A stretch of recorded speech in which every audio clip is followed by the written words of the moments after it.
Testing 1 2 1 2.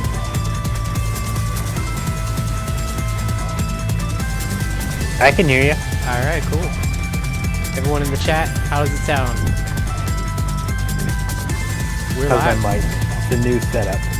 Yeah, it's running a little late just because that's the nature of how things are going. I guess late on our side. It looks like it's on time to the viewer, but you know that's the way we like it. But anyway, yeah. Welcome everyone. We are live here and FGCB Tekken 8, our monthly Bloodline Rebellion, and yeah, happy to do it. We're here again, October edition. So yeah, welcome back, Lemon Drops. Happy to be commentating with you as always. Yeah, thanks for having me back. These are always really fun. Yeah. I just want to do a quick shout out to the tournament participants. So check-in did close at 11:45. I sent out a few pings, so I'm now going to close check-in. If you didn't check in yet, I'm sorry, that is a DQ. I did everything that I could on my side to let you all know that 11:45 was the cutoff. So you know, if you didn't make it, then you know, there's always next month. So yeah, don't mean to exclude everybody, but I do want to make sure that we're running a tight ship here. So but yeah,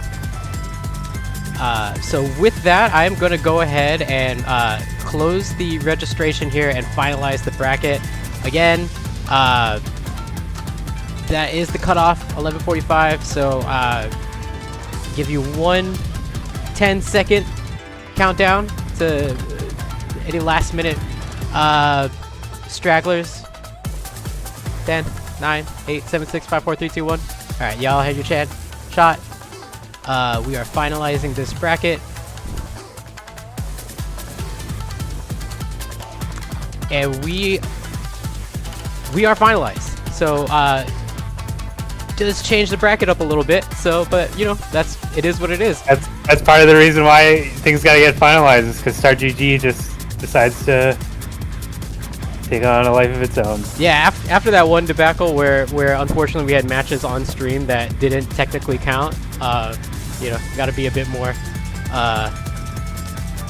putting my foot down on that. But anyways, so the bracket on Start GG is live. Let's go ahead and take a look at that. I'll zoom in for the people at home so it's not impossible to see. So exciting bracket this month. So one thing I wanted to call out, I was kind of DMing you, Lemon Drops, about this. We actually don't have our former champion Tai Chi in here. Tai Chi and Clank, what an incredible grand finals that was last month.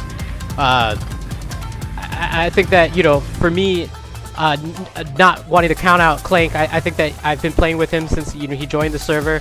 I think that he was a very strong player. I knew that he was going to do good, but getting to that grand final spot, that was a surprise for me. And it's nothing against Clank. I just know how strong the competition was, and honestly, you don't stumble into grand finals against Tai Chi. You got to get through some of the other killers to get to the final boss. So really excellent showing by Clank. And yeah. Yeah, really strong performance. That was really fun to watch, and gave Tai Chi a run for his money. Yeah, and I think that what was so cool about that matchup is I agree with you there. You know, it was not an easy battle for Tai Chi. You know, despite the fact that, you know, he is you know, Tekken God rank. He's a tournament player. He's kind of everywhere. So, but at the same time, it was not easy for Tai Chi. Clank came really close to resetting that bracket. Got the first 2 games relatively easy, but I think that Tai Chi was able to just clutch it out based on veteran experience. He's been playing Tekken for a very long time. So, you know, but you know, he's not in the tournament. Mr. Carnival's not participating, and also Truth Contest is missing as well. So we will guarantee a brand new champion today at Bloodline Rebellion 5. Really exciting stuff to be able to be at the cusp of a new champion and be able to celebrate someone new. We also have a lot of new players too. We have new faces. Copy Paste, he's a master ranked Kim player over on the Street Fighter 6 side. New to our server, we have Possessor, Tonka, Larryman, Shiny. So we have a lot of potential for upsets here on this bracket. Yeah, a bunch of new faces. No one's super familiar with their game. Be exciting to see. Yeah, I think that's going to be really, it's always really exciting when, you know, I think that we have our close-knit community. I don't want to say close-knit, it's like an open community, but, you know, at a certain time, we're coming into lobbies with each other, we're playing each other, we kind of can feel each other out, but when we have fresh new faces, that I love that sort of like wild card element. Really excited to see what some of these players are going to be able to do. I'm really excited to see copy paste. I think that when I told some of the people, some of my Street Fighter friends on the server, that we did have copy paste participating in today's tournament, and they told me that our days are numbered. So he was able to, from what I understand, just watching him on the chat, I think he bought the game a month or two ago, and he's already Mighty Ruler June. So progressing really fast, and I think just we're gonna see. I assume we're gonna see some general strong Tekken fighting game fundamentals here. Yeah, I mean Tekken's 3D, but stuff. All these skills carry over, and that's an exciting story, right? Somebody coming in, doesn't really play the game, but really has good fundamentals in the fighting games in general, and comes in, maybe does some upsets, you know? Yeah. And I think too, you know, one thing that we're gonna see just in that sort of vein, just like having those strong fundamentals, you know, it's gonna be interesting to see just like how that translates. I mean, with punishing, that's a universal language when it comes to fighting games. I think that's one of the very first things that people who are strong in other fighting games that come over to our game, you're gonna find that if you have that skill in 2Ds, if you can harness that in 3Ds, then especially in this game where a lot of whiff punishers lead to heat engagers, you can get that momentum fast by being able to just do a simple basic fighting game skill. So I'm really excited to see how that really plays out. Yeah, and so much of Tekken 8 is just continuing your offense as much as possible, frame traps and stuff like that, and that's universal, right? Right. That's definitely in this game. If you can get them to a point where you're not allowing them to breathe, that's gonna go really well for you. So I'm gonna go ahead in the chat real quick and just announce who the first stream matches will be, so they can be prepared to kind of be on stream. But we still got a few more minutes before we're playing live, so this is not me saying that we're starting just yet. Just be aware that we will have you on stream first, and anyone who if you happen to be listening on the stream, that's going to be Mad Villain versus Copy Paste. Speaking of Copy Paste, and then we're going to do Bassy Gray versus Tonka. So those will be the first two stream matches, and then once we get into second round, we'll be able to see who's in the next phase and go from there. First stream match. Stream matches. Please hold for now. Cool. One thing I want to do too, I want to discuss with you, Lemon Drop, so we got a few more minutes here. Tournament picks, you know, obviously not trying to be biased, no commentary bias or anything like that, but, you know, curious who you got for, you've been here with me a few times, so you've seen a lot of these faces again. Curious who you got to maybe take the whole thing. Me personally, I got my eye on three people in particular, and it's the three people who have just been right at the cusp and have kind of been taken out by those Hammer Bros. I'm looking at Lucky, Teddy, and Clank. I think those are going to be the real threats to this tournament. I think Clank's got the momentum. Teddy has just been the big threat for anybody he's like the mini boss to get to grand finals. And I know he wants to be the final boss. He's not settled with just being like the guy that you got to beat to get to the end. He wants to be the guy at the end. So I think he's really been pushing. He's really been grinding. He's joined every single tournament.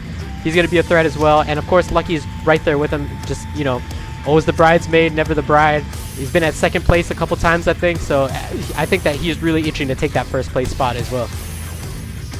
Yeah, Lucky and Teddy have been in most of these that I've been around for, if not all, and super strong players.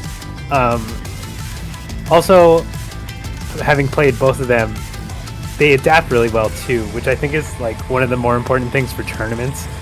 Yeah. Specifically, is you just have to adapt so fast, and like those would be my 2 picks, and then of course Clank, who Yeah. almost made it last time. Anyone who's making second place, they got a chip on their shoulder. They're like, I know I deserve that first place spot. And this is the tournament to claim it. I know that we as a community can defeat the Hammer Bros, but as we climb that mountain, this is going to be the opportunity to really shine and show what we can do. I don't want to write out some of the other people that have been grounding every single tournament as well. We got Lawnmower, Murph Dirty, and Tall Guy too, Stone Free. These are people they sign up every single time, and I think that it's only a matter of time till one of these folks just surprise us and make like a killer top 8 run. I think that Lawnmower, I feel like Lawnmower is right at that cusp. If I think this might be the day that he really like becomes a big threat. But I mean, looking at this bracket, he's gonna have to. He gets a DQ off chair death, but then winner of G. So it's either gonna be Lucky, Tall Guy, or Murph. That's gonna be tough. But if he can beat that, climb that mountain, he's already secured for top 8. Yep. Disaster. So this is gonna be interesting. This part of this bracket is gonna be interesting. Bassy Gray, Tonka, and then essentially whoever wins this second round makes it over to top 8, and then it's gonna be a bloodbath in this middle area. If you're on the vanguard, if you're right here in the middle, good luck to you, because it's gonna be a battleground. Yeah, that's gonna be the longest run through, but it could work out in the end, just because you're warmed up, you're playing all these games, you're feeling confident about yourself, going to if you're waiting on winner's side for an hour and a half or whatever, it could get in your head a little bit. Yeah, you cool down a little bit, and that's like a big thing. Like, sometimes for our tournaments we run the gauntlet, so we do it's like an old school way of doing tournaments. It's like winners finals, then losers finals, and grand finals. So if you lose that winners final spot, essentially to win the tournament, you're playing non-stop. So that kind of gives the loser this sort of like advantage, because they get to stay warm. But I guess it sort of depends on the type of player you are. Like if you start to get tired at that point, then obviously that can be a bit tough. But if you're a momentum-based player, if you're winning, you want to keep winning. When we run the gauntlet, that might be advantageous to you. But yeah, the chat's usually going on your side because everyone wants to see a reset. Those loser bracket runs are really strong, and momentum's so important in this game anyway. So it'll work out in your favor. Yeah. Plus, we all just want to play a bunch of games. You know what I'm saying? So it's just like it's nice to have the longest bracket run. Yeah. I can. All right, I see a message that Natsu is trying to check in late. I can see what I can do, but I'm going to give this about a couple minutes to see if I can do this on Start GG. If not, unfortunately, we might just have to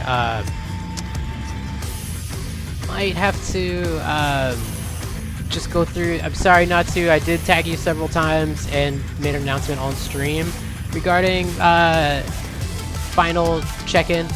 Let me see if I can get you back in.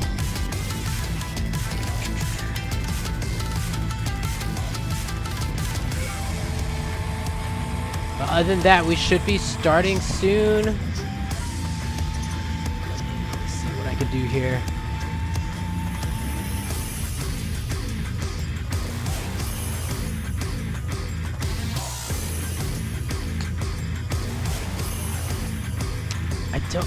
Unfortunately, I don't think it might not be possible, or at least I just with what I have to do right now, I can't really troubleshoot it. I apologize for that. Again, did try to reach out as many times as I could, but unfortunately, we're gonna have to move on this on the bracket here. Yeah, just make sure check in the Discord for any announcements and that you're up to date there. So. Let's see. And it looks like the bracket is started. So, Natsu, if you're not listening on stream, let me just ping you on Discord so we're on the same side.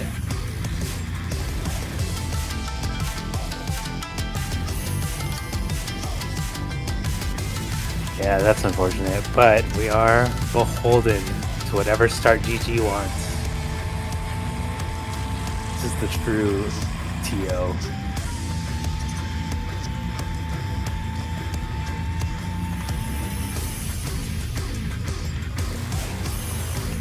All right, so let's go ahead and get this started. Again, Natsu, if you're listening, I apologize for the confusion. Unfortunately, we do have to move forward a little bit here, but let's get started with this tournament. Put my master volume back on.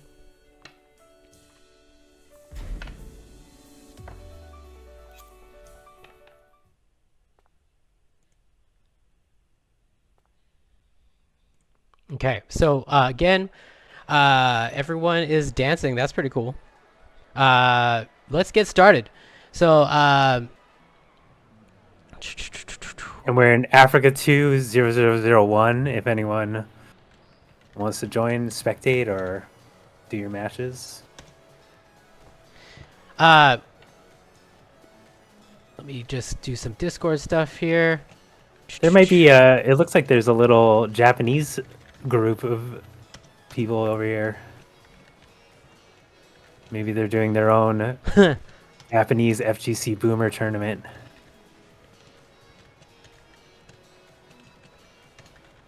Yeah, I think there's some tournaments going on today because I was looking for an empty lobby and there was none. I had to find the emptiest, and this was the best I could do. Yeah, every once in a while on like Tuesdays, you like just jump into a lobby. I do that now just because there's like for the battle pass it gives you extra points. And I'll jump in and there'll just be a bunch of people and I'm like, all right, it's TNS. TNS is Tuesday nights. All right, so we are live. We're good to start the tournament. I'm moving over to the cabs here. So yeah, hopefully it looks like it's relatively we do have it looks like there is some sort of event, but they don't seem to be taking up too many spots, so let's see how this goes for now. But yeah, Mad Villain, copy paste, go ahead and start your match. We'll bully them all out if not.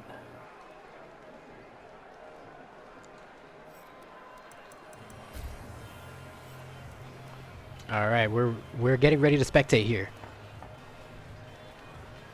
And I think, as I mentioned before, I believe copy paste is going to be going for the June pick. Mad Villain is a dedicated Fang main, so obviously, not to be biased, but we do like Fang in this house, so this should be a pretty good match. Half of this house.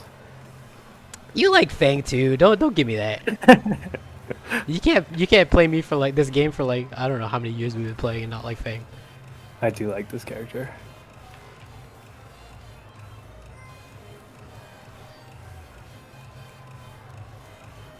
Jin is cool too. There's like a bunch of Jin players in the FGC Boomer. Yeah, and I think that Jin's in a cool spot now. I think that post nerf, I think it's just like a pretty cool character. Let's see. Don't do this to me now, Tekken. Not today. I want to watch some. I want to watch some tournaments footage. I think we're okay because I think Mad Villain just had to get up or something. Okay, got it.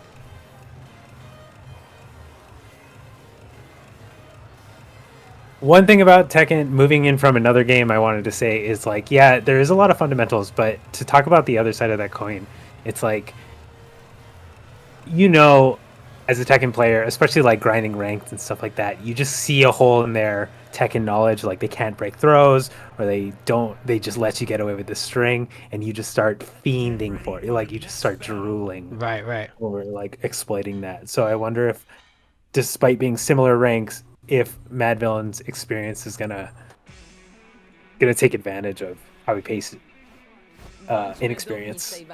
And here we go. We actually got the Lydia pick.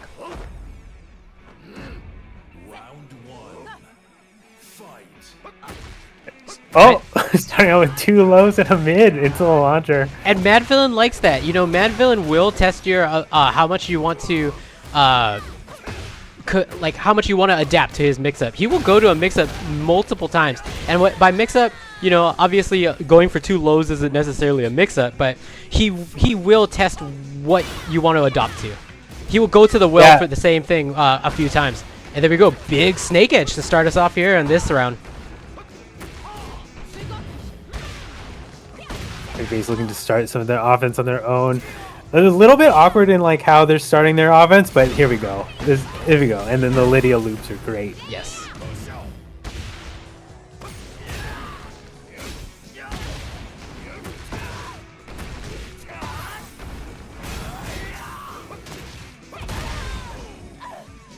Yeah, if you don't have too much experience with Fang, you can just get blown up by those really strong lows that Fang has. But it looks like Copy Paste knows that they need to start their offense. You can see them pressing buttons and trying to find spaces where they can take their turn back. Right. I like that counter hit down back 3. You get the hell sweep there. But it's an interesting situation because you almost like don't want the counter hit there so you can get the mix up. But here we go. Copy Paste is keeping this competitive.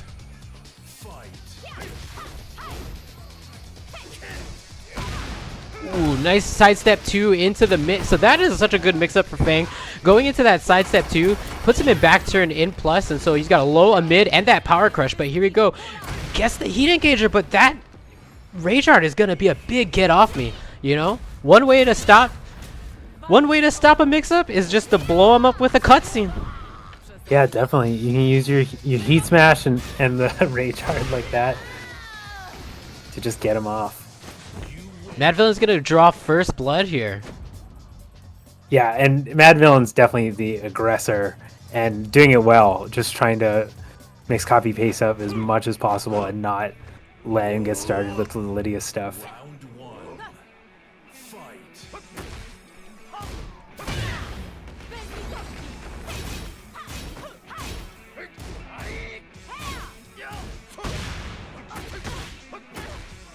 Oh, Copy Paste doing a good job this round, fighting their way out of the blender.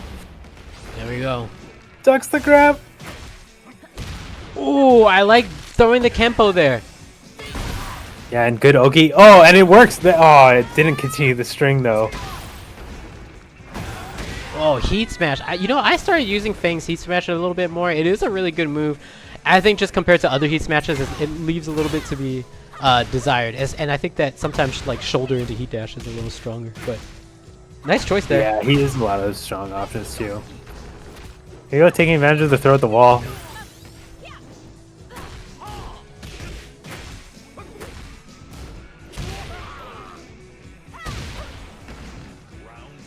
Copy Paste is using like a lot of like jab string starters, like the 1-2-3s and stuff like that, because just trying to find like little holes. Oh, catches on to the string. Here we go. You can tell they're adjusting, but Mad Villain's got so much more in his arsenal. Yeah. Nice down 4-3 is Oki. That's such a good Oki because it does catch low. It's a mid, and if it's a natural hit launcher, it has great synergy with sidestep 4. Yeah, definitely. It just covers so many bases of what you want when they're on the ground. Oh, there we go, and there it is again. That sidestep 2 and went for the low that time.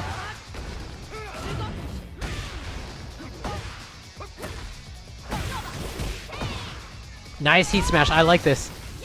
And that's going to put Copy Paste at the wall, though. There you go. That's one of the first things you test when you are a new Tekken player is like, how are your throw breaks? And I think you mentioned that before, but we saw that you know, Copy Paste started to get that momentum, and that throw break was what was able to get Mad Villain seal the deal there.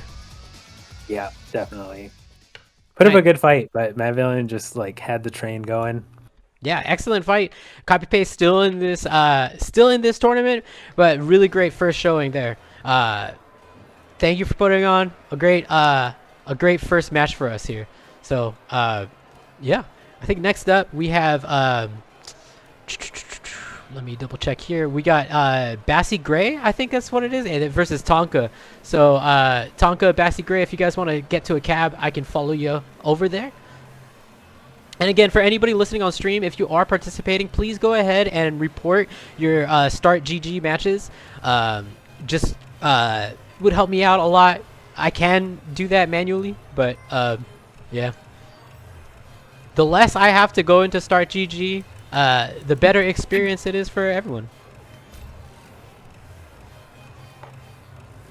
Oh, whoops! I didn't mean to look at the. Accidentally was to check Steam profile. It actually didn't show up on the stream.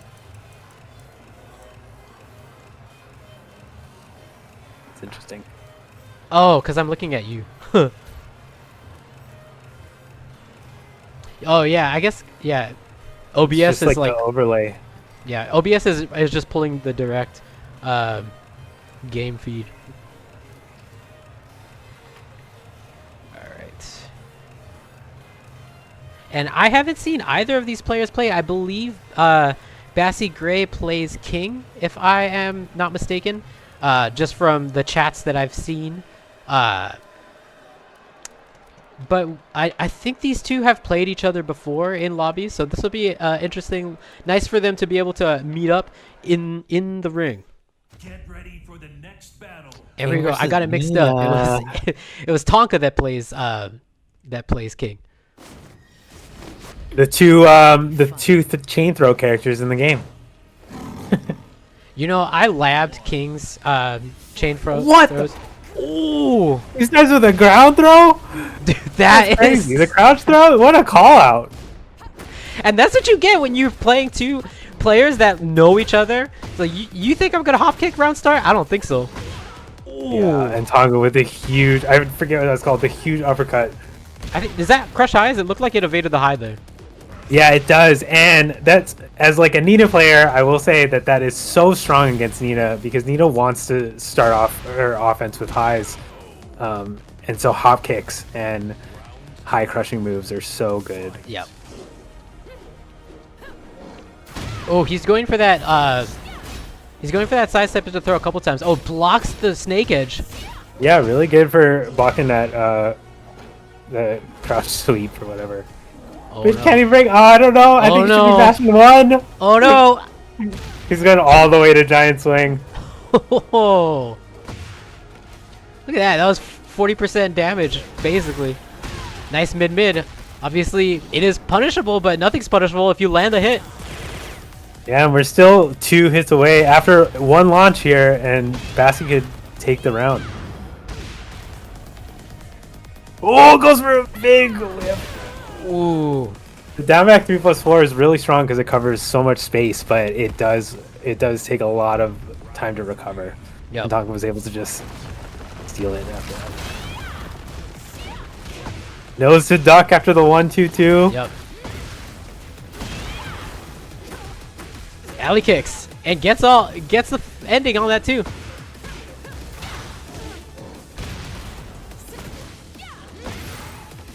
There we go, Bassie. In the first round with a bunch of lows. Oh, so you Nina players, you're all in a secret club. You all want each other to survive.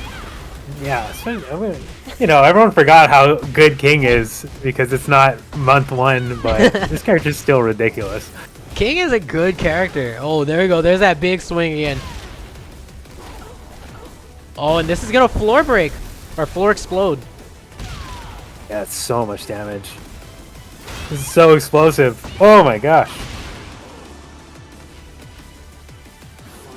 This is a great first match between these two. Ooh, Shining Shining Wizard. Wizard. Nice, excellent punish on that alley kick ending. You have to make sure that they don't get away with it. Yeah, it's so strong if you don't punish it.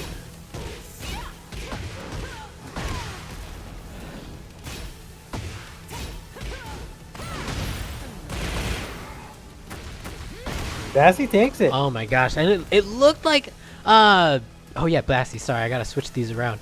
It looked like Oh, sorry. Tonka takes it. wait, which one is which? Wait, which one's which? Round 1. Okay, now we Oh, Tonka's on King. Yeah. No, Alright. yeah. It was correct. It looked like Tonka had a lot of momentum right at the beginning there. Yeah, it especially with those grabs, and it seems like Bassie on defense, it just doesn't want to deal with the breaks anymore, so has been ducking them. Yeah. I've been noticing, and has chosen to just try and like force their offense a little bit more, and it's working out. And that's really risky because Tonka has already shown that they're willing to go for the crouch grab. They did it the very first opening, Yeah. for the first round.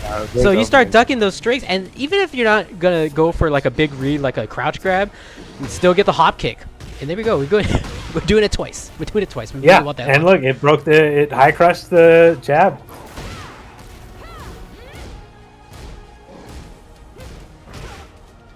Oh, Bassie's so good at blocking those. Good. I'm loving the punishment between these two. Like they're kind of not letting each other get away with stuff. Although it looks like he's having a hard time punishing the snake edge there. Yeah, I think that is at least -13, but I don't know, maybe just a little bit late. Yeah. And what is the frames on the while standing one?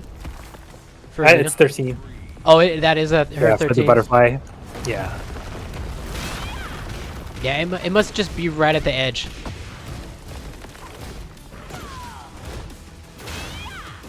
That forward 1+2, that is pressure.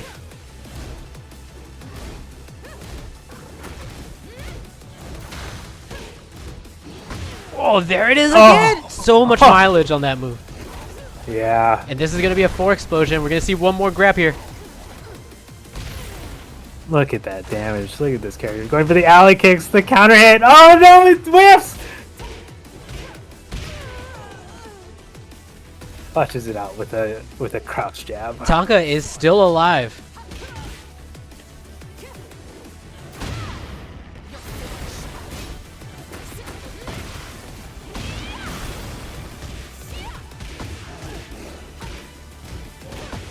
As he ducking under the grabs, just not even wanting to deal with it.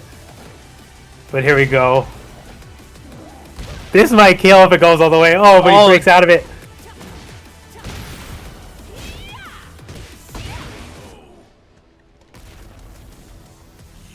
Bassi taking it.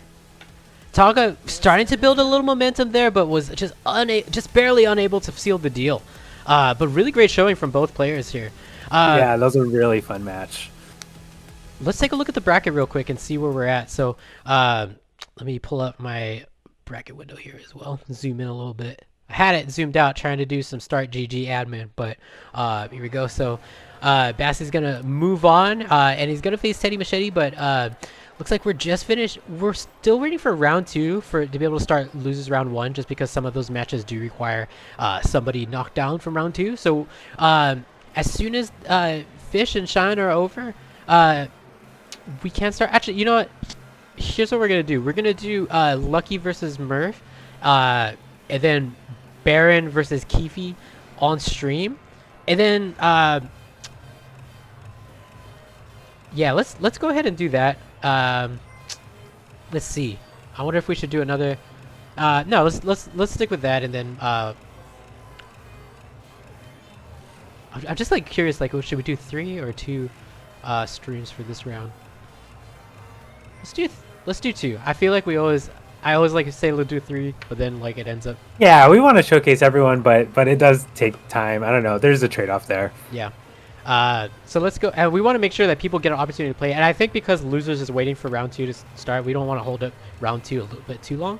So we're gonna go ahead and get Lucky and Murph next on stream, and then after that we'll have Baron and Beefcake. So I will tag you all in Discord, and then everyone else can go ahead and start your round 2 matches if you know what those matches will be. Baron versus Keefe.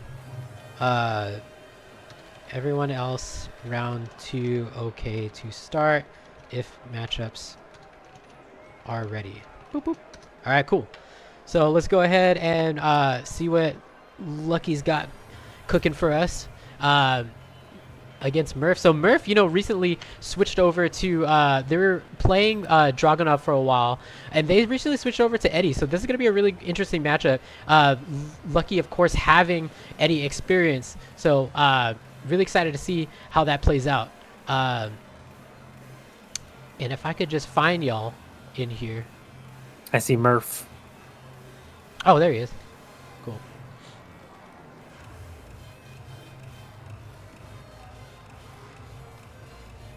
I just saw that Lucky open wallpaper engine.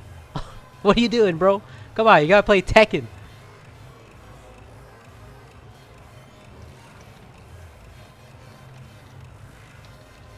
I'm gonna call him out in Discord. Get off wallpaper engine, bro.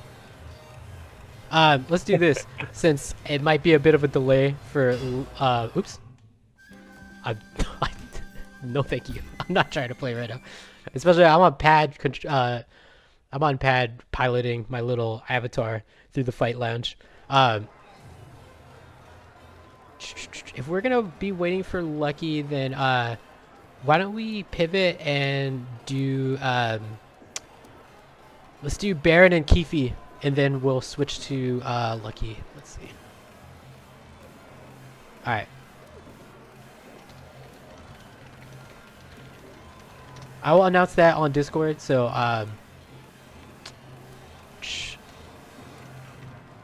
we are doing you and Keefe first instead, then Lucky versus Murph. All right. So Baron, Keefe, y'all are okay to start. All right, they sat down. Okay, Keefe is a Steve player. He joined in some of the early tournaments. So I think we didn't see him in the last one, but this will be fun. But this is gonna be really exciting too because Baron's actually switched over recently to Lee. He got to Lee. He got purple and Lee in like 2 days, I think, starting from orange. So he's really been putting a lot of work with this character. Really passionate and excited about. I feel like talking to him on Discord. He's been feeling pretty reinvigorated by this game by learning Lee. So it's gonna be really excited to see this new version of Baron, and I'm really excited to put him on stream because unfortunately he was victim of that last debacle last time we played where his match technically didn't count. Oh, that's unfortunate. Yeah, so hoping to see him come back with a vengeance here. Come on.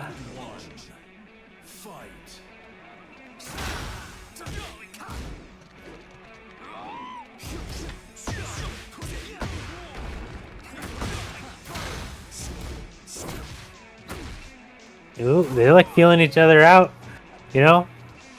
And look at Looking that. for whip punishes. There, that forward 4-3 by Lee. Here we go. There's that hop kick. Ooh, big heat engager. Misses the pickup.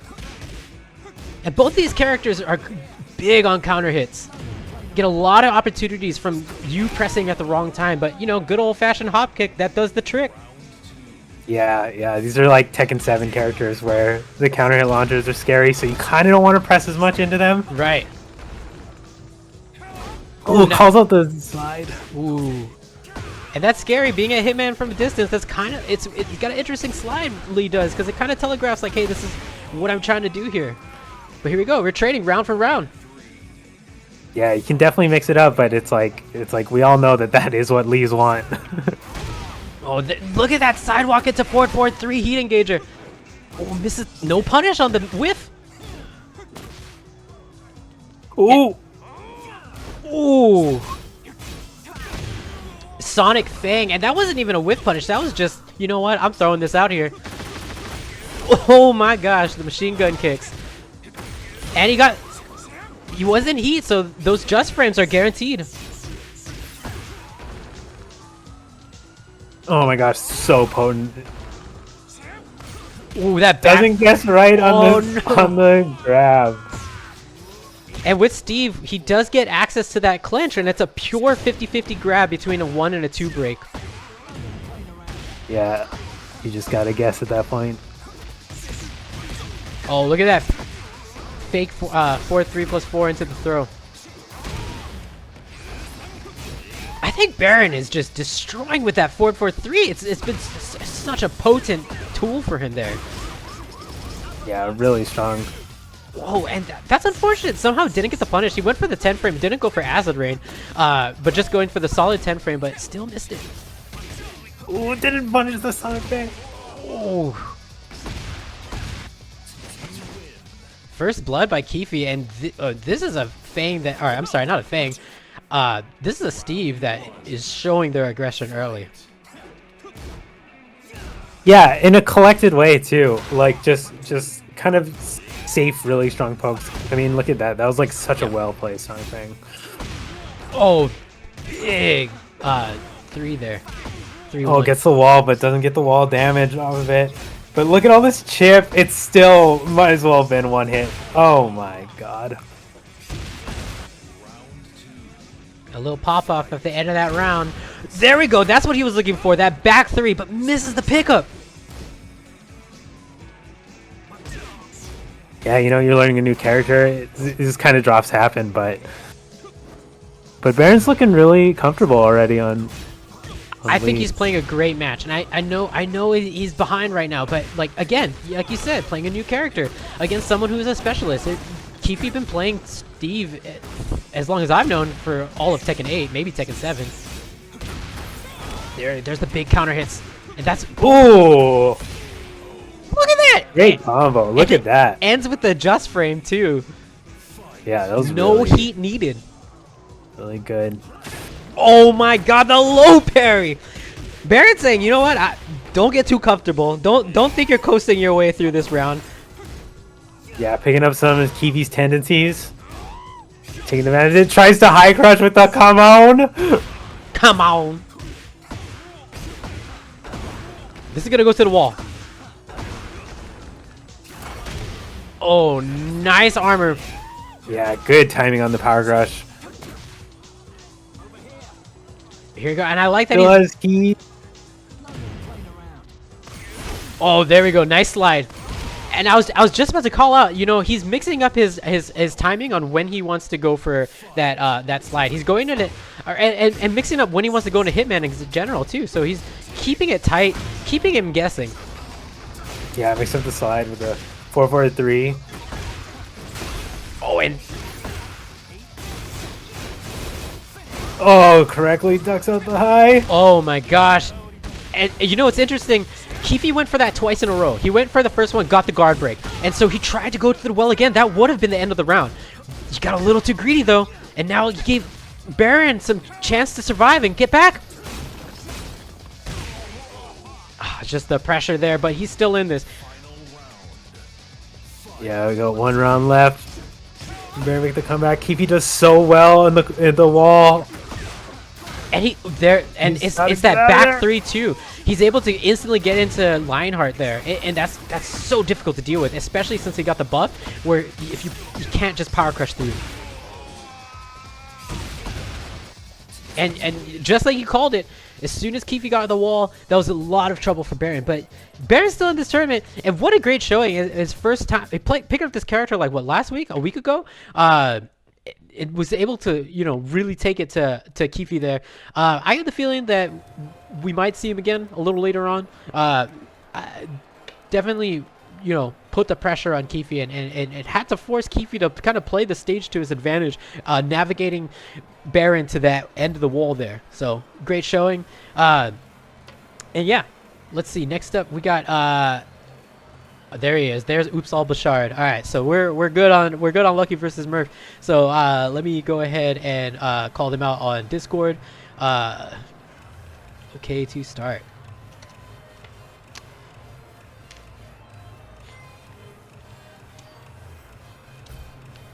And again, you know, Lucky is a dedicated... I shouldn't say actually, that's the opposite of what I want to say. Lucky is a Claudio main, but he plays a bunch of characters. So it'd be interesting to see who he's going to bust out. And interesting for Murph, too, because Lucky does have that Eddie experience. So...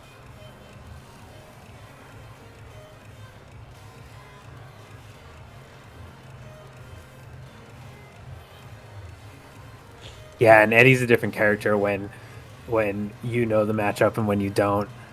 Yep. I think more so than almost anyone else in this game, except maybe Ling. Let's take a look at this bracket real quick. So we got Teddy versus Bassie Gray down here. This is going to be an auto qualifying for top 8, whoever wins this one, just because of the DQ situation. For some reason, they all... I just had Star GG, auto DQ, whoever wasn't signed in. All those players just happened to be on this side of the bracket. So, you know, Teddy might be coasting to top 8 if he with 1 win if he gets through. But you know, Bassi had a great showing last match, so whoever gets this auto qualifies for top 8. Winner of Baron versus Kifa, which was Kifa, he's gonna fight Venus, which is gonna be really interesting. We'll have that on stream. But let's get to this matchup right here. It's gonna be it's an Eddie, it's an Eddie Mirror. Coração ardente, mas cabeça fria. Round 1. Pointed at each other. They pointed. To a point. Oh, Murph just wanted out of there and just the down jab to stop the offense.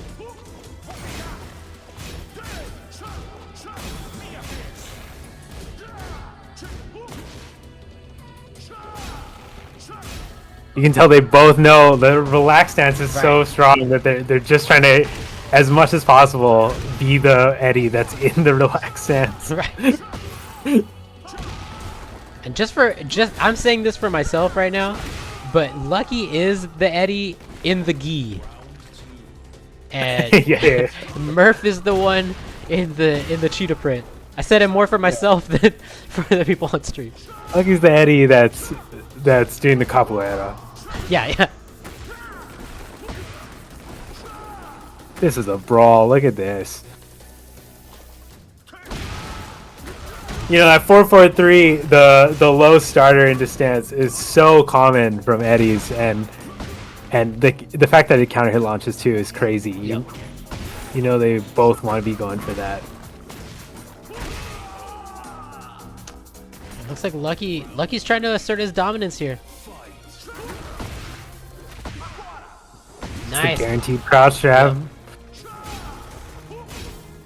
And that 4-4-3, you know, that's or while running 3, that's one of the few ways that Eddie can get into stance on block. So really powerful stuff. You really want to try to like sidewalk him right there when you are playing at range, because if he can get that off, then you're in the blender. Yeah, if people want to beat Eddie's, generally you kind of want to step him right, but the moves that all Eddies use to go into stance are usually left for some reason. So it's just a little bit tricky about this character. Oh, this is the Lucky special. He loves these graveyards. Yeah, it was good timing. I mean, you could tell that like they're both playing on like immediate timing. They both want to be in stance so bad. Oh, probably called it out. Yeah. Only one cutscene today for these two. Yeah, like you said, Lucky wants to assert dominance as the Eddie player. Everyone knows this feeling. It stings when you lose to your own character. Yeah. Oh my gosh, it's the worst. Oh, starting off early with a down 4-3. Yeah, Murph just taking his confidence back. Now you have 30% and you have the wall. It's a great risk to take, honestly. But look at that, because Murph kind of got him near the corner. With just a little bit of sidewalking, Oops was able to reset the stage positioning, and now no character has a wall. Yeah. And Murph in Relax has been going for the Hell Sweep almost every time. Lucky doesn't want to block low because you don't want to block low in general, but Murph's recognizing that and has been going for more and more lows. At some point, Lucky might have to start taking the mix up in a scarier way. Oh, sidesteps to 4-4-4. And that was, did you see like how subtle of a sidestep it was? It's like the foot just came right by his ear. Yeah, which, oh my god. This is wild. I don't even know what's going on. Dude, this is like... The cameraman's confused. What? I don't even know how to. I don't even know how to fucking commentate this shit. Both handstand into the foreground. No punish on a down 4-3. I don't know what it is about that move. It's so hard to punish, and it's like launch punishable. I think. Yeah, that's true. I think you recover faster than the animation lets you think it does. That's my theory. Because Yeah. I never punish it, even with my 10 frames.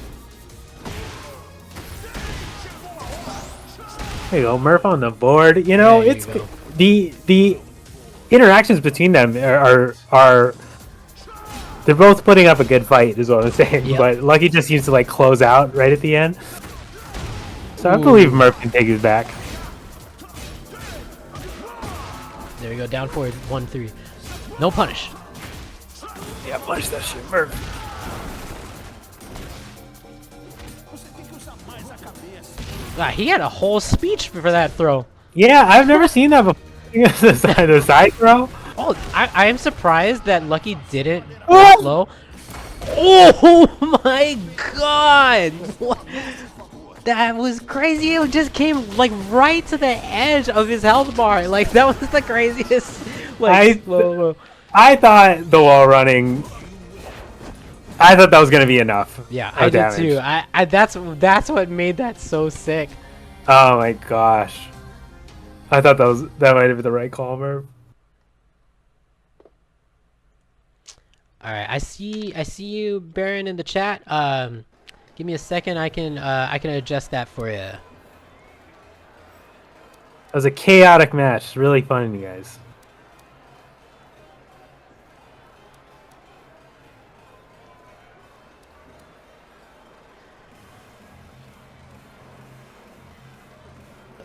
One second. Let me just doing some admin on the Start GG side. Da-da-da.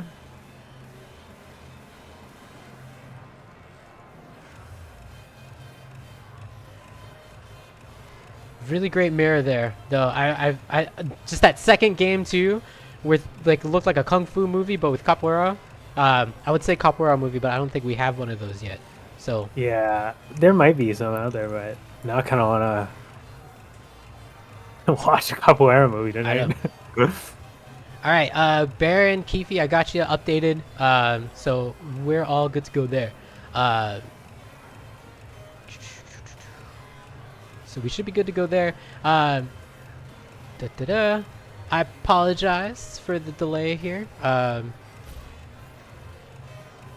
Let's take a look at this bracket in just a second, and we'll see where we're at. It looks like Clank to move on to winners quarterfinal. Clank is moving on to win his quarterfinal. He's set With to face Possessor. Possessor. So Possessor, sorry. yeah. Looks like Copy Paste did go ahead and start his losers match. That's fine. Baron Shiny, y'all can start your losers round 1 as well. And then for this next round, we're gonna have. I want to get Clank in there because would love to see. Yeah, we haven't seen them. We haven't seen Clank either yet. of these people play. Yeah. And then let's also. I do want to get Venus in there, but we have seen Keefe, so I think over on the other side, well, it would be Venus or then Lucky. So I think I don't think Venus made it into the last tournament. So let's try to get you on stream, Venus. So our next stream matches, and I'll announce this on Discord too.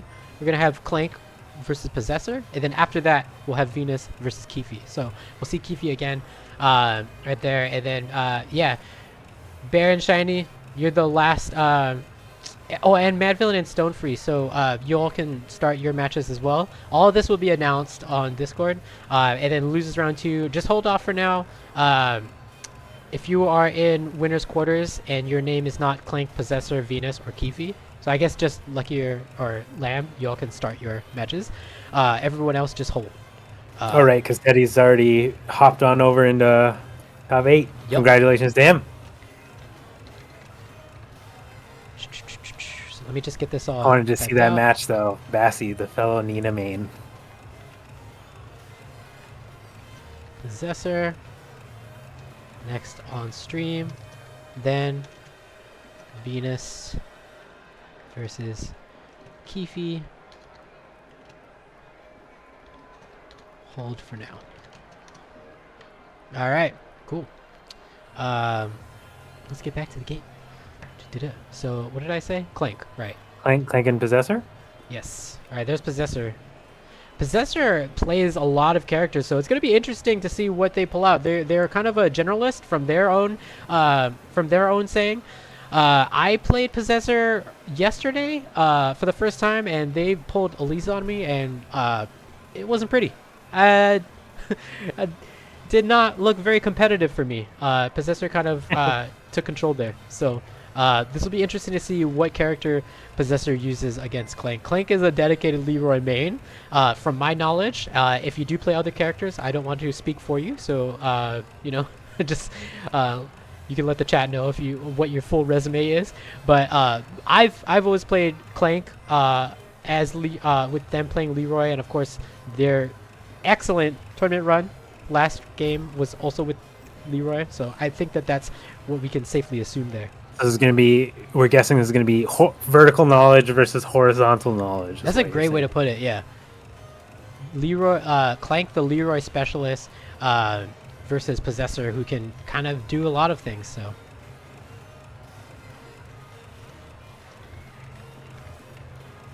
I think on like their like character rank or whatever, they have Azucena listed as their strongest character. So it'll be interesting to see if we see that. It's a good idea. I should be, before these tournaments starting, I should go on the Weibo thing and look at everyone's like latest character. I tried to do that, but wait, what am I spectating the right one? Oh yeah, I am. Well,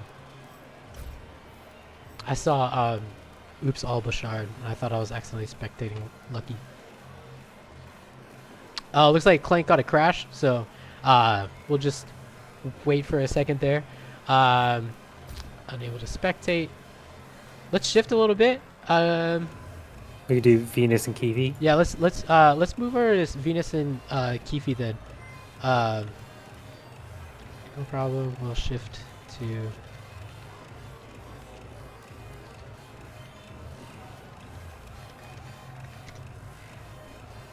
Okay, cool. Yeah, if you're listening, Venus, Kiwi, go ahead and start your match. We'll spectate y'all while we let Clank get back into the game.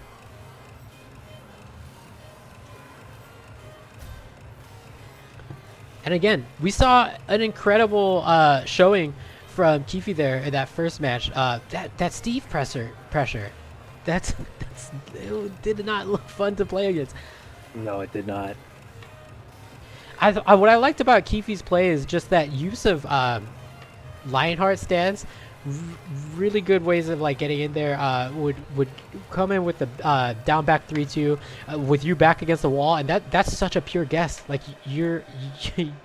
there's not much you can do except be correct in that situation. Yeah, and even gets like the shove throw or whatever.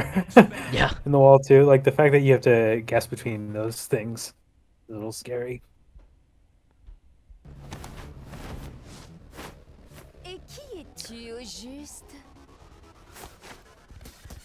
Let's go. Round Kind of a small stage too here, so the wall's going to be really strong, especially with those explosions. Yep. We'll see if Kiwi can take advantage of that, or if Venus takes it before him. Oh, they both had the idea to just go for the big launcher.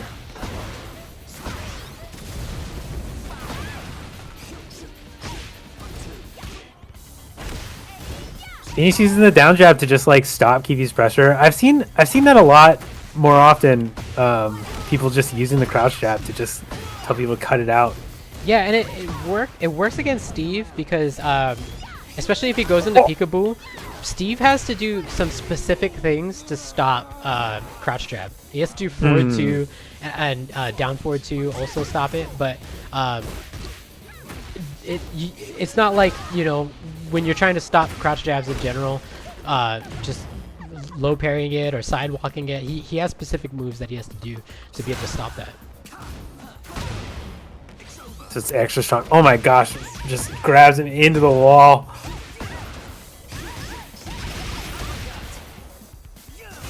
Nice block there. Yeah, they've both been blocking like some of the strings that end in low and stuff like that. It looks like Venus and Kiwi both pretty familiar with this matchup. And it's interesting, Kifi not opting to go for the Lionheart stance after that blocked Heat Smash. That's one of the nice things about Steve's Heat Smash is that it does auto go into Lionheart. But he decides to just not go for the gamble there. And sometimes you kind of want to do that. Oh, Venus with the hard parry read. Yep.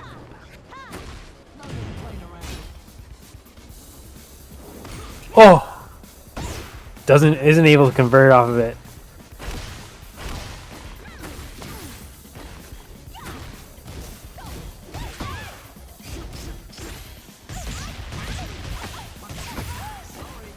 Nice throw there. Oh, they're both running away. Good break. Ooh, nice.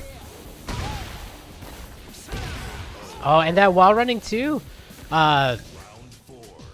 What a great, I mean, it's kind of a universal option, like Steve's version of a slash kick.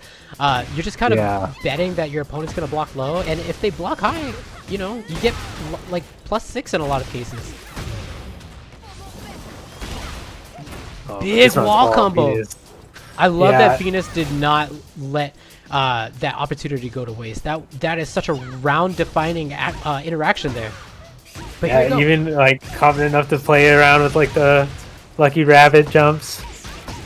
Oh, Bikini's taking it all back and into the race part. It's so strong. And this is so smart. Like, you know, Heat Smash might have killed there or finishing off the combo after Tornado, but sometimes this helps to just get a little bit of breathing room. Just, you know, let your heart rate go down a little bit. Yeah. But did you see too? You know how Kifi was able to start that situation? He went for that down forward too after Peekaboo, and I think that he was reading that Venus was going for those down jabs, and that's where he built the momentum to make that comeback. Yeah. I think we have to say it's a read just because there isn't a lot of reasons why you would do it otherwise. It's such a Really risky smart move.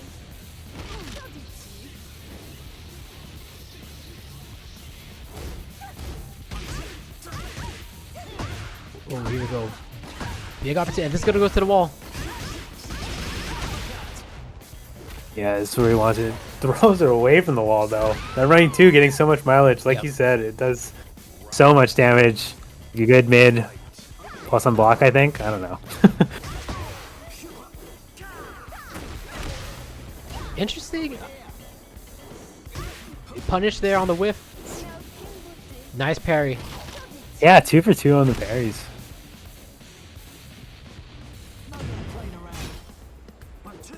Nice sidewalk there.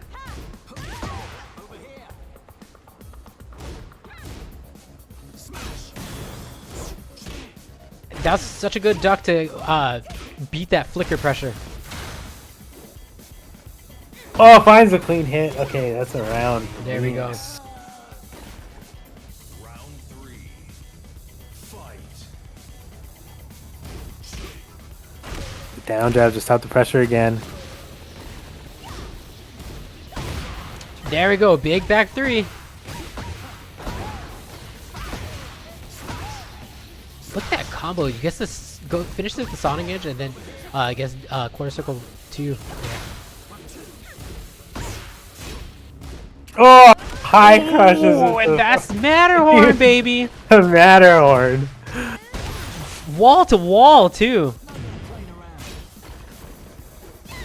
When I've played Venus, they've been really not shy about using Matterhorn, so I wonder if we're going to see that a bit more. Venus going to be fighting for their life here now. So. Yeah, I mean, between the Matterhorns and like the down jabs, it's like you can tell that it's so calculated to high crush the quick jabs from Steve. Both of these players have been so aware of like where they are on the stage and like trying to get the wall for themselves, trying to. It's really strong showing from both of them.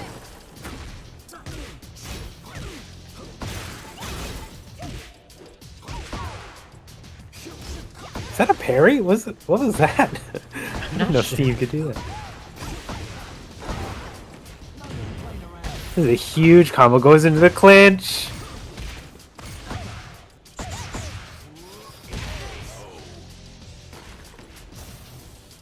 And that's going to be 2-0 for Kifi there.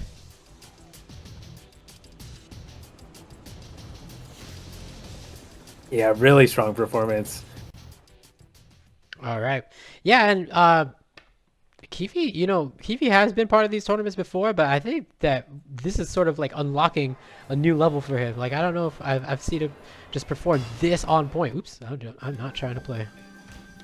Yeah, so aware of like just trying to get people into the corner, like really good at rotating their defensive options too. You can see that like Venus was going for like the 4-4-3 mid, or like the the low that all lilies do. Yeah.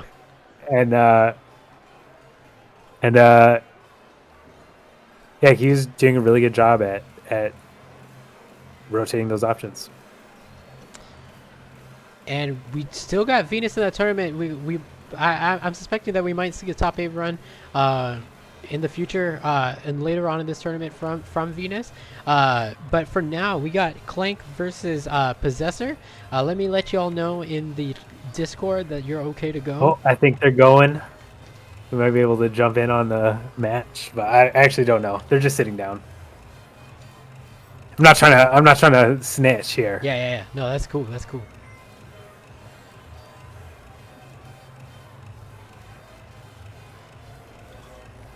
I don't know if they're just casuals or if this is the official matches.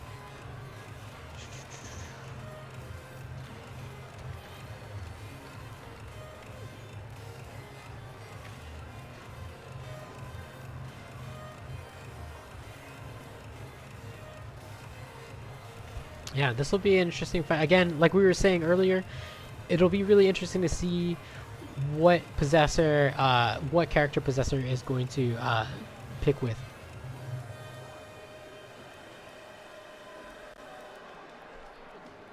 Yeah, and how much Leroy knowledge they have. Get ready for the next battle.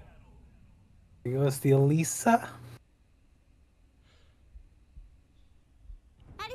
All right, does go for the Elisa. This character messed me up when I played them yesterday. Time to take out the trash. And here we Well, go. hopefully we There's can take out the trash. the iconic orange Leroy that gave Tai Chi a lot of trouble. I forgot about Clank's fits, to be honest. Yeah, that's a lot of fun.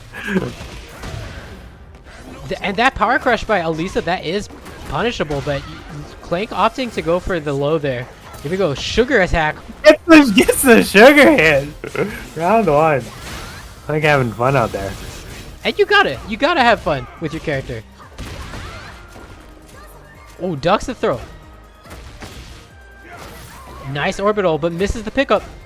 Oh, Possessor tried to punish that, Yep. but it's a little bit too slow. Low into orbital. Round two. Fight.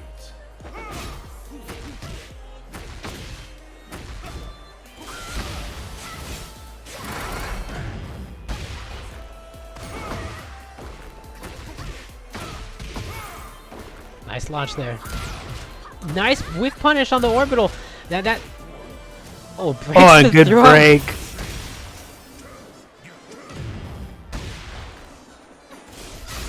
Here we go, destruct it. Ooh, can you parry chainsaws? The answer is yes. Yeah, I guess so.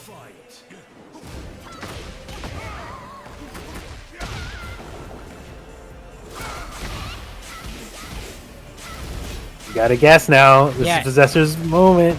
Oh, and just goes for the Or just parry it. And that, goes you for know, the parry. I didn't think about this, but that might be the counter to Elisa is if you got parries, just use them. Because, like, that gas is so deadly. That high out of destruction stance, that's plus on block, and then, you know, you don't want to wait on that mid. That one right there. Ooh, finishes the string. I legit did not know you could parry chainsaws, but that's the power. Yeah, me neither. I mean, I knew that like the meme is like, oh, Leroy's parry can parry everything, but I didn't know it literally meant everything. Oh, just didn't commit on the low. He had the read, but just didn't commit. Oh, he gets hit by the high unblockable, and that was just Yeah, that was strong. That was some Terminator shit, man. Yeah, Possessor's deciding that like these hard reads, just going for the hell sweeps and stuff like that, it's working out. Especially if they're worried about like Clank's high parries.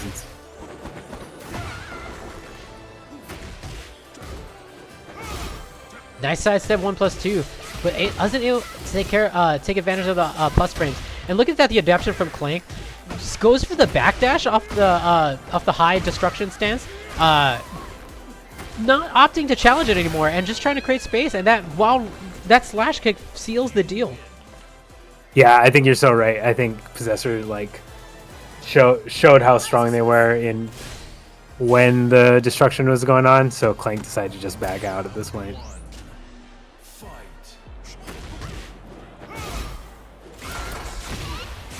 But Possessor wants in, okay? Destruction only.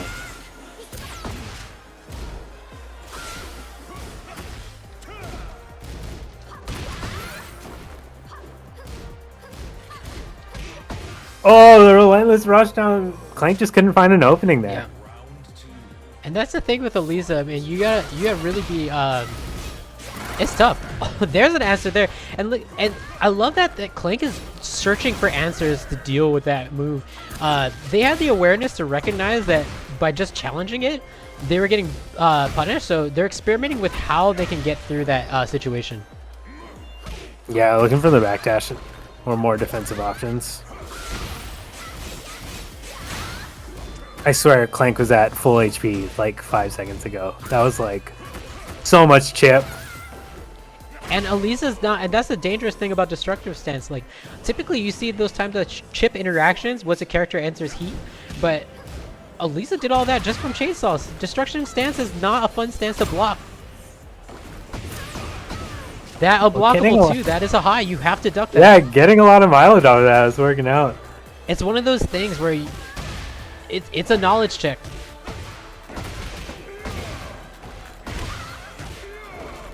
Oh, misses the pickup, unfortunately. Yeah, that was a good whiff punish, but it just like didn't lead to a launcher, or it wasn't the launcher. Oh my gosh. The head grab explosion finishes it off.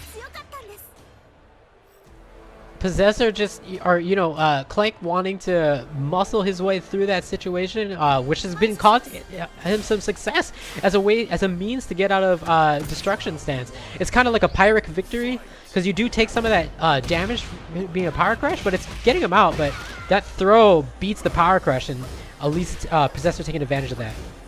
Yeah, Possessor's like offense has been to stay like range 2 and like go for like the the down 3+4 sweep, right, or a hurrah transition into destruction, and it's kind of been working out. It's a good adaptation, and decided like, hey, if I stay at range 0, Leroy's gonna beat me up. Yeah. That was a big orbital that started the momentum there for Clank.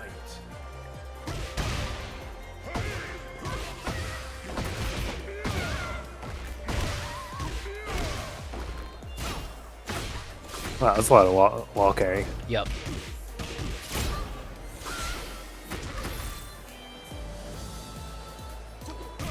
And look at this. Possessor had a lot of momentum going to the second game, but Clank is doing good. But look at that. Again, Clank trying to find ways out of that unblockable. I saw he go for the parry, but you just gotta duck it. Yeah.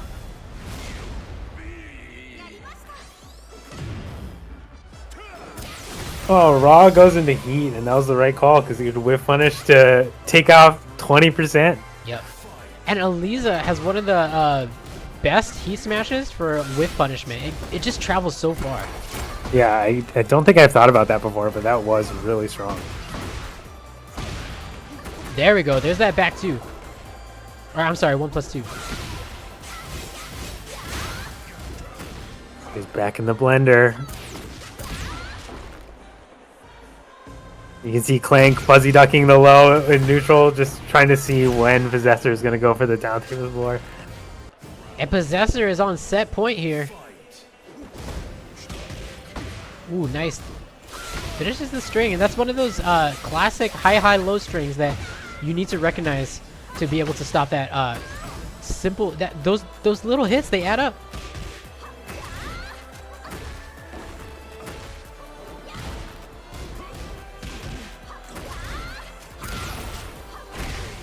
And Possessor takes it despite an early lead from Clank.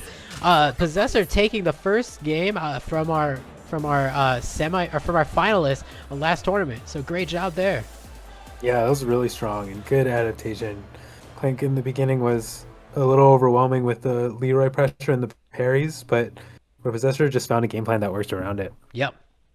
I'm hearing that I'm gonna need to do a little bit of admin here on the Star GG side, so let me just get that started, and then after that we can get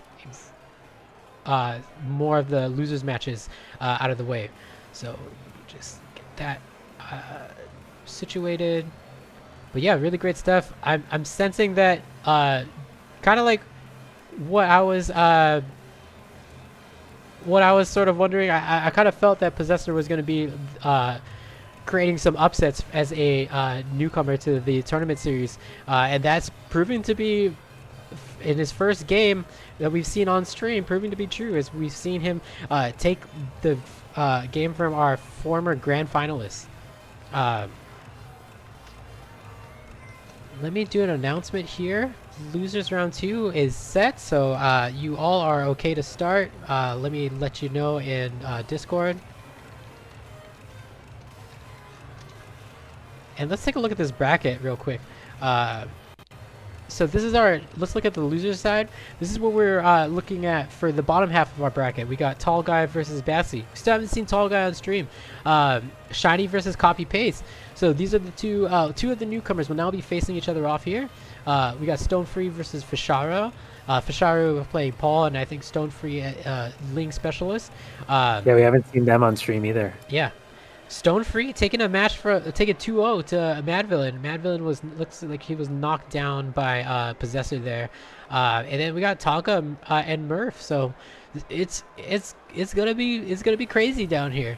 Let's take a look at what we got up this side. So we got on our it looks like we got top 8 set for losers. So we got Lucky is advancing over. He will be facing Possessor, and then Keefe will also be facing Teddy here.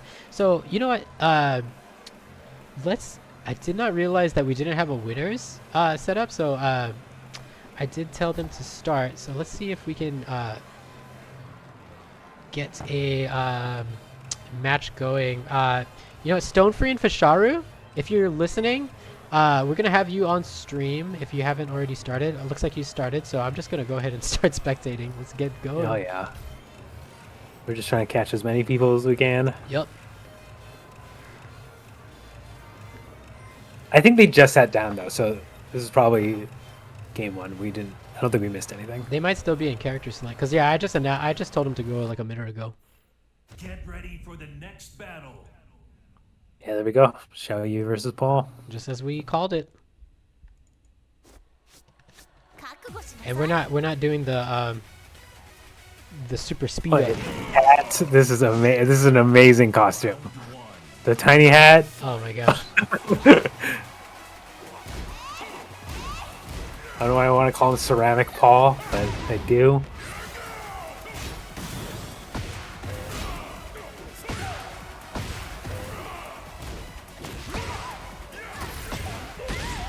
Demo Man at the corner. Oh, and look at that. Stone was able to reverse position just a small sidewalk, but that one break throw, even if that didn't kill, that's a wall splat. And look at that. Yeah. Launch punishes the shoulder. The awareness by Stone Free to be able to know to get the optimal punish. Sometimes with those with shoulder moves, they are launch punishable, but they recover so fast. It's almost more better to go for your super hard to punish, notoriously hard. Yeah. Kind of like Death Fist.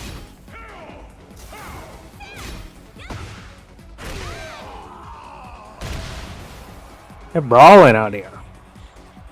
Oh, goes straight into the AOP to duck under the eye. Ling has a good orbital, but it's not a launcher. Even on counter hit in this game, I think you could just get a single hit. Nice. That's gonna be big. And now you're getting the wall. Death Fist and Demo Man. I think he's blocking. Yep. And there you go. Down 4-2. Down 4-2 into Death Fist. Keep it simple. Yeah. That's the ball punish. That's great. Not afraid to use the shoulder. Oh, the AOP throw. Nice duck.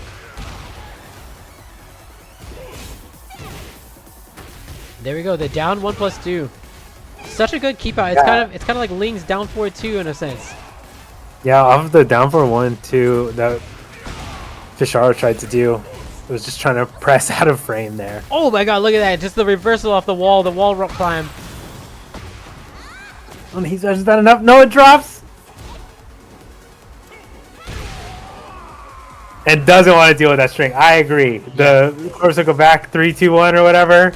Just knock him out of there. Just crush it. Just crush it. Oh my god. That was the first firecracker we've seen.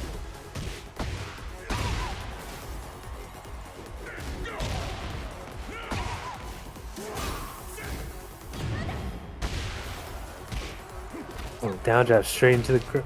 Nice break there. This is gonna be match.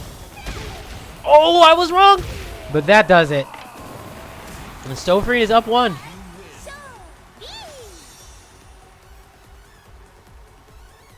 Really close match though, 3-2. Yeah, that was exciting.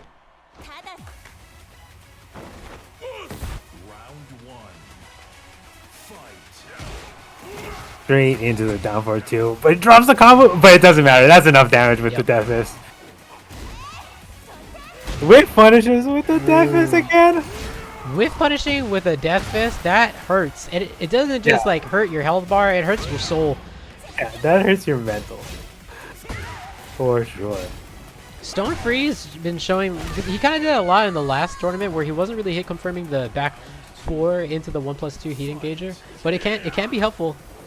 If your opponent is, if you know your opponent's antsy, then just go ahead and view them as little frame chips. There you go, nice down 1+2. Yeah, I can get the wall here too.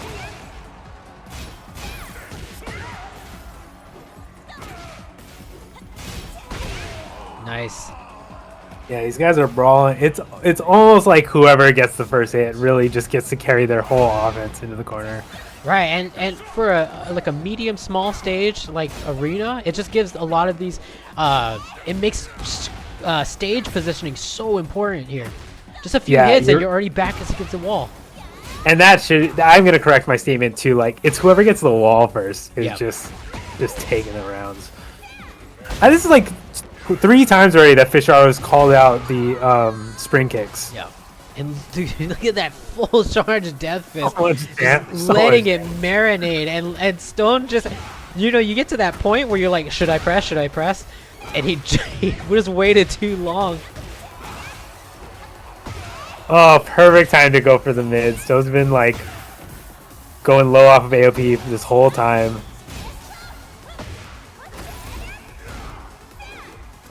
Doesn't punish the shoulder. Trying to finish Fisharo off with the...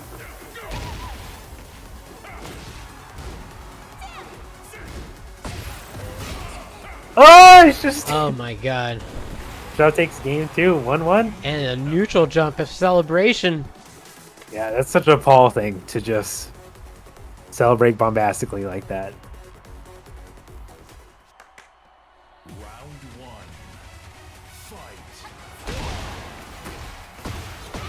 Hell yeah, Stone, get him. You don't like Paul? Sweep this idiot. Here we go. Oh, great punish. Shoulder punish, yes. Yeah, huge punish from Fisharo. In this house, we love optimal punishes. Wants to stay back turn. Big armor there. Yeah, I don't see that a lot, the back turn power crush, just because everyone's so scared of her when she's in back turn, but that was a really good choice. Sometimes, and yeah, you know, that's a great call out, because sometimes you do have to challenge her, and Stone was ready for it. And there you go again, it's that back 4 1+2. That's minus 13, but people are just not ready to wait after the back 4.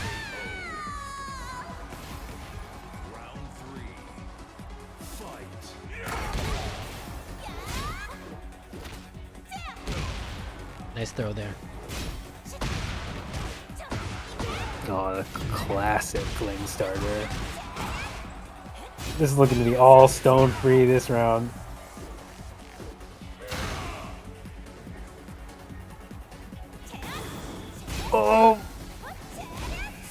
Spends the heat. Oh! Oh, he dropped it! Oh, okay, good. Here we go. Got him stuck in. Game point for Stone. So I'm guessing correctly.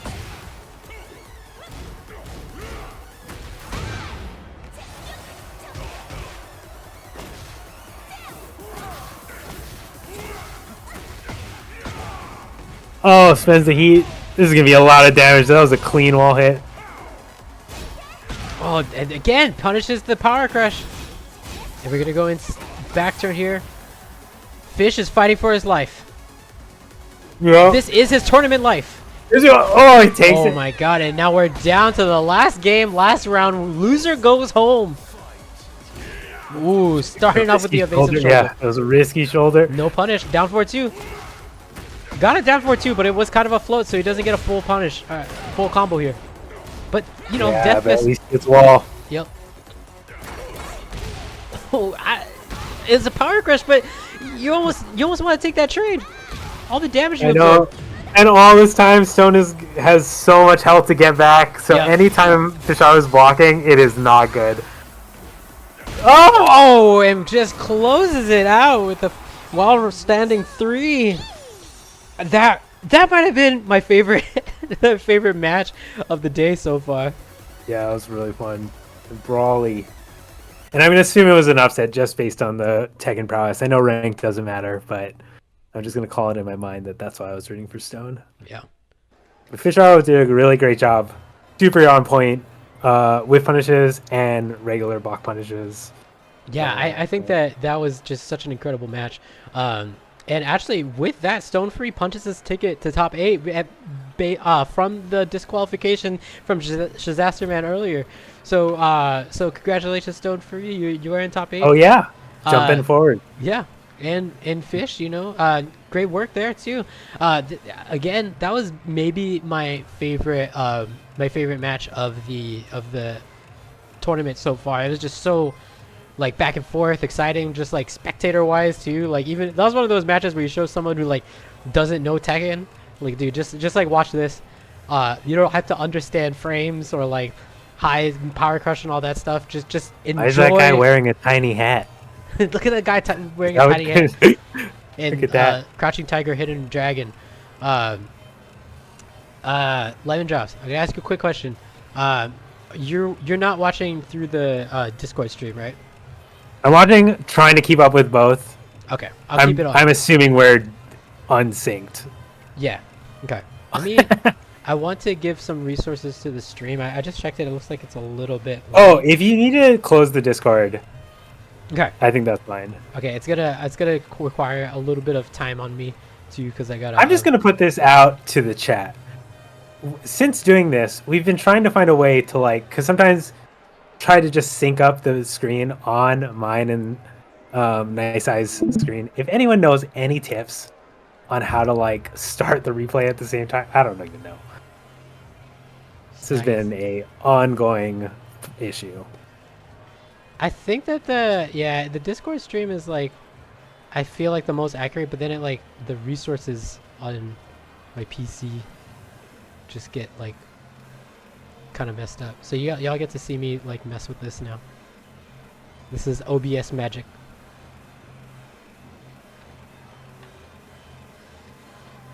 Oh, whoops. What happened there?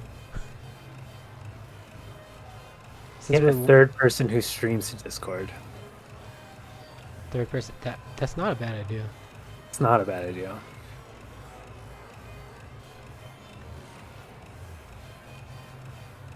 There we go. We're waiting for the next matches anyway, so y'all get to see what one of the things I do in the background. Okay, so that I kind of I feel like the lag isn't too bad, so we can just look through the game, and hopefully that makes the Twitch stream experience just a little bit better. Just take some of the load off my PC there. Yeah. Let's take a look at the bracket and see where we're at. So seems like we got the round 3 for losers. Looks like we're just about, we can go ahead and get that started. let's get oh, we haven't seen Lamb yet, so let's get Lamb and Shiny on stream next. And then after that, we can go ahead and we also haven't seen a Tall Guy. So let's do Lamb and Shiny first, and then Tall Guy and Clank. Venus, you can, whenever Tonka and Murph are done with their match, go ahead and just face the winner whenever you're ready, and I will announce that all in the Discord too, just so we're all clear. It's Lamb. Sounds good. I think that's everyone, right? Hasn't everyone shown up on the stream at least once? I think so. Sorry if I am wrong about that and you weren't. No, I think that's everyone. Nice.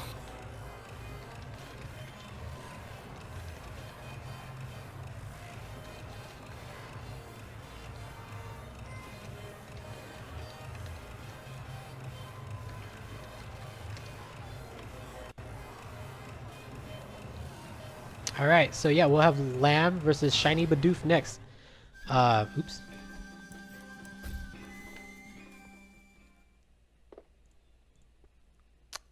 Just getting back into the game. I appreciate everyone bearing with me as I navigate 3 screens streaming and piloting this little dude. So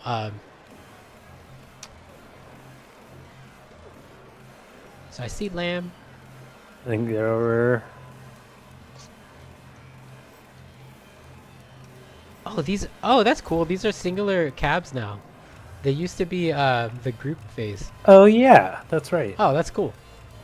Oh wow, that makes things a lot easier. That group thing was completely useless.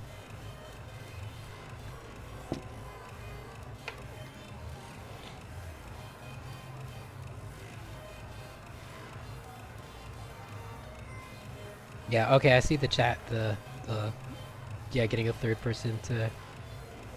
I mean, that would be helpful too. Just for Good idea. It's a good concept too, I guess. Like,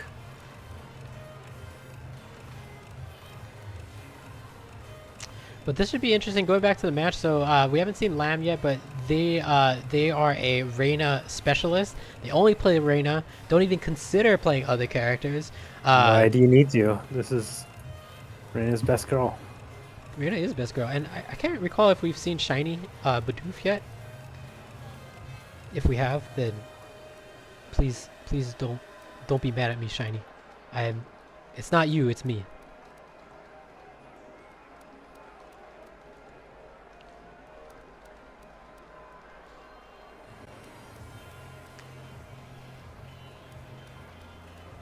But yeah, so again, I'm not quite sure what we'll see from Shiny, but we've seen Lamb play Reina several times before in tournament, and they've improved tremendously. I think that they're really fighting to make their mark in this tournament series. They're grinding, like, basically, you know, playing in lobbies every day. They are the lord of what we call the FGCB Mud Pit. So they create the lobby called FGCB Mud Pit whenever they play. The Mud Pit. Yeah. So looking at the chat, looks like they're just getting situated here. But yeah.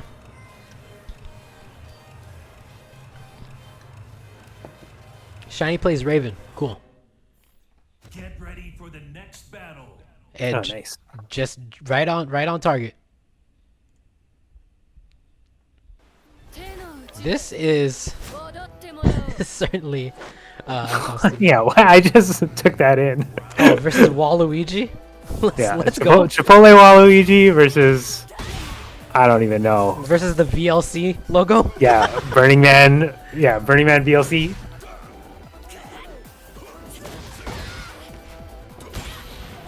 Ooh, nice throw there to beat the power crush. Yeah, really strong. And then Should he probably get wall from this. Oh, Yeah. doesn't drop at the end, but closes it out clean. In Heat, Raven becomes dangerous because a lot of those clones, which are unsafe, or at least minus on block, they suddenly become safe to to plus. So it just a big shift in frame data, which in my opinion is such a big buff in this game. Yeah, that's a great point. And the golden clones are scary. Yeah, there's 3 instead of 1. Look at that! Ooh. What a... This is a built-in mix-up, and I got hit. I got hit. I was pressing. I was pressing. Yeah, I'm not even playing the game, and I got hit.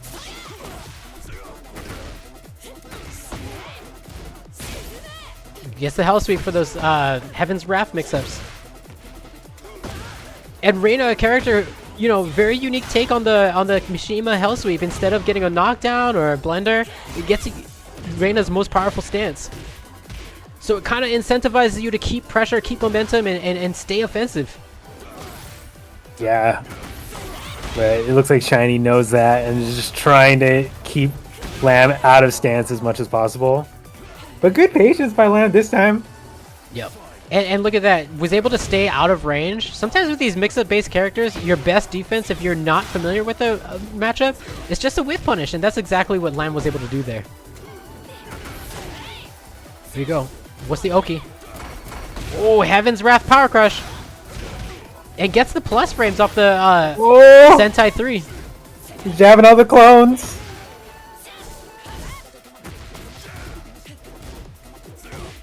Ooh, the down forward 2. I think that was a down. Yeah, you can see Labs just trying to end it with the jabs, but Chinese doing some strong mids, high crushes. Oh, and the hell sweep.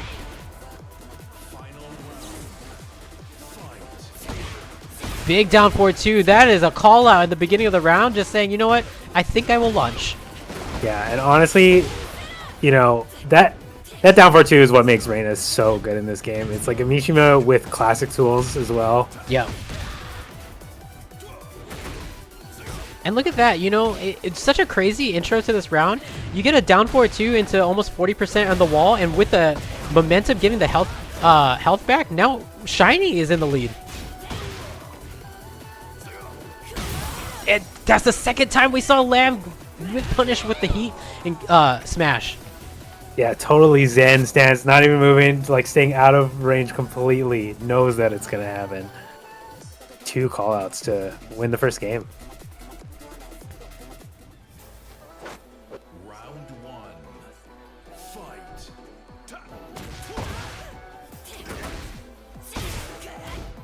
Ooh, Shane not falling for the Sentai shenanigans. Nice low parry. And he's ready for it. Oh, he is ready for it.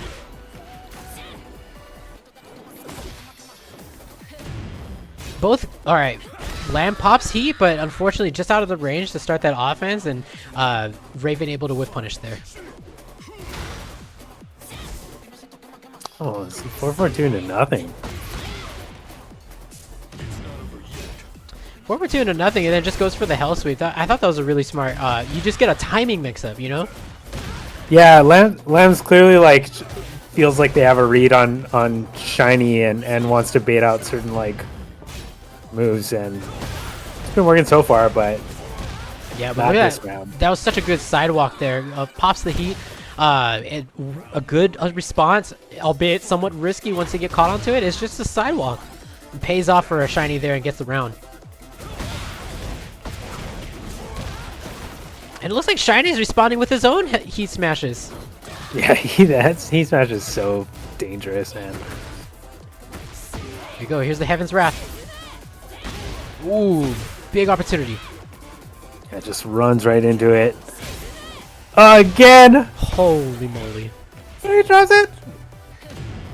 Oh! That's it. Alright, we're going to game 3.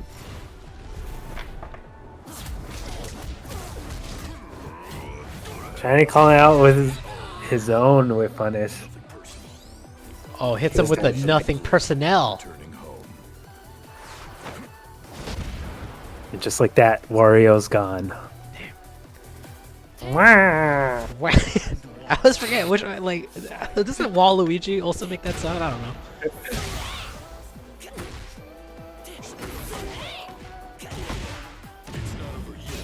not over yet.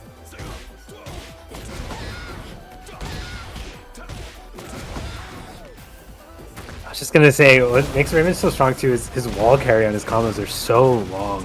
Yep. Yeah, and you know, around Tekken 7, a lot of characters got really good wall carry, but there are still those characters that is a good part of their like game plan.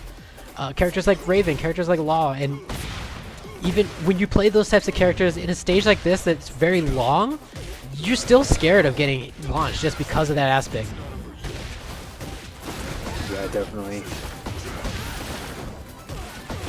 Because this is what happens. You're just in the blender. You're just in the clone blender over here.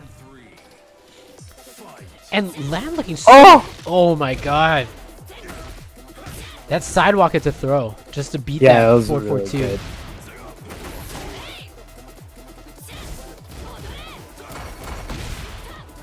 oh, Lamb knows that Shiny wants to this might be it. Go for the power crush.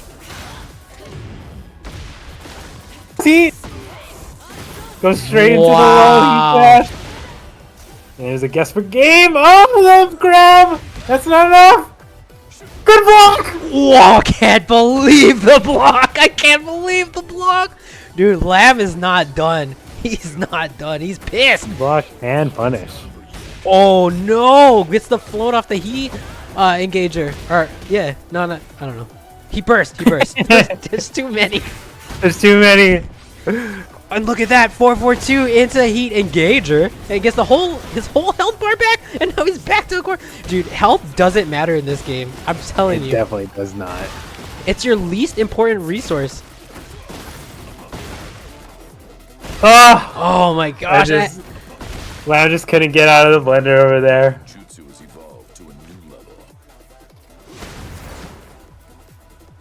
Incredible match. Oh my god. That was super hype match. Yeah, that was so sick. Really great stuff from Lamb. Lamb was showing such good game plan in that first game, and Shiny, you know, Shiny was able to adjust, get the momentum, and you know, Lamb didn't go down without a fight, but I think that just that Shiny just showing a lot of, like, you know, matchup knowledge there, and had a bit of the matchup knowledge advantage because Raven's a tricky character. Not a lot of people super know how to fight him. So really great showing by Lamb. Really excited to continue to see your progress and what you'll bring to the next tournament. Yeah, I'm looking at the chat. Yeah, 2 11 out of 10 matches in a row. Absolutely agree. We've been kind of spoiled here. But yeah, let's go ahead and get Clank and Tall Guy up on stream next. This will be the first time we're seeing Tall Guy here. Tall Guy playing Hwoarang primarily, so likely going to be seeing him. And then Clank, we saw him earlier against Possessor. It seems like they're listening to me on stream, so I don't have to tell them. They're already queued up, so that makes it easier for me.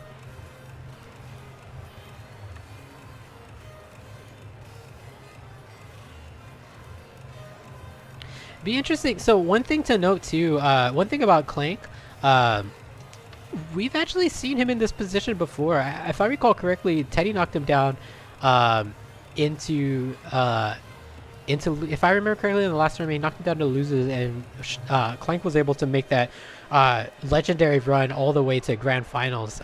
It was able to beat Teddy in the run back. So you know, Clank might be one of those players where they excel under pressure, where when they do get knocked down, it actually motivates them. So it'll be interesting to see what he's able to bring this time. And maybe that first set loss to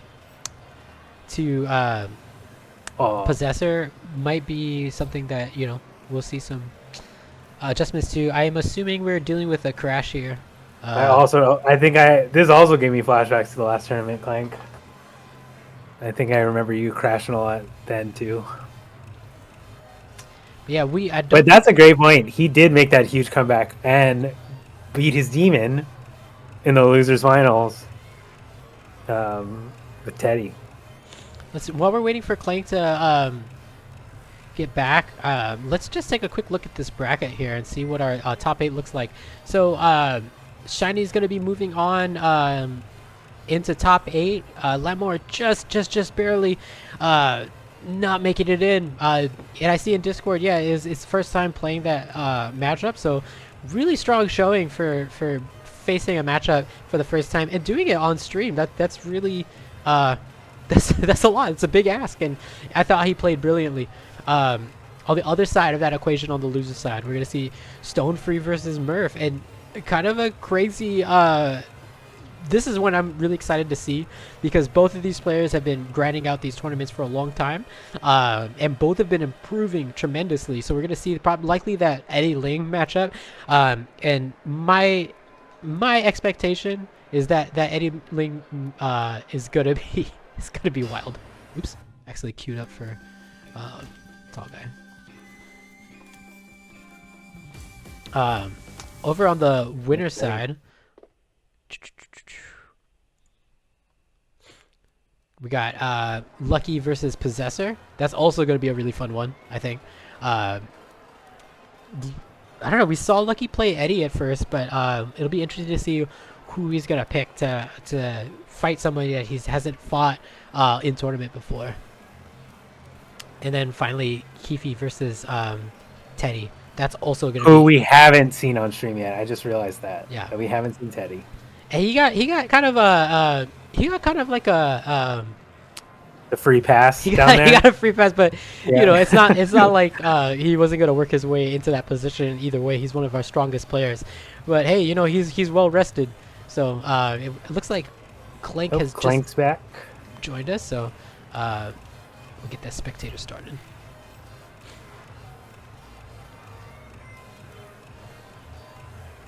I'm seeing in the chat that we need a dispute settled. Not like a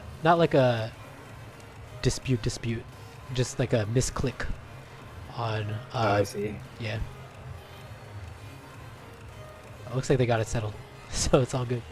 Cool.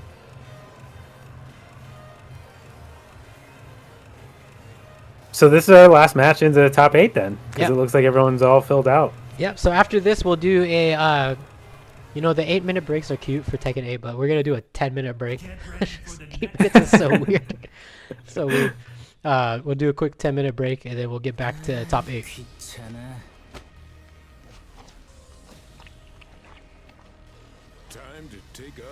And here we go. We're seeing more of that drip from Leroy. Yeah, and honestly, tall guy picking out a nice Harang costume. I know, like, the stereotype is like Harang's the Giga Chad dreamboat of the game, but looking extra good in this suit. Good punish.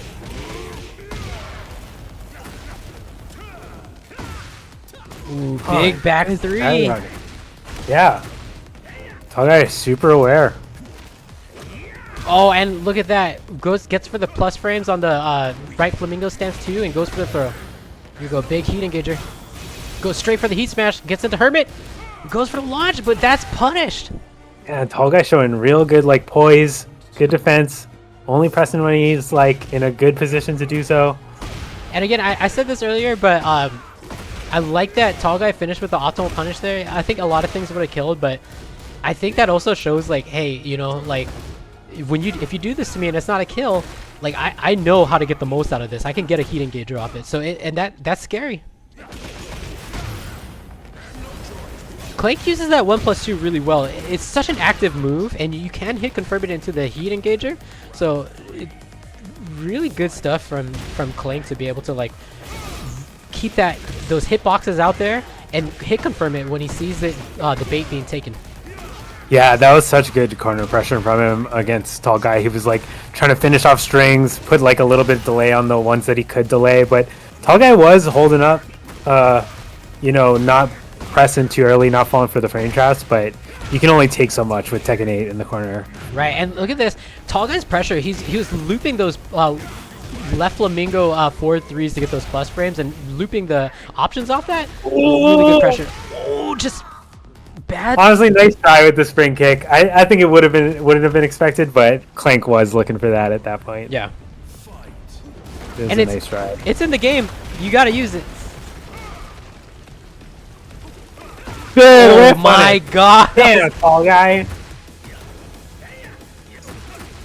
Just misses the tornado, and you know, Lemon, we that is something that we've seen from Tall Guy before. He has missed that combo pickup there, and I'm kind of wondering if maybe he wants to start living some tournament friendly combos there.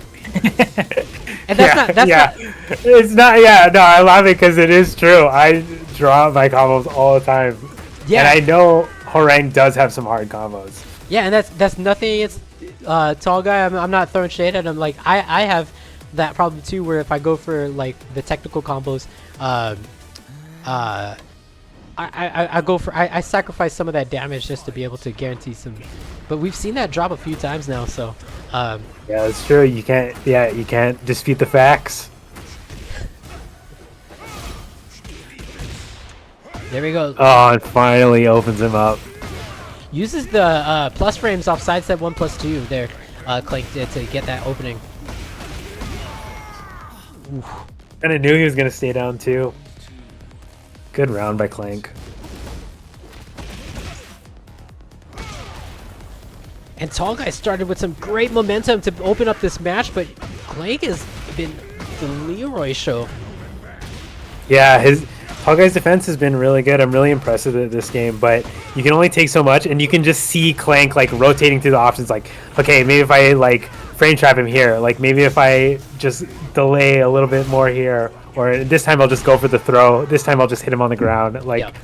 at some point, Clank's gonna guess correct enough times, and just like that, 2 rounds ahead. And we've talked about that in the last tournament. Adaptation is not just for the defender, it's for the aggressor too. And it's how you maintain your leads. And this is gonna floor break. This is, if Tall Guy's still alive, he's gonna be fighting for his life here. Oh, Sugar! Look at my Sugar! Oh. Yeah! Oh, he avoids it! Oh, signs of life, signs of life. Oh, I love the power crush cancel. For a second there, I thought Sugar might have a hitbox going back. That would be so. I would be so salty. Oh, Clank takes it. I love the creativity from Tall Guy. Obviously, you know, Clank did take it, but the options that Tall Guy was using there with the left flamingo stance, getting the plus frames off forward 3, canceling the power crush, he has a really creative offense, and it's just super impressive. Yeah. It's just when you're a Clank, like you're saying, he's a character or he's a player who Clank is comfortable getting a lead and then switching up what he likes to do. He doesn't like to. There's like sort of like 2 rules, schools of thought there, right? There's the players who like they'll exploit your weaknesses and keep going to the well, and then there's players who are just gonna like change the board game every time that they get an opportunity. And Clank's the latter, so it's really hard to get a read on him once he gets that momentum. Yeah, a lot of pressure, for sure. And like, I don't know, anyone would crack at that point. Like, if you just have to defend for that long in this game, you're just gonna get opened up at some point. But this match made me a Tall Guy fan. I really like his play style. It was really fun to watch. Really calculated, and playing out his mind. And he keeps getting better every single time he participates. So I just really appreciate, you know. I appreciate all the effort he's putting in, and excited to continue to see his growth. Just barely didn't crack top 8 again, but you know, it's right there, it's waiting for him. So yeah, let's take a quick look at the bracket, and then we'll do a little break. So let's look at what top 8 looks like here. So it's gonna be Clank versus Shiny for losers round for on the loser side, and again Stone versus Murph. Those are gonna round off our loser side, and then up top we're gonna have Lucky versus Possessor and Keefe versus Teddy. This is so stacked. This is gonna be some crazy matches. I mean, I'm so excited to see Teddy's debut on stream today against Keefe, and Teddy's been playing Steve, so it's gonna be really like Teddy's gonna be wise to a lot of what Keefe's gonna be using, and then Lucky, you know, he's got 1 million characters, and Possessor also got 1 million characters, so we might just see some crazy counter picks there. And then the loser side, yeah, Clank is waiting in the wings. He's been here before. He's comfortable there. And Stone and Murph, you know, they're training partners, so we're gonna have a rivals match in those two. So those are always fun to watch. Yeah, we're gonna be right back. Gonna just take a quick 10-minute break. I'm gonna go ahead and put some background music too, so you guys get to see me just fiddle with this. But yeah, we're just gonna go ahead and take a quick 10-minute break, just the bathroom and all that kind of stuff, and then we'll be back. See you then.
Alright, we're back. Sorry, I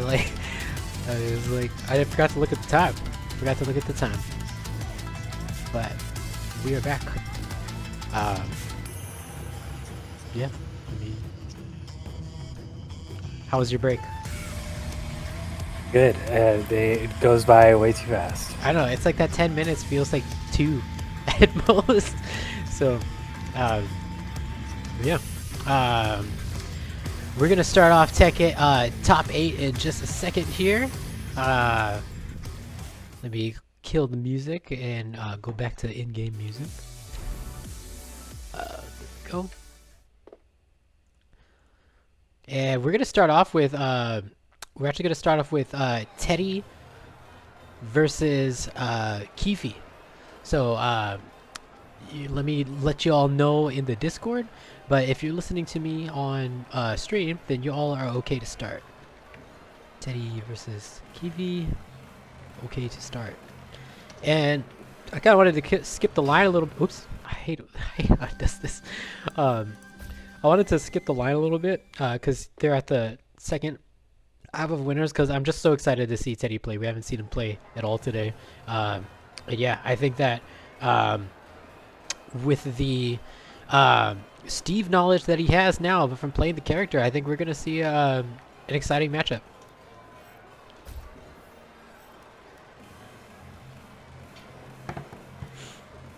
Teddy might just I'll be excited. Kiwi's been showing such good strength and keeping like the offense on their end, keeping people at the wall. Yeah. But that's what Brian wants to do too. I mean, that's what everyone wants to do. Right, and again, it's interesting because again, we're gonna see 2 counter hit heavy characters in this matchup. We originally saw Kiwi versus Baron playing Lee, who also wants to counter hit a lot, and then now we're gonna see it with Brian, who is the counter hit character. But it's interesting. I love the rhythm of this matchup because they're both trying to essentially do the same thing but in different ways. You know, like Steve is just peppering you, and just not letting you breathe. And Brian, you know, he's waiting for that right opportunity to land like the perfect 3+4 or the perfect I keep forgetting the elbow. Back one, yeah. Perfect back one, perfect 3+4, and just start the party. So it'll be interesting. They both want to do the same thing, but they want to get there in different ways. Yeah, I think even defensively they're a little bit different. Like you want to sidestep Brian a little bit more, and you kind of want to call out Steve's highs a little bit more. Yeah, and it's tough. It's tough if you're Get ready for the it's next tough if you're battle. defending the Steve player because that, you know, you deciding when you're gonna call them out. That's a do or die situation. Yeah, because they could be throwing out the back one. Yeah. At that moment.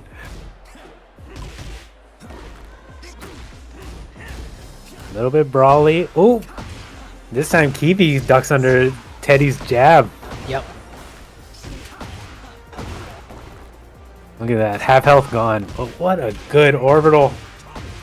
And that is so dangerous to whiff against Brian, and not just Brian. It's so dangerous to whiff against Teddy. His whiff punishment, it's the scariest of our community, in my opinion. Yeah, super on it. He's just not a character you want to make mistakes against.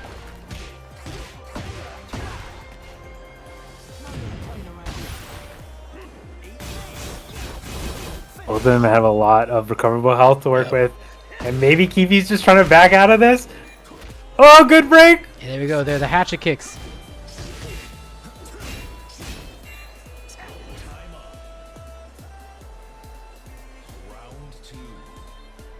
Kiwi able to steal that one with the timeout. Yep.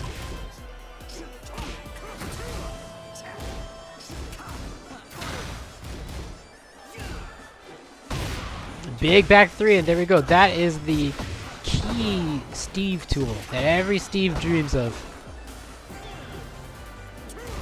And one thing we didn't really call out is the stage here. You know, this is kind of gonna favor, I think, I would normally think that this would favor Teddy, and I might still favor him, but we've seen Kiva do so much work against the wall.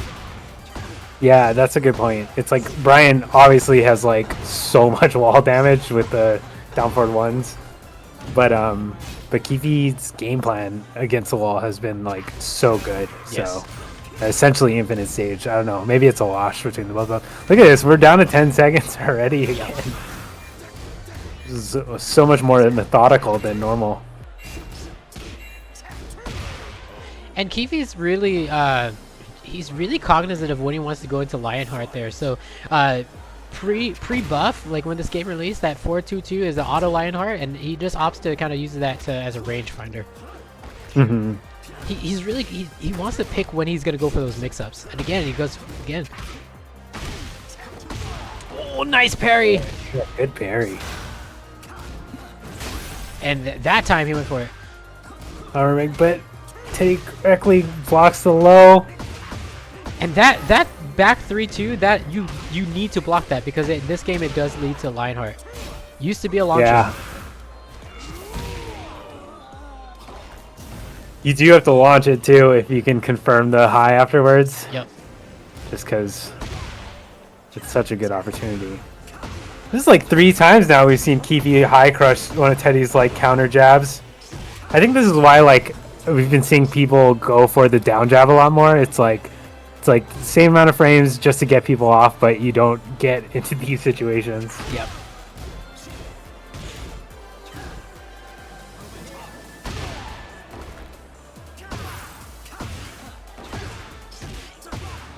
Good mix up by Kifi. Went for the launcher that time instead of the low like expected. Oh my god! Just raw Lionheart to catch the whiff on the snake edge there. Yeah, raw Lionheart versus raw snake edge round start is hype. Oh, look at that! How many hit? Oh my god! How many hatchet kicks is that? Oh, finally gets into the duck, and that's when he does the orbital too. That was just like I can't even call it classic like Brian pressure. That's like classic fighting game pressure. Like peppering you with the lows, peppering with you the lows, and then like now when your back's to the wall, go for the mid. It's classic mix-up.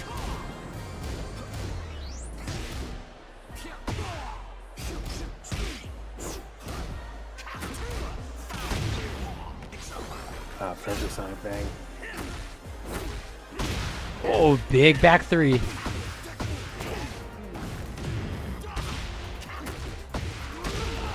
Look at this Brian damage. Both still in heat. Yep, not anymore. Yeah, not anymore. Kifi just getting out of that heat smash situation unscathed. And nice punish on the hatchet kick. Here we go again. Raw Lionheart, but misses the pickup. Yeah, he's been so good at spacing out those raw Lionhearts as like a whip punish, like a Kempo step or something like that. Yeah, I've seen people call. I think Baron's called Steve Fang now with the raw Lionheart. Yeah, making good use out of it. Oh my gosh.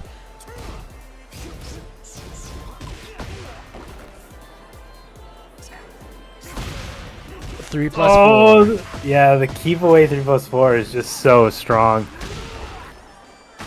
Hatchet kick. Hatchet kick. Whoa. And there we go. We saw it again. Hatchet kick, and then down forward 1. It's such a good down forward 1 by Teddy. I mean, by that Brian's got. Yeah, and I think he confirmed it too, which is not easy to do in the heat of the moment.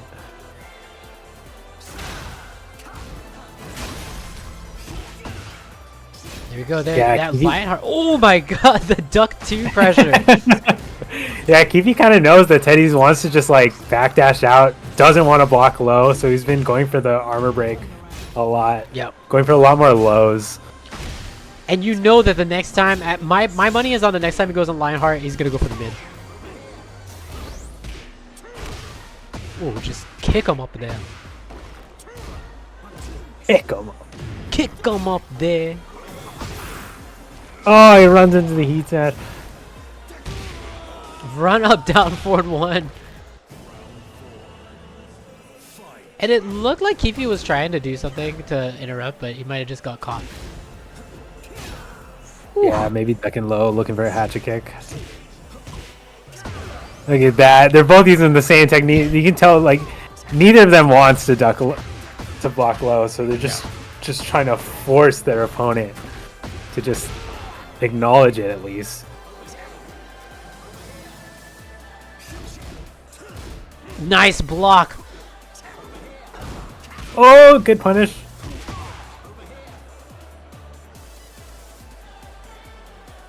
We're getting down to the wire again.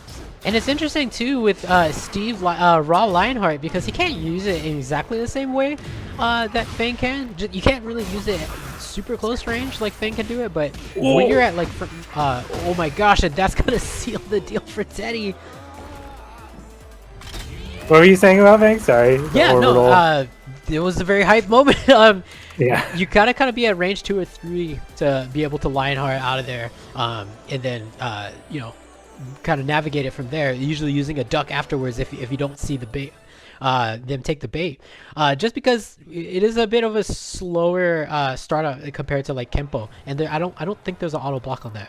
So, but yeah, that was really good stuff. And Teddy's gone ahead and punched his ticket to winners finals. So you can go ahead and take a little rest there. It's gonna be a while till we get back to you. Let's go ahead and get the next matchup going. So that's going to be Lucky versus Possessor. I'll let you know in Discord as well if you are not listening. It looks like they are sitting down now. Perfect. This is ready. Yeah, and again, like we were talking about earlier, these are two character generalists, so they play a little bit of everything. We saw Possessor start with the Eliza. I think Lucky also plays that character, to be honest. He kind of plays everybody. But yeah, we do see the Claudio most from him.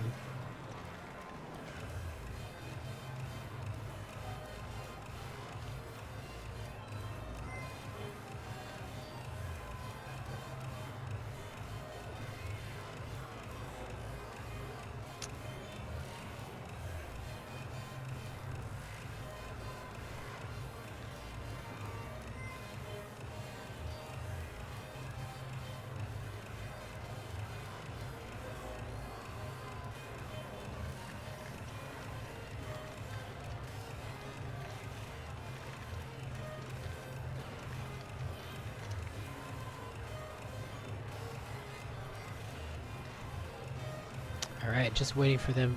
I imagine this is going to take a little while because both players are like, what character should I play? And they're like cycling through the entire character select screen. And we see Eddie versus Eliza. Okay, here we go. Here we're getting started now. Yeah, Lucky's sticking to the Eddie.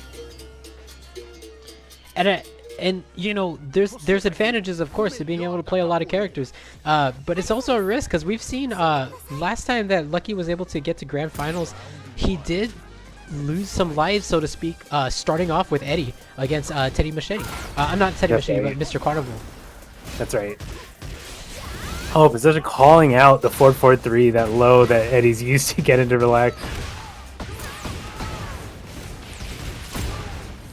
Into pretty much this first round.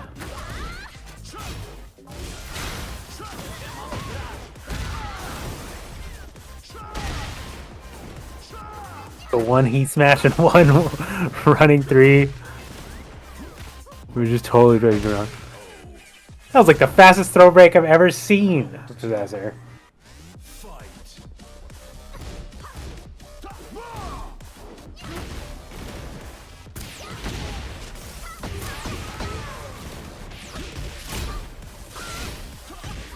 And look at that. Lucky is more willing to punish Eliza on that power crush there. And that's a big, oh, this is gonna hit. It does. Yeah, that's a good call out. That's definitely that's a Lucky matchup specific thing you gotta look out for, because Lucky loves going for that rage art. If you play him just 2 games, then you know that that's on the table, and it really slows you down. Well, it works a lot better too in tournament. You just like want the round to be over. You just trying to jab somebody out, continue your offense. Right, and if you get it, you get that chance to breathe. You get a little chance to think, which is really important for these high stakes matches. Ooh, no punish. Good block and punish. Oh, the power rush goes to the back. 1+2. Ooh, whiffs in front of his face spit. And that's one thing when you play multiple characters. Like sometimes you're like, your muscle memory just takes a little time to catch up. Like someone whiffs on your face and you're not quite ready. Like it just, you know, you might need to cycle through your mental options of like, wait, what am I supposed to do here? Is it down 4-2? Is it down 4-3? Yeah, especially if they don't like have the same input for their punishers. Exactly, and I have to think that's what was happening there, because Possessor like gave himself up on a silver platter there with that whiff and wasn't punished for it. Here we go, big heat engager.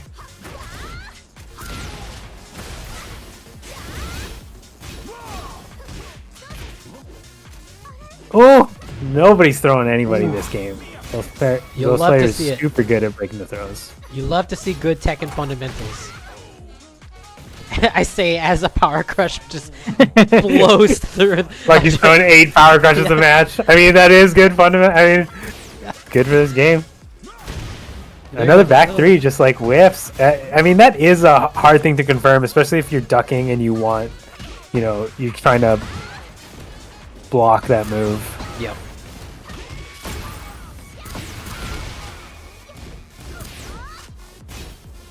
Could have punished that.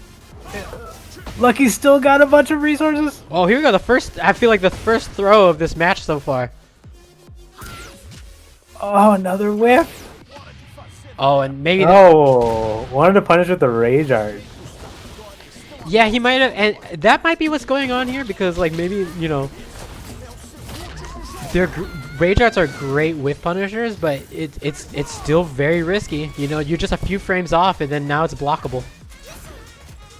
Yeah, definitely. Oh, low beats out Possessor's power crush. And I love going to the well with the lows against in this matchup, because it beats armor. Like it's such a good option against Eliza. Oh yeah, that's a good point. That's something that Possessor should be doing more too, because Lucky's taking advantage of those power crushes a lot.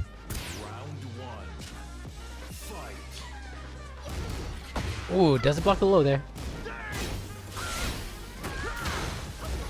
Almost gets the punish. That'll do it. Yeah, that keep out's so good. You don't want to let her spin up. You need to interrupt that. That's such a crazy move if you let it go. It's like Asuka's 4-3. Yeah, it's terrifying.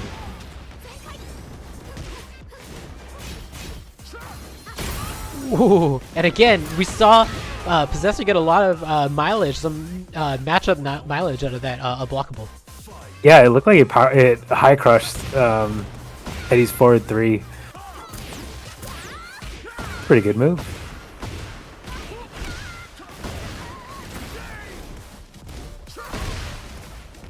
There we go. Lucky's placement of that forward 3, or was it back 3, the power crush? It's so good. I mean, he's not really like using it so predictably that Possessor is able to duck it, but he's getting good pressure, he's getting good results out of it, and you just saw him like kind of blitz through a jab with it too. Yeah, he's been using it very well.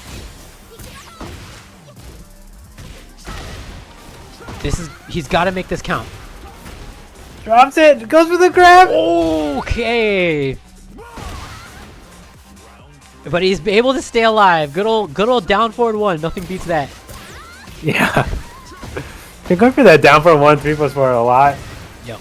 Possessor can duck it if they're ready for it, but I know how hard you can't just bust out knowledge in the middle of a match. Right, and that's one thing too. Like when we say like, oh, that string is duckable, it ends in a high, that doesn't mean never use it, because like even pros, they're not gonna react to it the very first time. You just got to be careful. Dude, and even when you know it, you don't do it for another. You got to get hit by it 300 times. There's like 8 stages to learning strings in this matchup. Right. Such a huge difference between like the knowledge of it and the execution of it. Exactly. And what a clutch block on the low. Such a good block. And good punish on it too.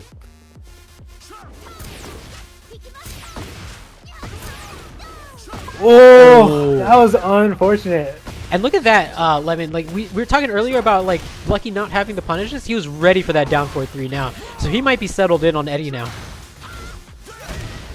Oh, big wall splat. This might be the round.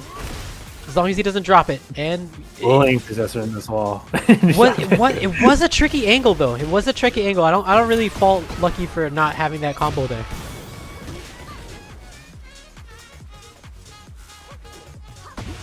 Oh my gosh, the down fortune and down 4-2 works every time. Oh, this is not gonna hit. I think This is there's not gonna enough hit. time to block. Oh, but it's... Oh my god. Don't scare me like that, Possessor. And these are the players that are scary to face because they are showing like, you know, they're not scared of losing momentum. Like they're still good to keep going. And it looks like we're stopped spectating. So I'm assuming that Lucky's gonna switch back to Claudio here.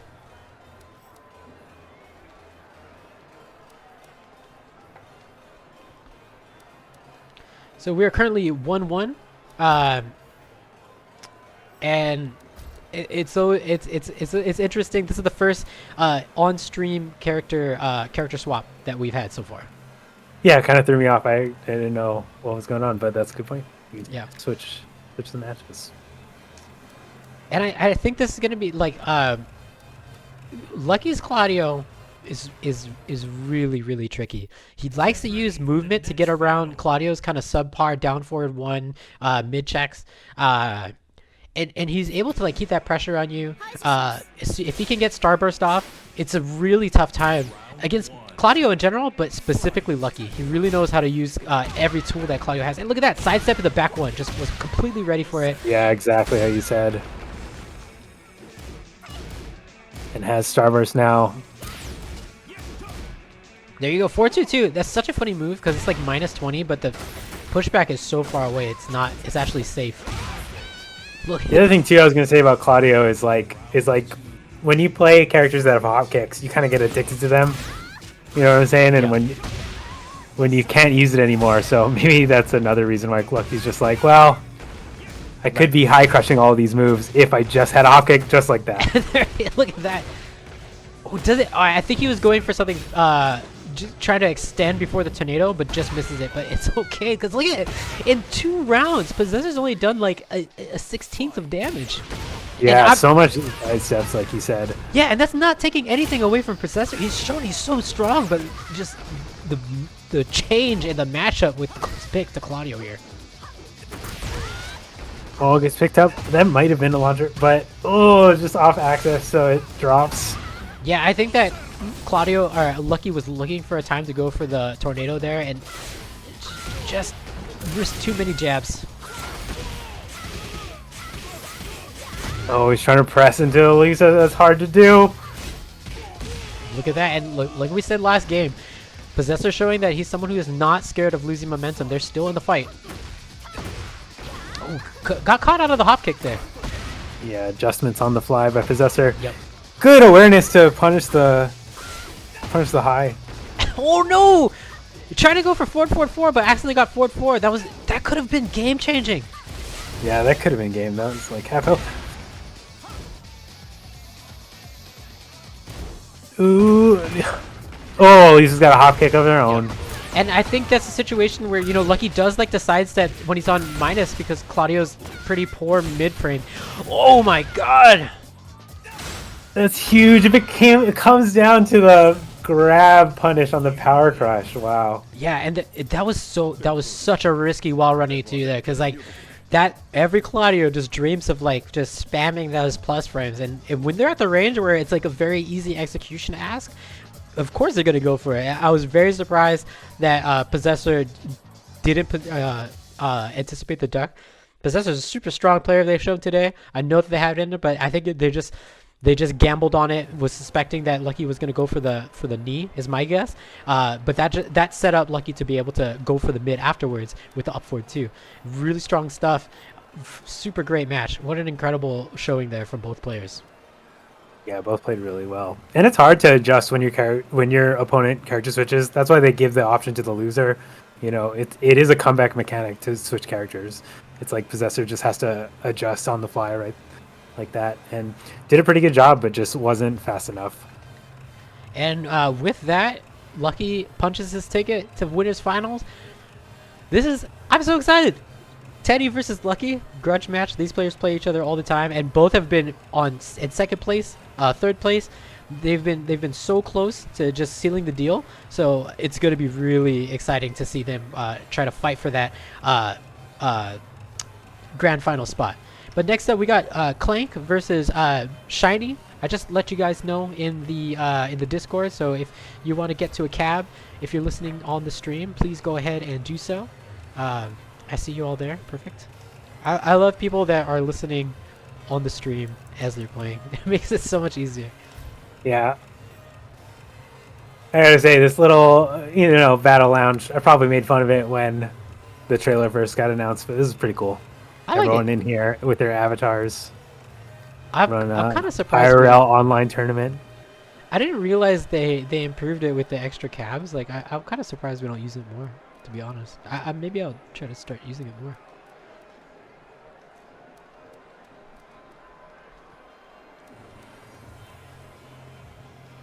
Plus, yeah, like who doesn't like to like show off their little avatar? Yeah. All they need is like a little in-game tournament registration thing. That'd be cool. Yeah.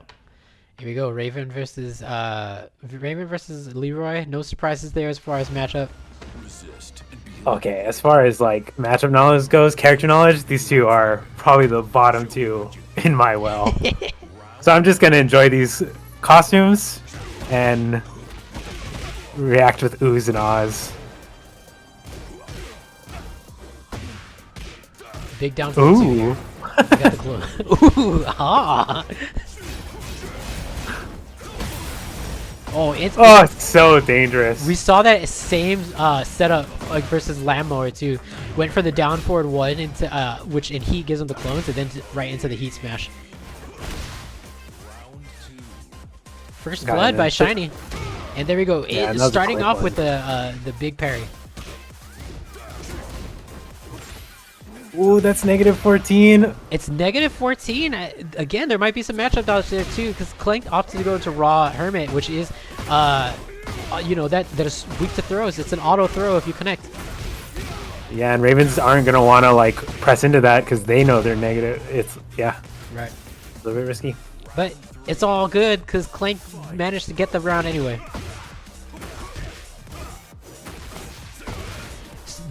So it's something really interesting there. Clank went for that Hermit 4, which I haven't seen a lot of people punish there. He's -7 and can't block. And that's the first time I've really seen anyone challenge it today so far, with Shiny going for that hit. And now look, we're at the wall here. Oh my god. Clank correctly guessed on the initial low, but got caught by the above you.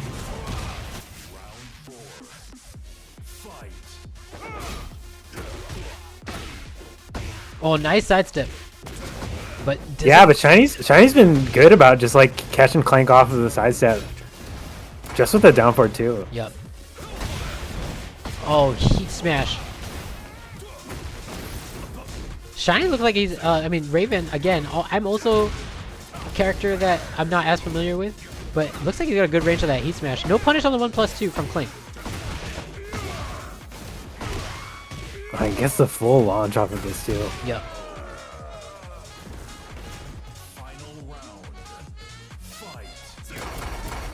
Oh my god. In this house, we love round start power crush. That was crazy. Hey, Mr. Carnival in the chat. Good luck on your other tournament.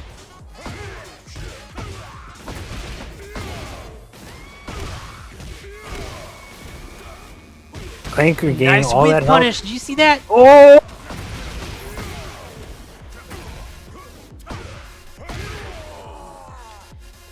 Clank's fighting for his life. He takes first blood. He gets game 1 there. Yeah, and I think that was a 3-round comeback, if I'm correct.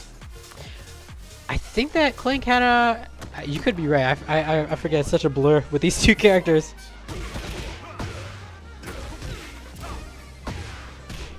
I love that down 4-2 there. Yeah, Shiny's been like 3 for 3 on the downward too. It's so good. That's punishable. There we go.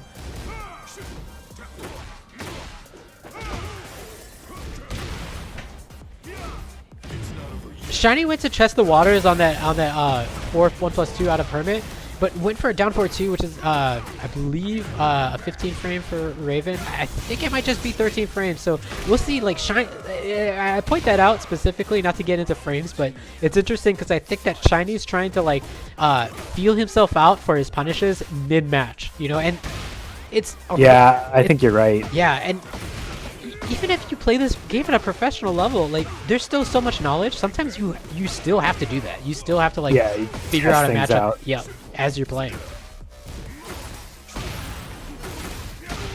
Same thing with the power crushes. It's like Leroy has so many like tiny little strings that leads to lows, really quick lows, and the power crushes get beat up there. So Shiny's just trying to find a good place to throw those in. Just like that. Whoa. That was the heat smash. Did you see the range on that thing? That was huge. Yeah, it was huge. Ooh, Shiny just was on game point there, tournament point for his tournament life point, I should say, and fought back huge. Yeah, when he gets Clank in the corner, he's got the mix. He's got the Raven mix-ups. Yep. That's that 1+2 by Leroy. Sidewalking it is so dangerous because it is a good option, but you have to know when to strike. It's active for so long. This is going to be match for Clank unless he messes it up. Oh, that scales a lot, though. Oh, he uses this. His last resort. Last resort. And what a great time to use that. You know, you just got to seal it off, and you get it once per match, so why not just throw it up there. Nice try by Shiny. Really had some good moments there, and it wasn't a runaway. It wasn't free by any means. Gotcha. So just got some news up in the Discord chat, but it looks like Kifi Shisha is unfortunately he's got a jet, so that's going to be a DQ on Kifi, which is unfortunate because he's had such a great run so far. But that also means that Clank is going to go ahead and move up to, I believe that's going to be, loser semis. So yeah, Clank got an extra buy there with that win. So great work, Clank. And again, Shiny, join the next tournament because that was incredible. What a great showing from you. I think we need to see more Raven. It's such a fun character to watch on stream, and yeah, just really cool stuff. Yeah, really fun watching you. All right, so let's go ahead and get the next matchup started. We got Lord Gianellis in the chat today, the leader of FGCB who brought us all together. So sit back, enjoy some Tekken while you're here. But next up, we got the rivals match, the training partners Stone versus Murph. These guys play each other very often, and now they're doing it in a top 8 spot at the FGCB tournament. So I just tagged you all on Discord. Go ahead and get situated and square up as soon as you're ready. Square up.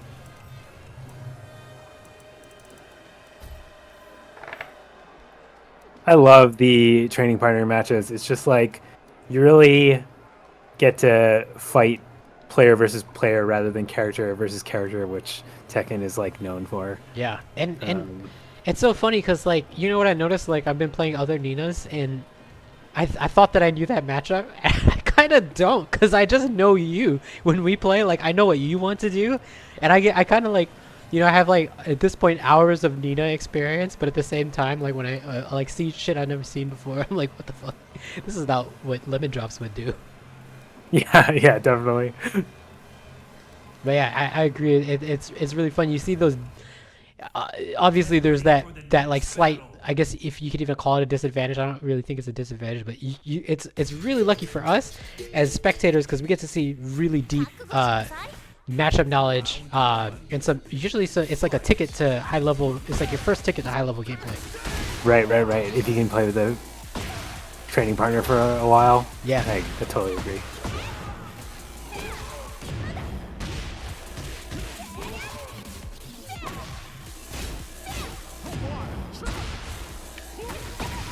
Pretty even so far, and there we go, that guaranteed down throw.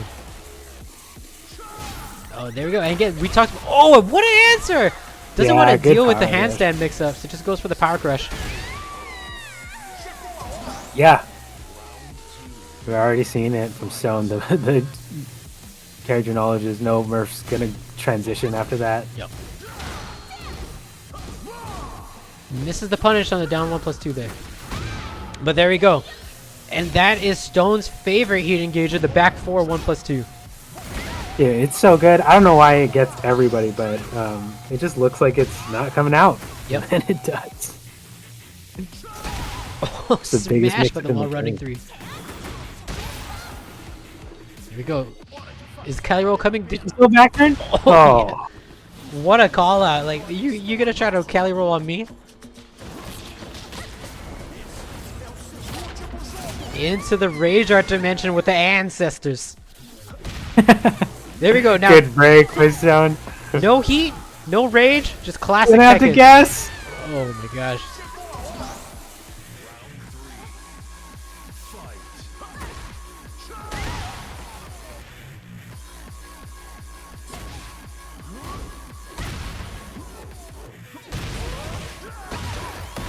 How the grab procs the stage interaction. Yep. That's crazy. That it's so rare to see that. That's a huge amount of damage. Stone is already at 30%.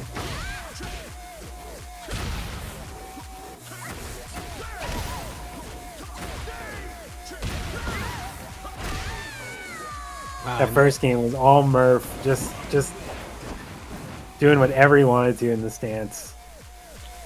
So we'll see. What are going to be the adjustments for Stone? He's going to have to adjust to what he just saw and then what he knows that his training partner likes to do. Yeah. Just got to keep him out of handstand. Great punish. And we were talking about this earlier in the tournament. That down 4-3 is so difficult to punish, really. So nice to see the full punish there. Oh, nice. He gets the full, again, another full confirm off sidestep 4 counter hit. Stone answering, getting no round brown with a round 1 perfect, lead off perfect for Stone here. Yeah, super strong. Look at that whip Just punish off down of a couple mistakes.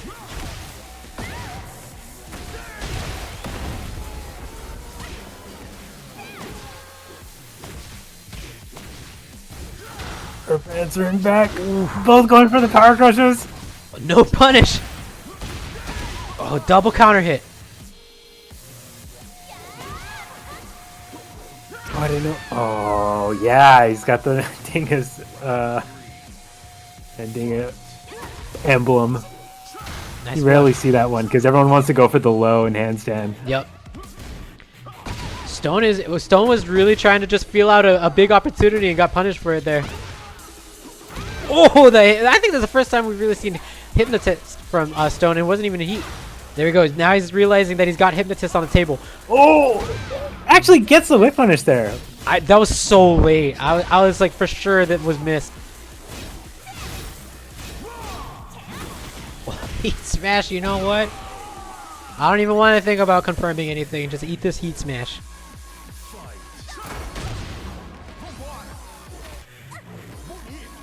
Heat engager into throw, the classic of Tekken 8. Oh.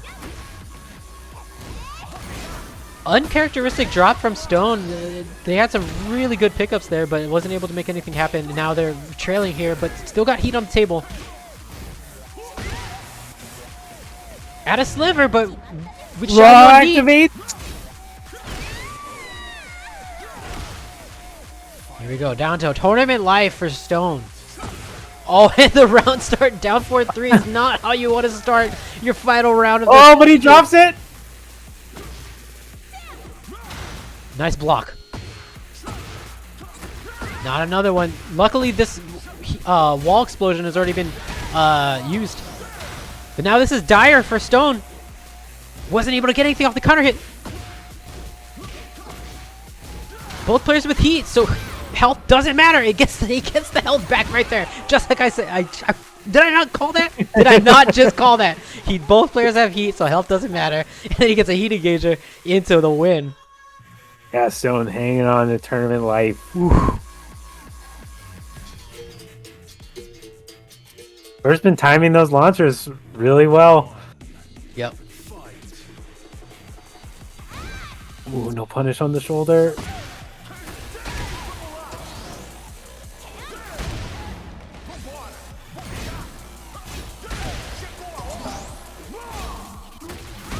There we go. That back 4-1+2. Oh, that's the first time we saw the snake edge from. What is? What? Oh, what on God's green earth is happening? Dude, this is like a shonen battle.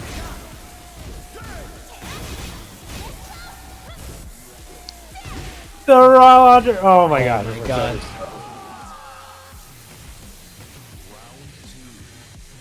Raw 1+2. Oh, That was intentional. Stone knew the power crush was coming off from Murph. when that AOP round started, it's a down 1+2. These Dude, players yeah. know each other.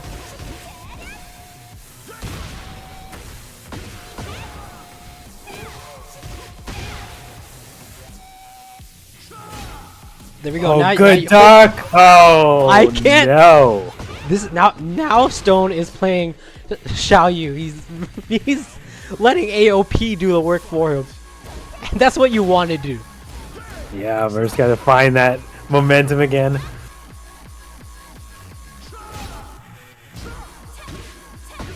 Goes for the power crush. Oh, there we go. And what a reversal from the first game. This is looking like all Stone.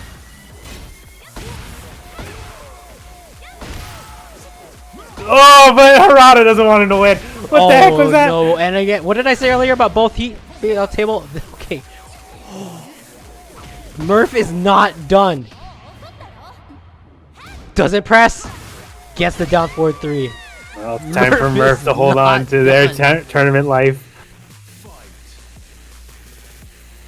Oh, Oh!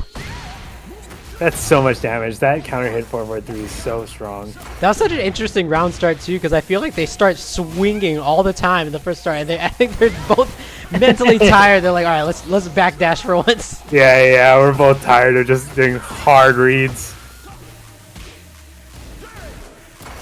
Good power crush. Last game, last round. Loser goes home. Trading partner versus neither one trading wants to partner. make a huge risk. No punish. No punish. No punishes. Oh, and finally a heat engager from Murph.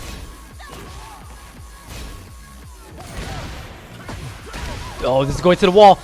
Wall explosion is on the table. Stone tried to guess on the relaxed stance for life. This might That's be it. hard. No!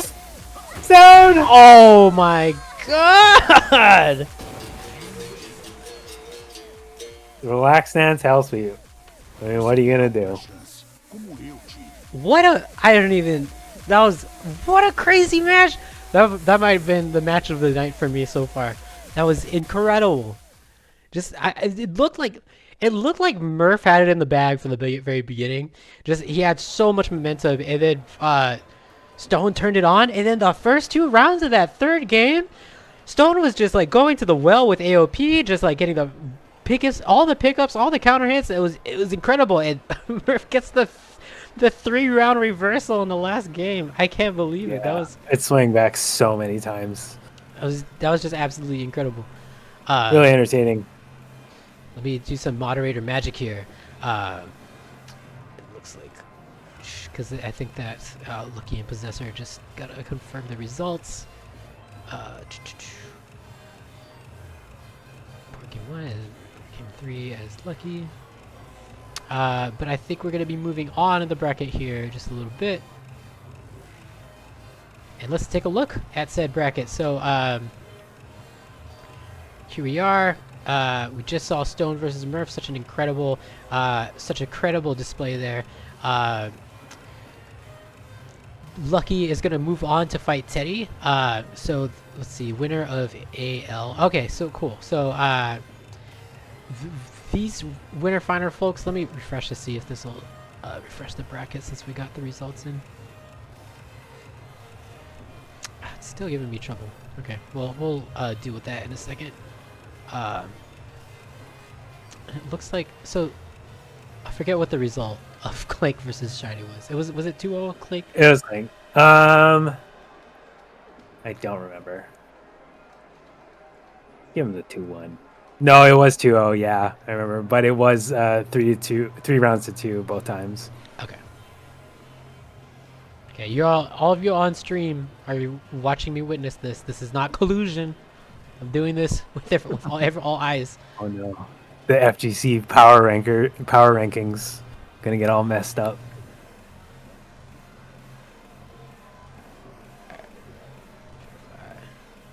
Okay, there we go. All right, so we're all updated now. And then so we'll have Keefe versus Clank up next, and then after that we'll have Murph versus Possessor. So I will put that into the chat as well. So yeah, we're gonna start with Keefe versus Clank, and then Murph versus Professor. Oh wait, but Keefe DQ'd. I forgot. I will have to. Oh, that's right.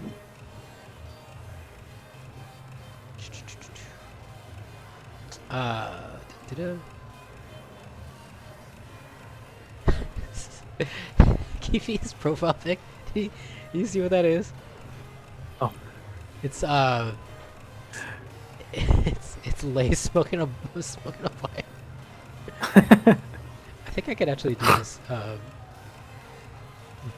think if I go into admin, I might have an easier time. Okay, here we go. Alright, everyone's watching me do this.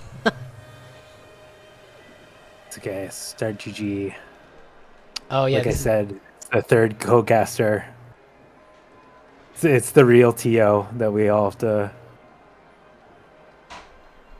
bow down to.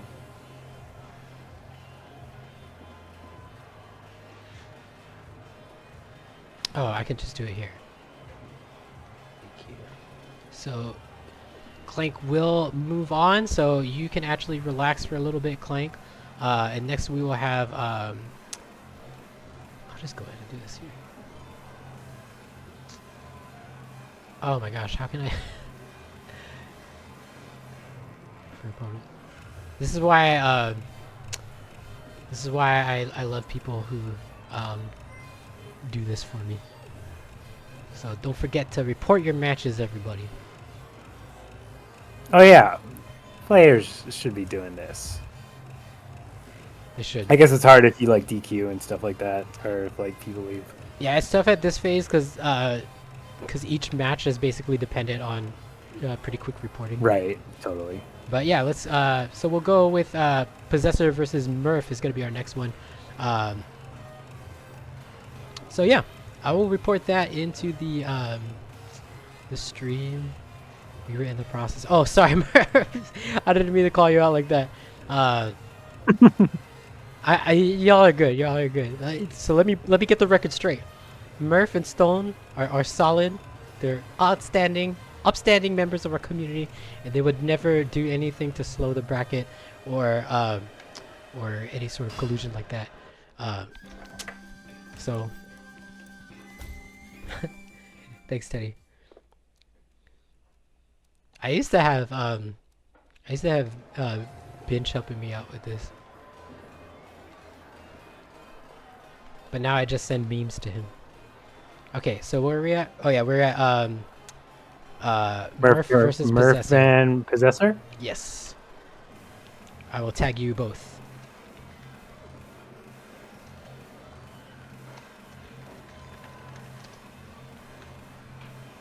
Oh, it looks like they're both woken up.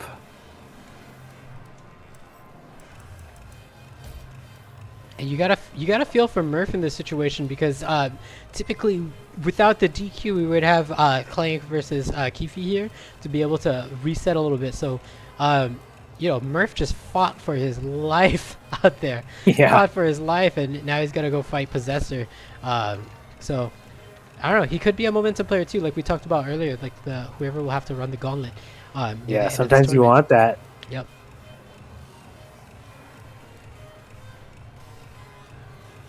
Depends on what kind of person you are. M King, we are still in the middle of top 8, so don't worry about it. We're still just working through the loser side. You came back just in time.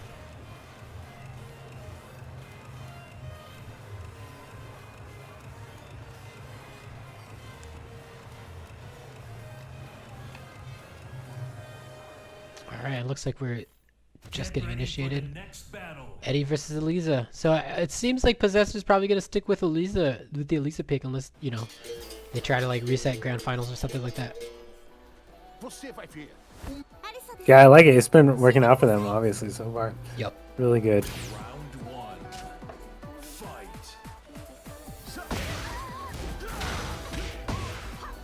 Immediate punish on the stance mix up there. Possessor's ready.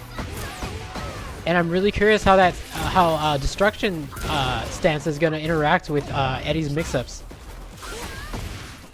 Just like that, and that's exactly what I'm talking about.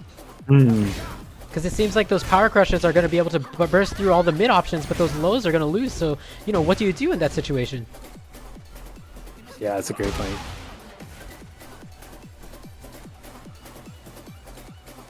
Ooh, both taunting each other. Good block on the hell sweep.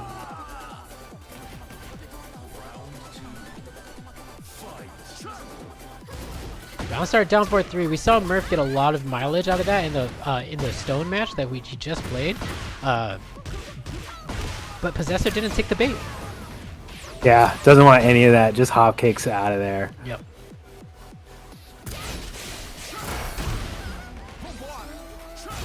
Look at all that health back. Murph got 20% back from that. Good block on the hell sweep too. I mean, and I don't hate the heat smash because obviously it's not a launch punish, which was on the table, but he was almost out of heat, so may as well use it.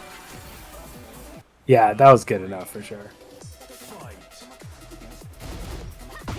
Ooh, ducked for the low, and Possessor wanted to get the down forward too because of it, but it's a little too slow. Yep.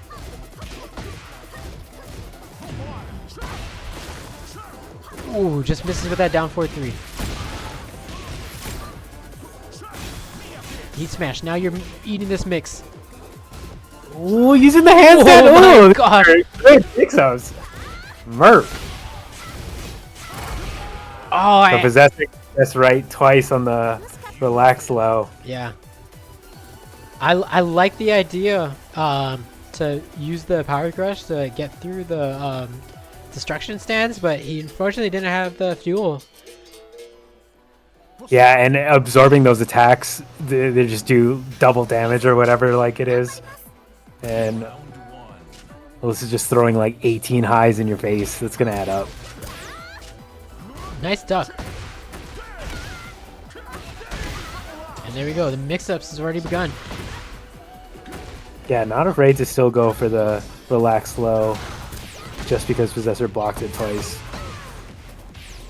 Both of these, oh, use it, and this is such a great tool that Possessor has put onto the table. Now that they're using the throws, if Murph gets too over reliant on power crush, they're gonna lose the throws there.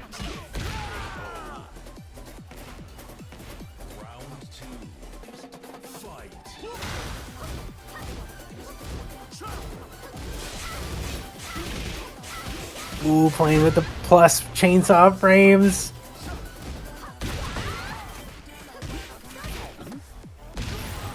If Murph lets Possessor get into the destructive stance, Possessor gets so much damage. Yeah. And it doesn't matter who you are, what your name is. Like defending destruction stance is difficult.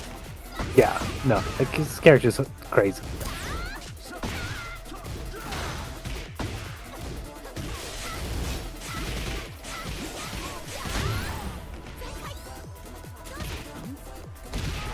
And that's going to be a quick 6 rounds for Possessor. They're moving on to the bracket.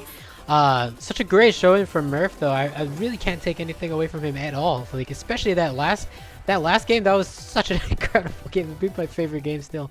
But yeah.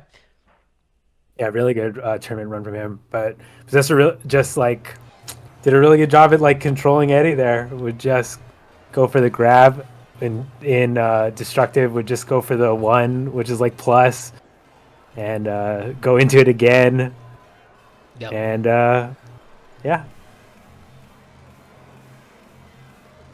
just had the right frame trust to win.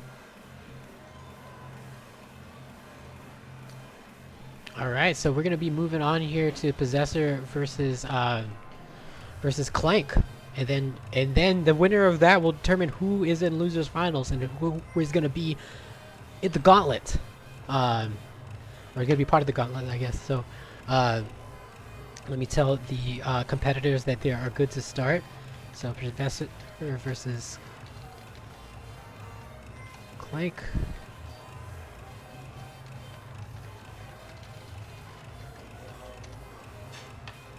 All right. And there they are. They're ready to go. And just a reminder for anybody listening to the chat, for finals, for winners, losers, and grand finals, we do switch to a lobby, so that just allows just to keep it first to one. Makes it a little bit cleaner for the Yeah, lobby 'cause if itself we're goes first to one. Yeah. If you're doing 3 out of 5, right? Yeah. I think it's a good idea. Plus, it's like generally we'd want to like do the same rules as all Tekken tournaments where you have to switch the stage, but nobody really wants to do that in like early brackets just because it takes so much time and it's kind of a pain. Yeah, exactly. So our compromise, again, for anyone paying attention, our compromise is that, you know, we kind of let you handle, like, we want the stage to stay random, but if you want to stick on the same stage for your matches leading up to finals, that's fine. And then for finals, we do the official, like, TWT rules. Yeah. It's a good mixture of just like casual, good fun, and then like some cool tournament rules at the end. Yeah. I mean, they're all tournament rules. The stage thing, whatever. We don't know to get into Oh, we can Bandai get into it. You want Namco's to get into it? decisions, You want to get but into what happened at EVO? I mean, okay. Well, the one thing that I will say about this is like, sure, enforce the rules, but then you just don't have an easy way to just randomize the stage no matter what. When you whatever. Because that happened to me at EVO too. Like when I was playing that Victor player, I accidentally, I think I accidentally forgot to random switch. I just like clicked reply, and so we had to like basically like play our match to, because you can't just like quit out even like if the console's running on tournament mode. You can't like hold start to pause. But yeah, you had that guy. You're that guy that like straight up counterpicked, and you and I were both like, dude, that's not the rules. That there's a Lee player. Was it the Lee? He was like, what are you talking about? Yeah, that's right. Whatever. That was scrub. I had to just let it go. Because you don't want to, it's like round 2. It's like you don't want to be the guy that's just like, hey. But also, I don't know. I've filmed his match for him too. I held his phone. I should have. Oh yeah, that's right. He asked you to film the match. I should have just like BM'd the whole time. I should have been like, come on, limit drops. This guy ain't shit. This guy sucks. So every time and he's watching it back. Yeah. And this guy's a scrub. He flew all the way to Las Vegas to do that mix-up? What the fuck? I should have been a better friend to you. Should have dropped his phone. Yeah, that's what MK Prime in the chat is like. Should have dropped his phone. Yeah. Oh dang. I'm sorry, man.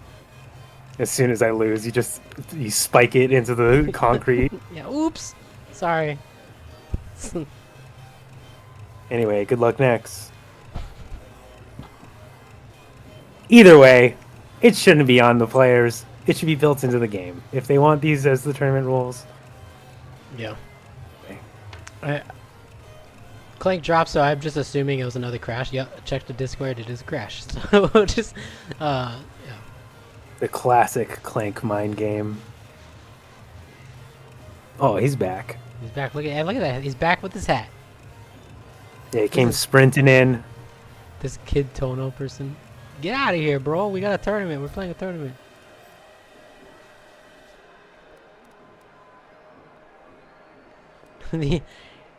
The Africa Tekken scene is not this active. This is not. We're just here for logistics.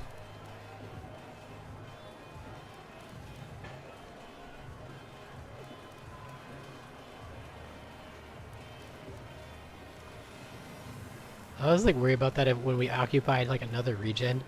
Some person who like is so used to not being able to get matches like comes into like Fight Lounge one day and he's like, "Oh, my people, they're finally here. I finally have people to play this game with." It's all 1 bars. All right, initializing. We are Get initialized. ready for the next battle. Elisa versus Leroy. Yeah, sticking with the Elisa the whole way.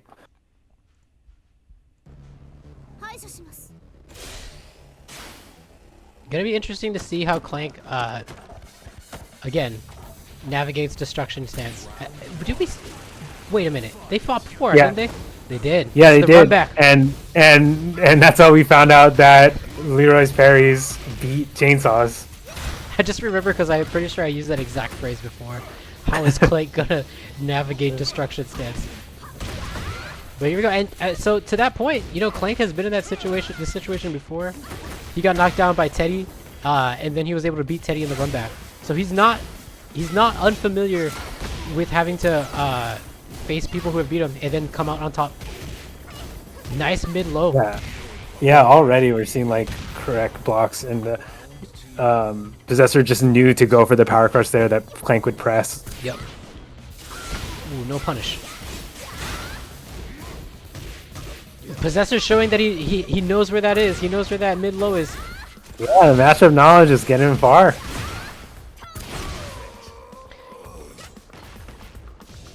And that's Been one of... Clank in the... Yeah, sorry. Didn't mean to interrupt you. No, that's it. Look at these reads by Possessor. They're just... He knows exactly what options to place.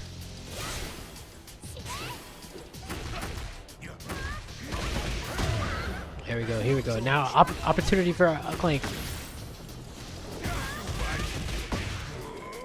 And Trigger happy with the heat smash. As soon as he saw the whiff, was ready to let that go. Yeah, it completely beats out the Elisa hop kick, which is normally a kind of tricky mix-up, or kind of tricky move to deal with. Right. But he just ends it. There you go. Quick 2 rounds by Clank. It was looking a little bleak at first in the beginning of this game, but Clank's in it. Oh, wow. Oh wow, yeah. Oh wow, exactly. And look at that. And again, we're talking about like learning matchups on the fly. I don't know how familiar Clank is, but like blocking that mid option out of destruction, so smart to do the 1+2 because it is a hit confirmable heat engager. So, and it's safe on block. So he can just throw that out there. If it connects, he gets a heat engager. If not, he's safe. And that's something not a lot of characters have in this game. Yeah, that's a good point. Either way, it gets rid of the chainsaws, and you can just confirm it if it hits. Yep. Really, really smart play by Clank. Oh, huge speed. Oh, nice parry. Yeah, Possessor finished that string like one too many times. Oh, I hit the low to beat the power crush. Oh, it trades in Clank's favor.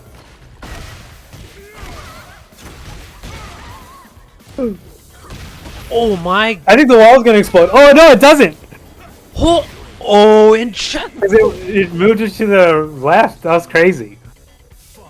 That would have been game, but Possessor just barely able to make it out of there. Mounted such a strong comeback. Oh, tried to parry the chainsaws, which we know is possible, but just mistimed. Which we know works. Oh my gosh, that heat smash says power crushes? I don't think so. Oh, good. Is it gonna kill? Oh, it beats Oh it! my god! And that's I love that like gambit where one player is going for like the slash kick and the other player is just going for rage art. You get a moment of like, how much health do I actually have here? Yeah, have I calculated this correctly on both sides? It's like, I don't know if you heard that meme. It's like my strategy was calculated, but goddamn, I suck at math.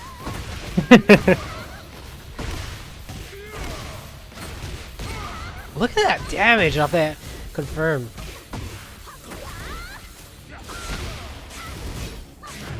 I'm not holding back. He smashed into Hermit mix-up. Oh, this is punishable. Punish. For one of those two. Good low parry. I think he could just go. Oh my god, it's a little bit risky. He could have just rage darted. Oh my! What? That was the anime finish, bro. What the hell? I had no idea who was gonna win that one.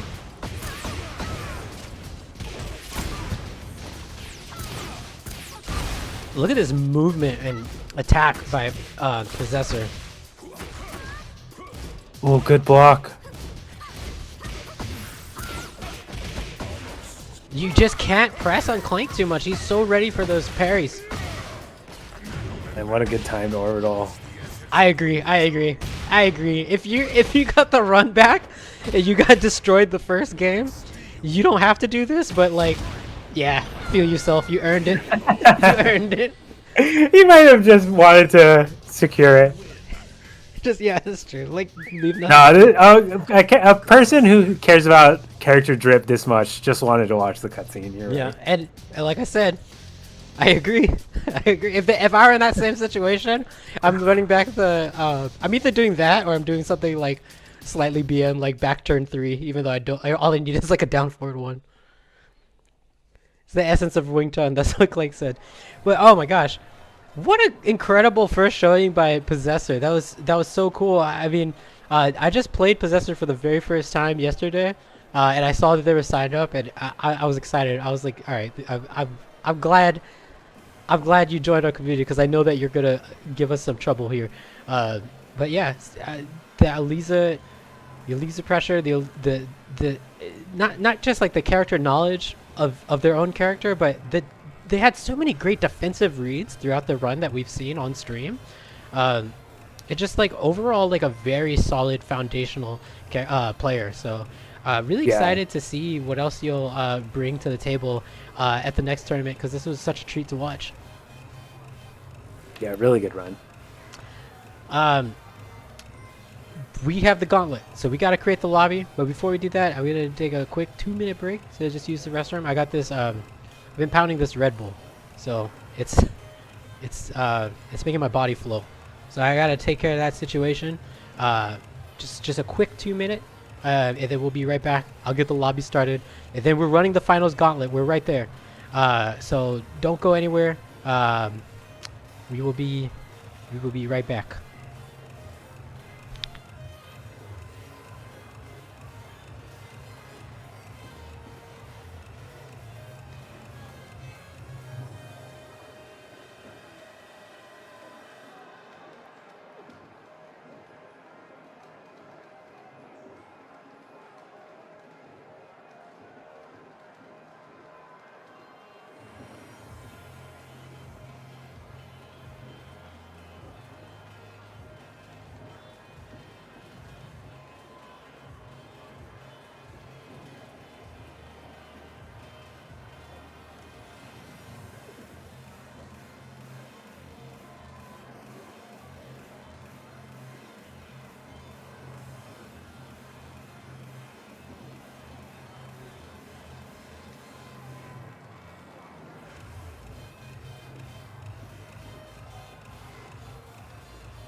Sorry, I didn't miss it, but I had a mouthful of candy bar, so I didn't want to chew on stream. But let's get this lobby started. I always forget how to get out of here without quitting out of the game. Oh, go to main. You Why have to go to like the lobby menu. Why isn't this like at the, like as a UX, like, does it make sense that it's not one of the options at the bottom? Anyway. They want you in here forever. It's the menu maze. The menu maze. All right, we're gonna call this. I'm not gonna call it finals because some troll will try to come in and like, mess with us. FGCB BR5. So that's the lobby name. And don't worry, to the last 3 competitors, I will also let this know in Discord if you're not listening. Consecutive win limit doesn't really matter. First to 1. Da da da. And then passcode. Let's call it 85. The classic. 85. We're doing something different. Yeah. We're switching it up. Let me see if I can just invite everybody in. I gotta invite you in though, right? Because you're not looking on Discord. I think I can just join your game.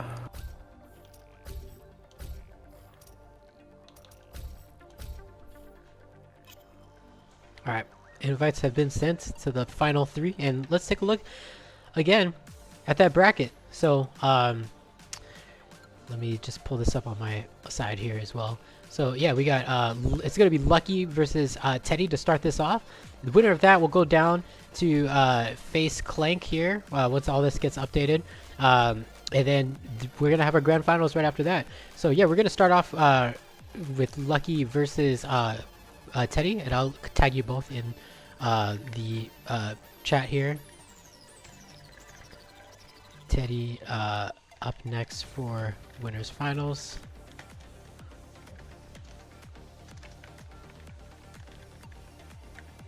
FGCB BR5 password.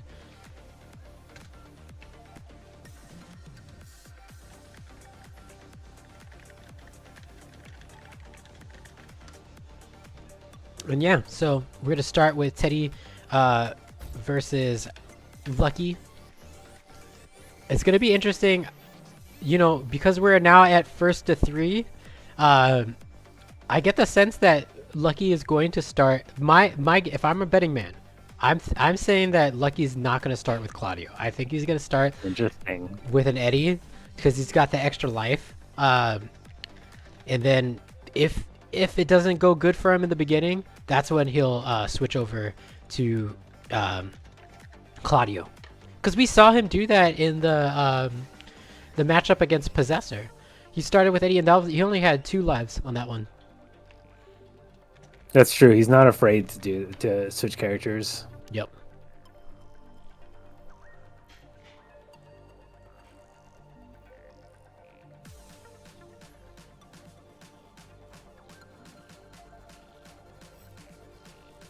All right, and here we get started. Oh, he's going straight. I was wrong. This is why I'm not a betting man. Yeah, this is why you shouldn't bet. This is a costume. It's kind of cool. Little bamboo pipe. Starting off swinging. Yep. Big hop kick.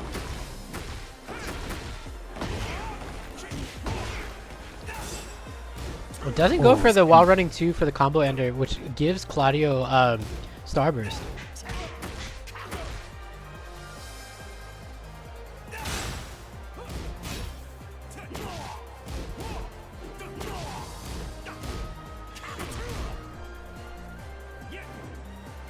And yeah, Claudio just wanted to like interrupt Lucky's running in moves just to keep out. Yep. But it's tough because Brian is a slower character, you know, like tools that he has like hop kick, I'm sorry, not hop kick, orbital 3+4. It has quite a bit of startup time, and while running 2 is in your face immediately at long range. Yeah, it's hard you to can't really guess it. Yeah, you can't really like, I mean, you can't really react to it. Right. So it's pretty risky. But Teddy's shown before that he's really smart about his punishes. So we saw just there was able to get something off the hop kick. So that's not something that Lucky is going to be able to abuse too much. Oh, the double down back 1+2. I don't know if Starburst makes the frames better for the down back 1+2, but it looked like he was plus there, and Teddy thought he had enough time to punish. It makes it safe. But not plus. I think it -8.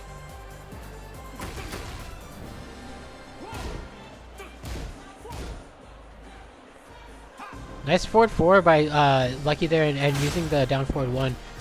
Nice throw break. Yeah, good throw break from Teddy. He's backdashing so much. I wonder what he's looking for. Yep. And it's Like, tough. what situation is he waiting to press into? It's tough because it seems like I'm not sure about hard like character matchup here, but with the player matchup, it looks like both these players want to control tools, or like control space. But Teddy's tools fish for counter hit, and with Claudio, they just put hitboxes on the screen in a relatively safe manner. And Claudio being just a little bit quicker on the frames with his space control, it's making it hard for Teddy to be able to get some counter hits.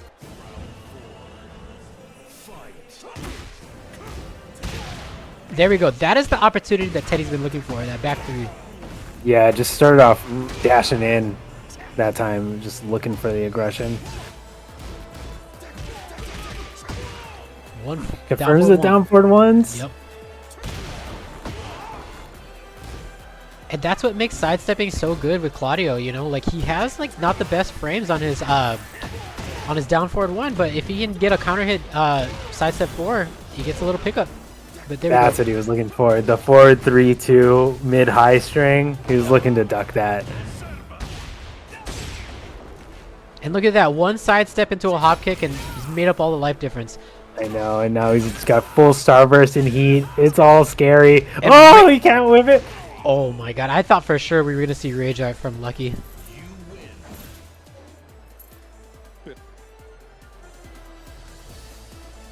And Lucky draws first blood, and like I was saying earlier, it was interesting that, you know, Lucky does kind of, they're both looking to control that same zone, but I feel like the back 1 and the while running 2 was just it was just a bit quicker than what Brian was trying to contest with. We saw that orbital from Brian get blown up by while running 2 a couple times. So. Yeah, and even when it connected, there was like some weird. It was like weird hit properties where it just stuffed Lucky into the ground, and couldn't. Teddy couldn't get the full launch off of it, so that was unfortunate. Get ready for the next battle. Oh, they went back to Coliseum of Fate, and that confirming that was random select. So we are playing by the rules. Thank you for that. But coincidentally, getting the same stage. I feel like this happens a lot. I was playing Lucky the other night and he was using this costume and I DM'd him. I'm like, dude, Persona 5 sucks. But I don't believe that. I like Persona 5. Just got to switch it. I'm assuming he was winning. Why you DM'd him that?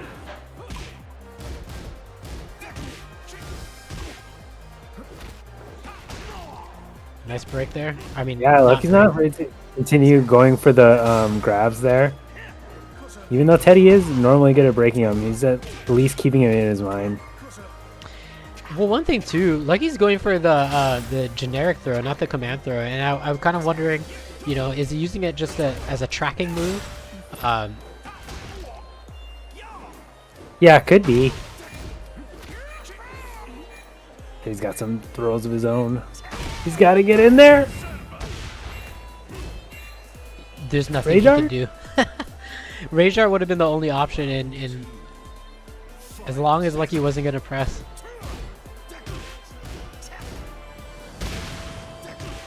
There we go. That's what Teddy was looking for. That forward 3 counter hit. He's going to get a lot of damage off of this. Lucky's staying down and avoiding the whole wake up mix up. Yep. Full crash mix up there with that mid. And this is the space where Lucky was finding a lot of success last game, but Teddy able to get in. Nice sidewalk and countering the throw with a throw of his own. Hatchet kick. Breaks the throw. We're gonna see a hatchet kick, I bet. Oh no, just an orbital. See that orbital? It just, I think that's like is that the running two that keeps just getting like spiked into the ground? Yeah. Oh, that's so unfortunate. Yeah, and that's tough. Because it's the difference between like 80 damage and 15 or whatever that initial hit is. And the other thing too is Claudio has some decent lows, but that's not his primary tool, and they're not really gonna. He's not really gonna use it at the range that maybe Teddy expects some other characters to. So to that point, that wall running 2 is such a good option because it kind of protects Lucky from the orbital. Yeah. Especially if that's what Teddy's looking for there. Yep. Looks like it's 2 rounds to Lucky here. Yeah, Teddy's just looking for the opening, but can't really quite find it. I think Teddy's looking for like a pattern to punish Lucky, but Lucky's been doing a really good job at rotating things out, not going for the unsafe strings and mixing up like their offense really well. Yeah. I mean, you can see why. It's like Claudio has so many good counter hit tools. It's like you don't want to press into it, but also you don't want to get mauled and slowly lose all your life. So at some point you gotta. Yep.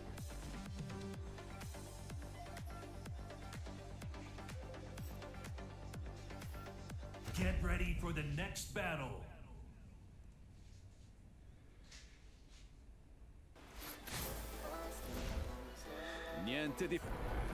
And finally we got a stage switch here. Nice. Can't quite make it to the wall. That's gonna be a lot of damage loss, but oh my gosh, he's got. Look at that. He's already at like 10%.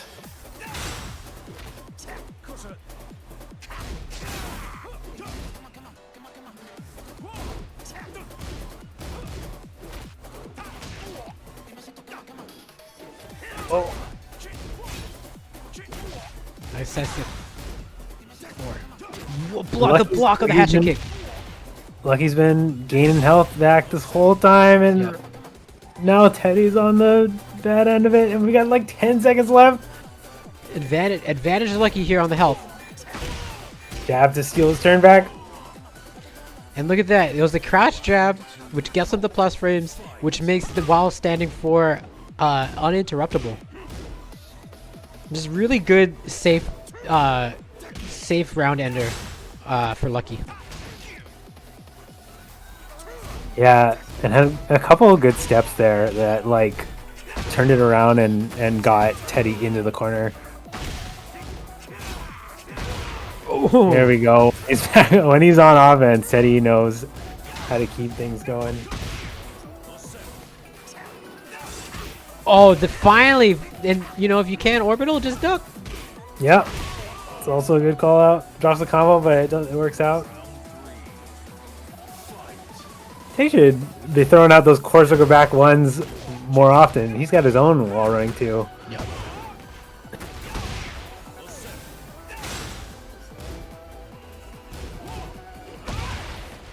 Claudio with Starburst is really scared at the wall, but Lucky gets himself out of the wall and puts himself against the wall. It's such a good situation for Lucky, but look at that. Yeah, the you can see him just trying to like slowly get him out. Yep. And Teddy's letting him get out of the corner. That could be a mistake.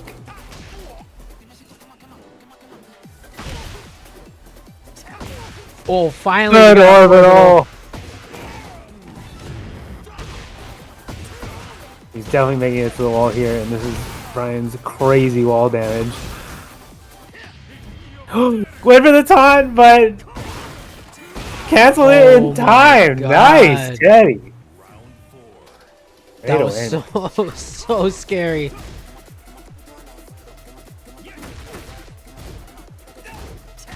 There we go. Just easy punish, easy punish. Yeah, punishes the hop kick. And hop kick, the Claudio hop kick, it recovers so fast, even if it's punishable.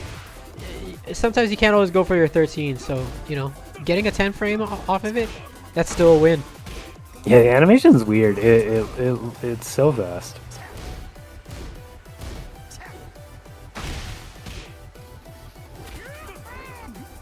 Teddy dashing in Lucky's face. I think Teddy's been really successful at like slowing this down. Yep. He Like, needs Lucky's, to. Yeah, Lucky's been hesitant to press more just because of fear of that orbital and the keep out tools. And I think this is exactly what Teddy wants. Yep. This is his game plan. And Teddy is in a game that's so like aggressive as Tekken 8. He's oh my gosh, leaving absolutely nothing to chance with the timeout. But you know, in a game as like aggressive as Tekken 8 is, Teddy is so good at slowing down the pace. Even when I play Teddy, I see a lot of timeouts. Oh no! There we go. Yeah, he's definitely a slower player, and he wants to play it at like a slower pace. And I don't know. I think if you're the opponent, you kind of gotta not let him do that. Yep. Just because it is really easy, because I think everyone kind of wants to play at a slower pace. Maybe I'm being biased there, but it really is where Brian shines, and Lucky was having much more success the first game by just staying on offense and not worrying too much about the keep out tools. Just for people watching on stream, my scoreboard crashed, so it says 2-1 for Lucky. As soon as this comes back online, we'll have it set up. Oh, and we're back to the Coliseum. the two maps that are actually in the game, I know. Coliseum and the beach.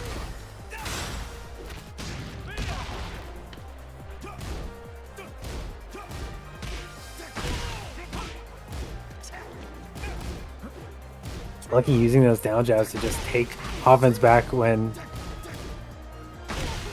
And that's effective. That's effective against Brian, but it's also risky because things like orbital, obviously crouch jabs in general are weak to or susceptible to low parries.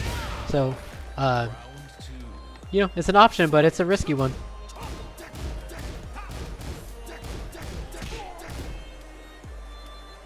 Yeah, Teddy's so good at confirming the downward ones, just keeping them varied to make them safe. Yep. Ooh, the counter hit hatchet! Nice throw break, and we saw Teddy having some trouble with that in the beginning of this matchup. Down forward one confirmed. Hop kick. I like Lucky going for the wall running 2 there. Potentially trying his best to see a wall here, but it's such a big stage, it's sometimes not likely.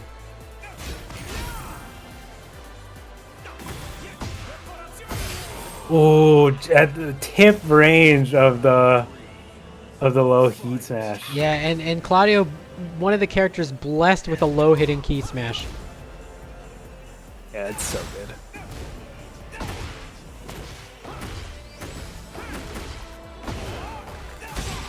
Optimal damage, getting both forward 4 and 2 back 3s on that combo, but Teddy responding with a back 3 of his own.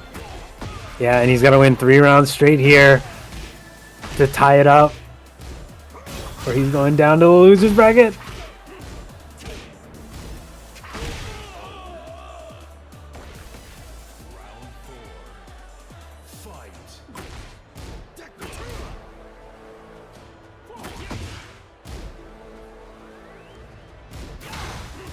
Nice 3-2.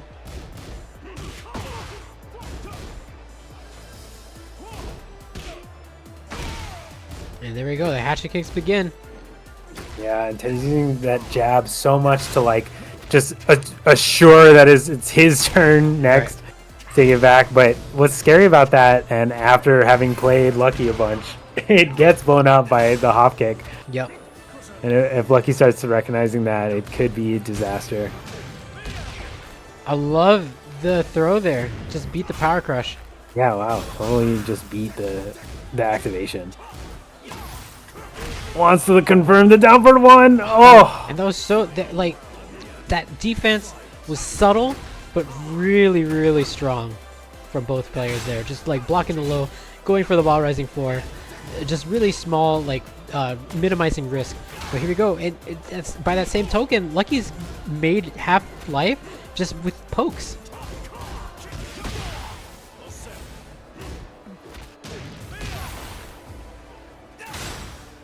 no break. Oh, this might be Yes, exactly game. What an orbital! when it looked like Lucky was working on a perfect with just pokes alone, gets the clutch orbital, and this is going to be just about 50% after the rage art. Yeah, and it's gonna heal him up a little bit. Not quite, because he didn't have gray health. Oh yeah, The that's right. sidewalk. Oh, the sidewalk. So that's going to be Lucky. He's going to move on to grand finals. Teddy's still in this. He's just going to be fighting from the loser's final position. So he gets to be the lucky player who is going to be fighting in the gauntlet. So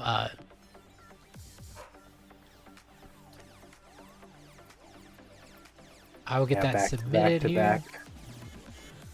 So Clank is queued up and ready to go, and Teddy, you can keep playing. You're still in this in loser side. Let me ping you as well in the Discord.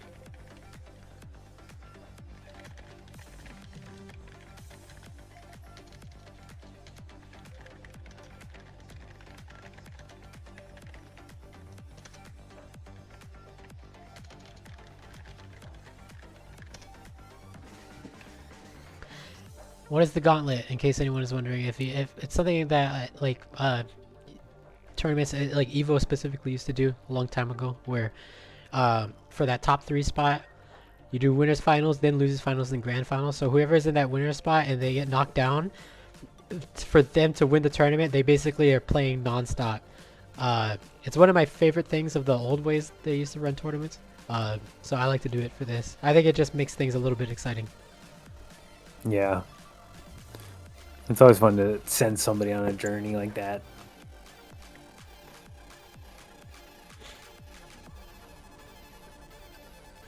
Alright. I actually reported the matches for y'all, so no need. I think at this phase I can just report them since, you know, there's only 3 of us left, or 3 of y'all left. But yeah, we're just waiting for Teddy to ready up here, and there we go. He's good to go. And we're gonna get started. I think there's not gonna be any surprises on character pick here. Leroy versus Brian. I'm willing to bet my PC on it. Just joking. Don't pick Steve. Yeah, we already had a lesson about betting the last. Yeah, it's true. It's true. Literally the match right before this one.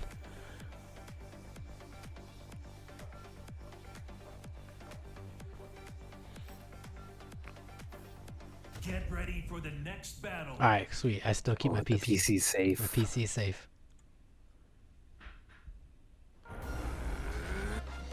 And this is the run back from last tournament too. So these players have played each other both in casual lobbies and also in this setting. Yeah. And Clank just had that time to watch Teddy and Lucky play, and probably has like some offensive plan because of it. Yep.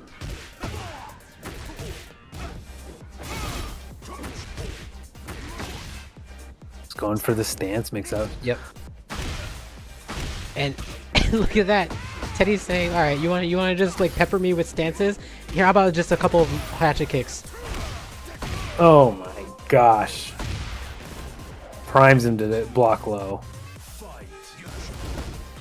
Oh, nice backdash to avoid the throw. And there you go. Those mid power crushes, those are punishable. Yep. But also, Leroy can parry the knees and elbows. And it's just like Flash, right? We called that out in the Tai Chi match between the Clank as well. With the parries, it kind of gives both Leroy and Yoshi a flash. So in that same sense, you have to be constantly thinking about, you know, should I press here or or is like parry coming? Yeah, it's just something extra to think about.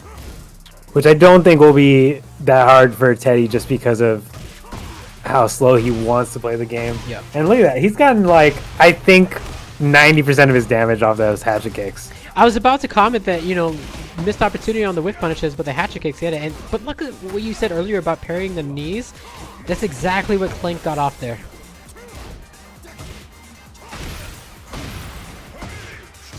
I'd like, you know, Teddy is just a hair too slow on these whiff punishes. You see him like avoiding the 1+2 and ducking some highs, but he's just not pulling the trigger on some of these whiff punishes here. And you know, he's still making up the damage with the hatchet kick, but he wouldn't have to fight as hard if you know, he can figure out that mechanism in this match. Because I know he has it. But yeah, definitely. He's just thinking about something. He's just prioritizing something else a little bit more. Yeah, like prioritizing smashing Clank's face in this wall. Right, and he could be trigger happy because of the parries. You know, he got hit by that back 3. Like, Dude, look at that! Dude, how did the knee miss there? He smashed against the wall into Hermit Smash. What's it? Good block! Oh my! Oh my gosh! And look how much health Clank has left. Disaster. There we go. Doesn't want to. Oh! I mean, He seals it. Teddy got out, but like there's so many opportunities that he could have closed it out. And again, you know, you don't know what's going on in your head in these matches. You know, like I pride myself in having good whiff punishments. In some matches, I just can't get it off. Yeah, I mean, maybe paying attention to those parries just like, you know, Right. makes it that much harder to do. And credit to Clank too. You know, it's not Teddy just like not having being gun shy. It's Clank making Teddy gun shy. You know, because of the threat of the parries. Yeah, they're both priming each other to play a certain way for sure. I mean, Teddy's like going for those hatchet kicks just to make sure Clank's aware of blocking low. Yeah. But after that tug of war, Clank takes it. Yeah, and that was a match that that was just the first game. I felt like that was like as long as some of the first tattoos that we've had so far. Yeah, that was intense. I can't believe that wall ender whiffed. Yeah. Again, so you know, from me as a spectator, I would like to see again like Teddy just take more of a chance on those whiff punishes. And you know, the getting the hit by the parry, it doesn't auto connect, right? Like you still have an opportunity to block it. So like maybe he just needs to like change what he's whiff parrying or parrying with, right? Like doing down forward 1 and confirming because he showed he can do that. But and as for Clank, you know, he's been somebody who we've talked about before. Like he doesn't just sit on a lead and go to the well. He'll keep switching up his options. So, you know, you don't want to let Clank get ahead because he's a player that will like take full advantage of that. And he, like just as I'm saying, you know, we saw him get an orbital off right there. I don't think we did an orbital the whole first game. Oh, almost hits the taunt back four though. So close. Good jab. There we go. This is the confirm he needs. Yeah, what a great conversion. And just backs off. It's not gonna work. Yep. Teddy's too defensive. Look at that. This guy wants to backdash. That TGO. I know there's just a jet upper. But even as a 15 frame punish, that's still tight because of the forward and back.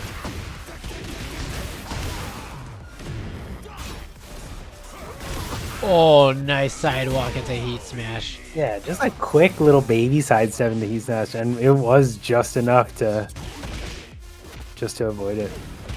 I just realized there's little kois in those pool ponds. That's cool. It's some strong glass. Especially since these these Tekken characters can destroy floors with their bodies. Just smashing robots on those walls.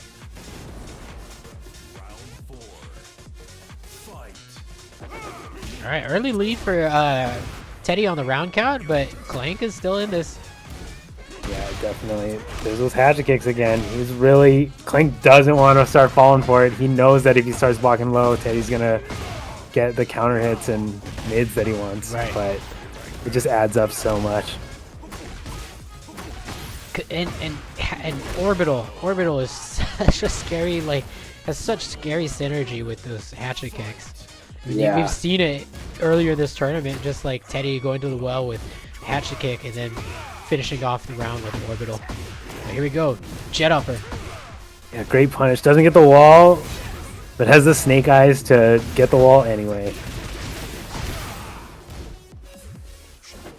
Doesn't whip punish there, just plays it safe and takes the game.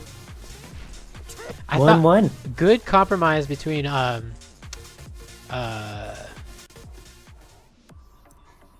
good compromise on the whiff punishing. So just, you know, kind of like peeking their spots where they want to let it rip, but still not letting those opportunities go to waste. Yeah, Teddy was really good about the whiff punish. I mean, the block punishes there too. Got some good damage off of that. Yep. Here we go. We're going straight into the next one. Battle. Urban Square. So this is going to be a really small stage. Going to favor Brian a little bit, but also Paris stage also isn't exactly big. So this actually isn't too much of a change, I think. Yeah, just Look a at nice that. change for us. Yeah.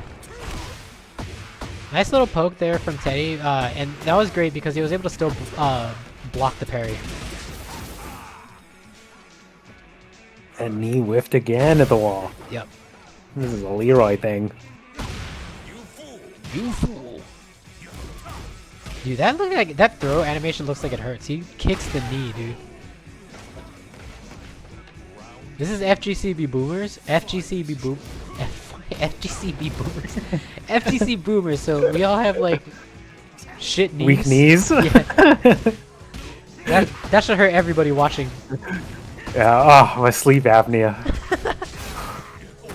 My knees. My knees.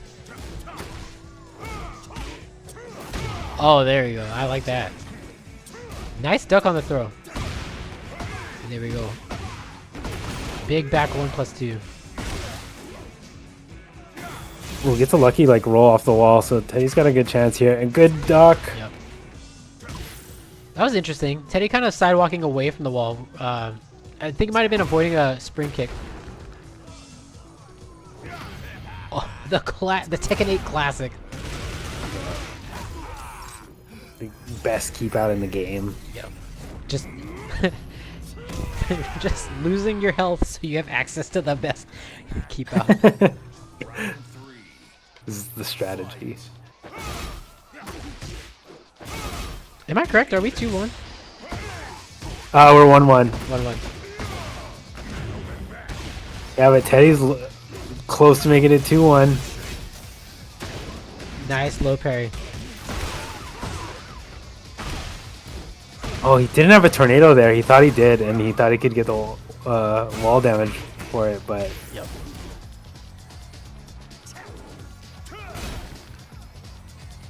Oh, that's scary. Oh, he smash. Yeah, and it's an ore roll too, so it did go under Clank's low. Yeah. Look at that. Teddy keeping it really tight, and that allows him to have some insurance against the parries. Yeah, and he's using the Snake Eyes so well. Every time he has it, he gets value off of it. All right, that's going to put us 2-1 for Teddy. So Clank's on his tournament life here. Teddy fighting for his life. He wants to get that run back against Lucky. And what a storybook finish this would be for Teddy to be able to like beat the person that took him down to that took him out of the tournament last tournament, beat them, and then fight the run back on someone who sent them down to losers again. Yeah.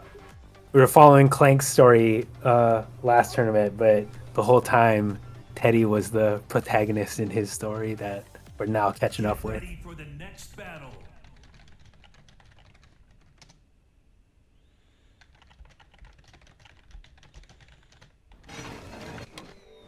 Round one. Fight. Good break. This is such a risky game for Clank.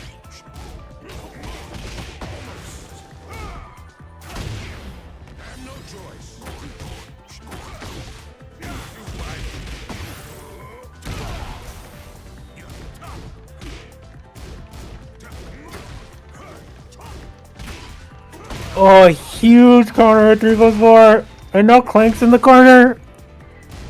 What the orbital?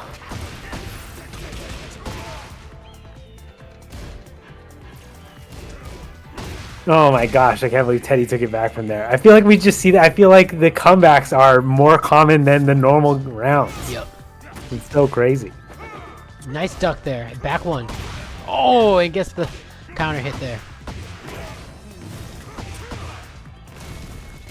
Ah, the Snake Eyes damage is so good.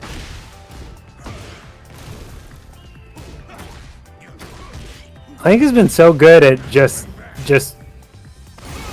poking in like the stance that it just leads to so much damage. Yep. And this is what he was doing the first round before it all turned around on him. But yeah, I think his game plan is correct. Yep. Just get into that hermit stance and just poke him down until he dies.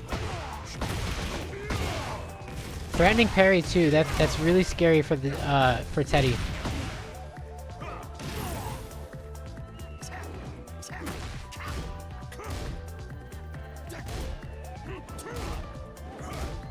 Ooh, good throw.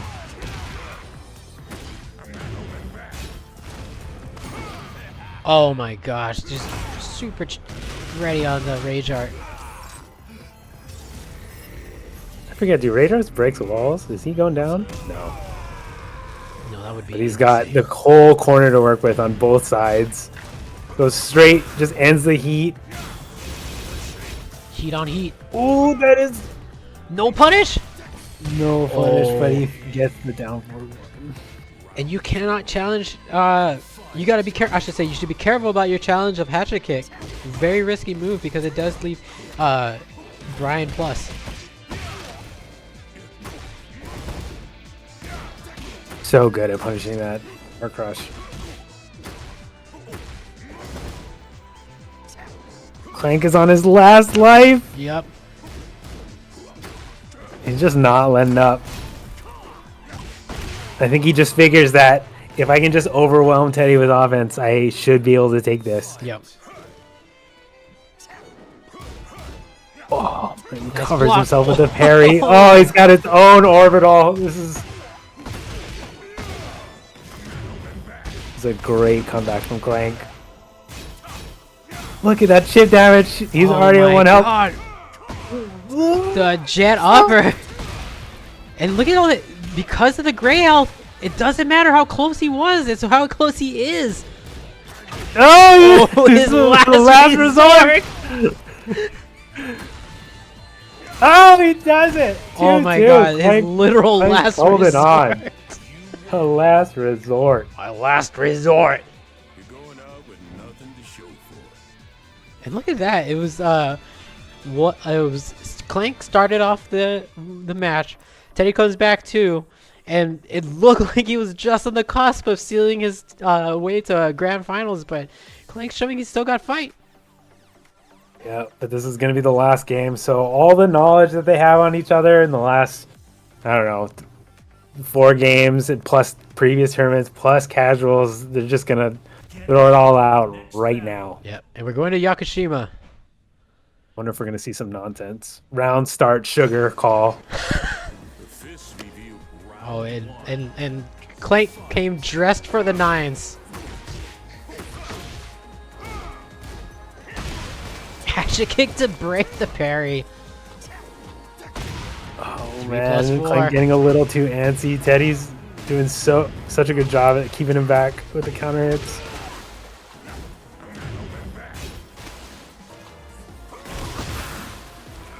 Yeah, but we are on the infinite stage this time, so probably favors Clank. Infinite-esque. If somehow they do make it to the wall, that would be pretty impressive, but it does exist.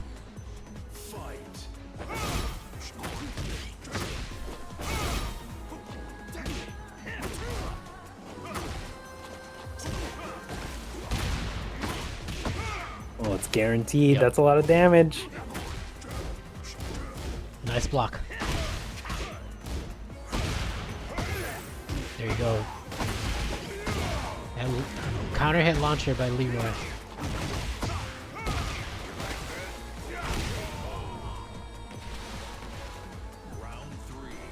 One apiece.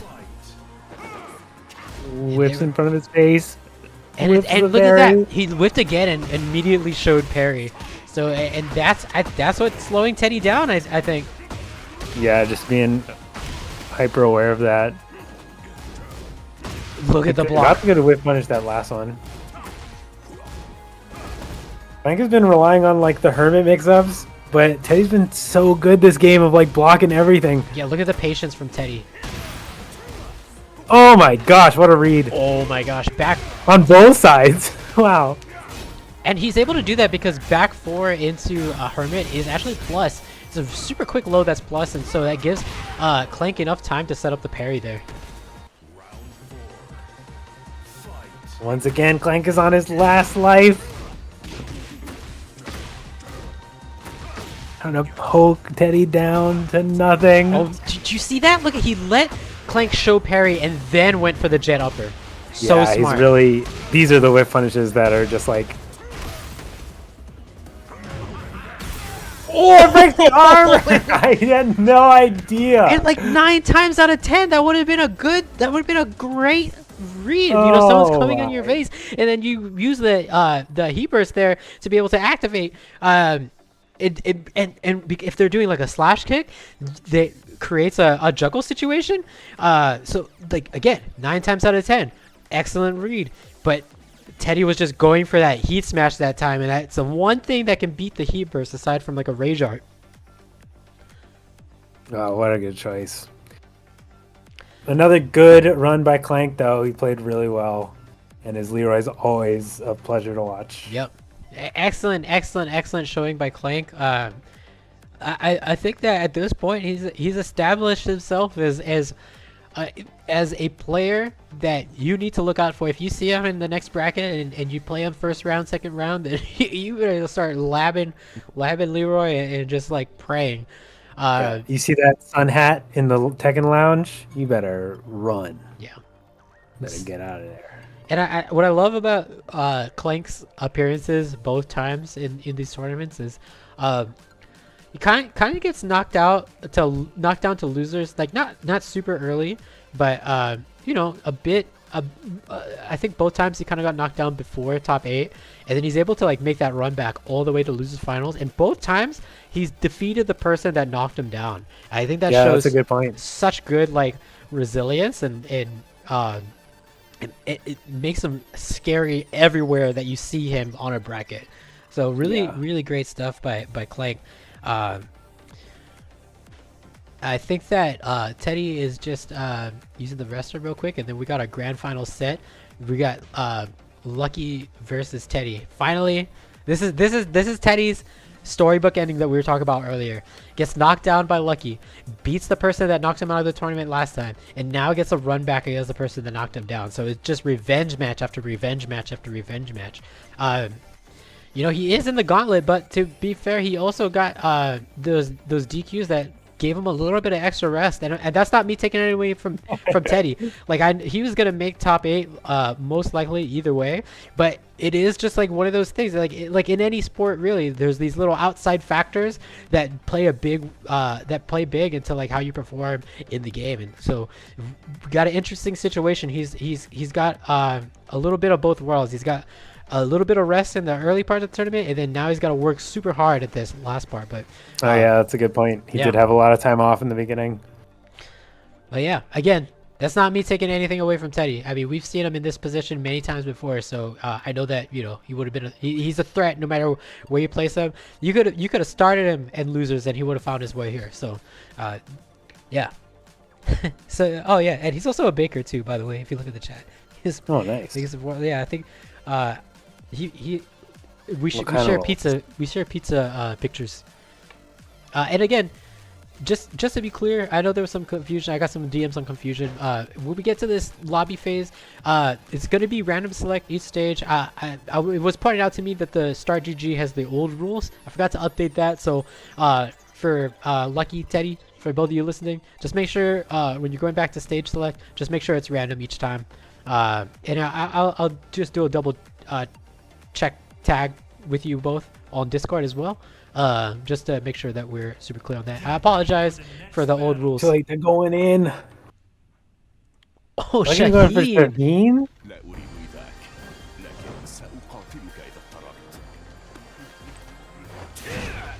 Round one. Fight. We get the game. Just Lucky knows that, at the least has 2 sets that he can go through before he has to win, so just trying to try out the Shaheen first. That's such a great point, and we have seen that Lucky is somebody that does like to experiment with characters, and he does like to use alternates to start off. And if he has like a full set to play with, that's gonna be difficult for his opponent. Yeah, he's got time to play. It does make it a little bit different for difficult for you and I, because I mean, I'm gonna assume that you don't know the Shaheen matchup too well. Just All I know is that low heat smash. Yeah, I didn't even know he had a low heat smash.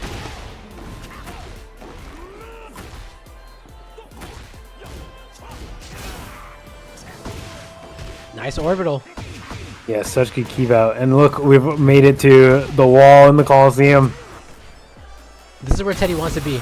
Nice heat smash.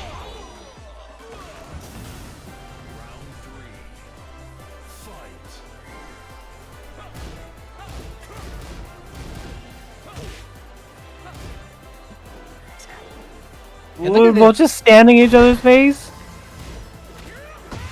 Lucky's playing very, very fundamental Tekken, aside from just going for that little low there. But yeah, just down forward 1s, down forward 2s.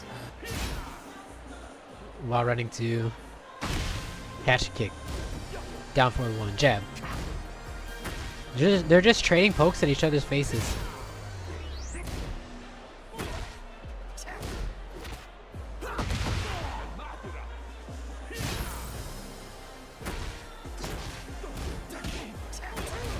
Ooh, this is a war of attrition. Yep.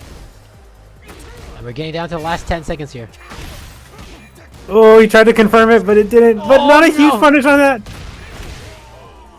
But like you say, Lucky not sweating it. He's saying that's okay. That's okay. I still got this. Don't worry, everybody. Ha! He does look like Anthony Fantano.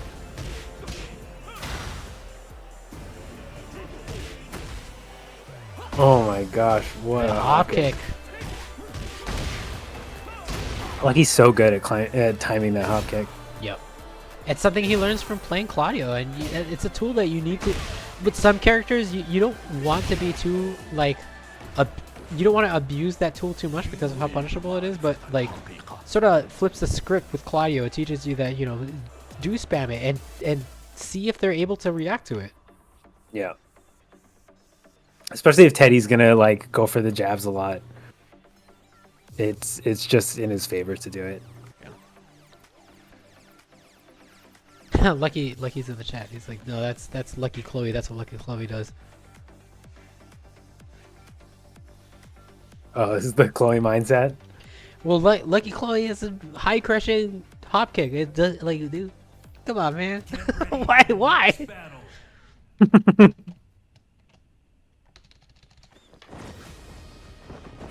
Oh, Prince of Persia. Round one. Fight.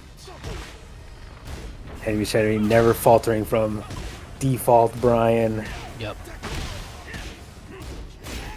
All business. Teddy likes his custom. He like picks his custom and then and he sticks with it. Yeah. There we go. Back 3. Teddy's gonna basically have to fight Shang Tsung because whenever he beats Lucky, he's got to fight another character most likely. We could probably see Eddie, at some point. Since Yeah. Lucky's got the space, you know, might even see Zafina. It's essentially just going Mokujin. And look at that hell sweep. Or snake edge. Now we're at the wall. Good duck. Oh, goes for the taunt. Yep, misses it though, just out of range. There we go. Momentum for Lucky. We saw that crouch dash into the slide earlier in the Coliseum matchup.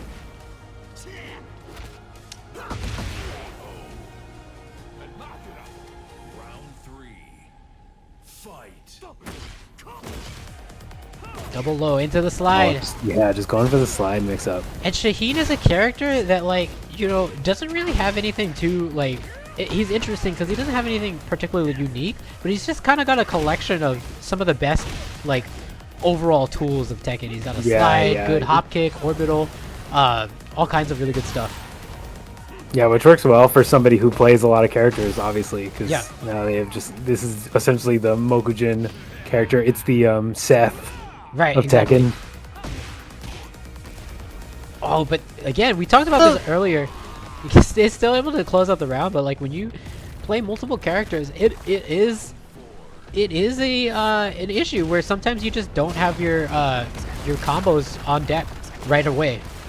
Might take a few games or a few rounds to be able to like really get everything locked in.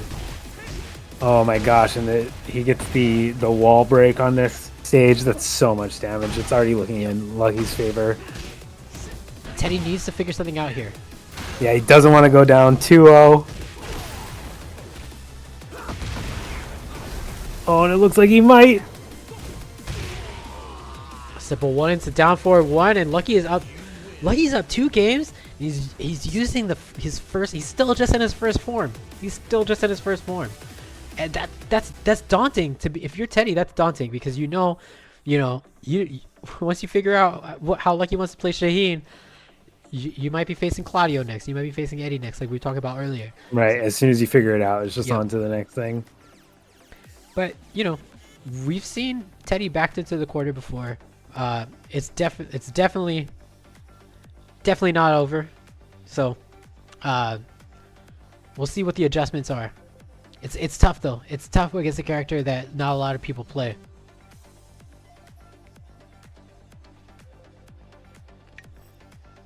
Yeah, he's gonna have to change up a little bit. I mean, this is his last life.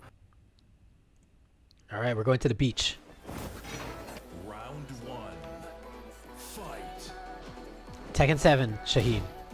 Ooh, whiffs the half to kick. Perfectly timed orbital though.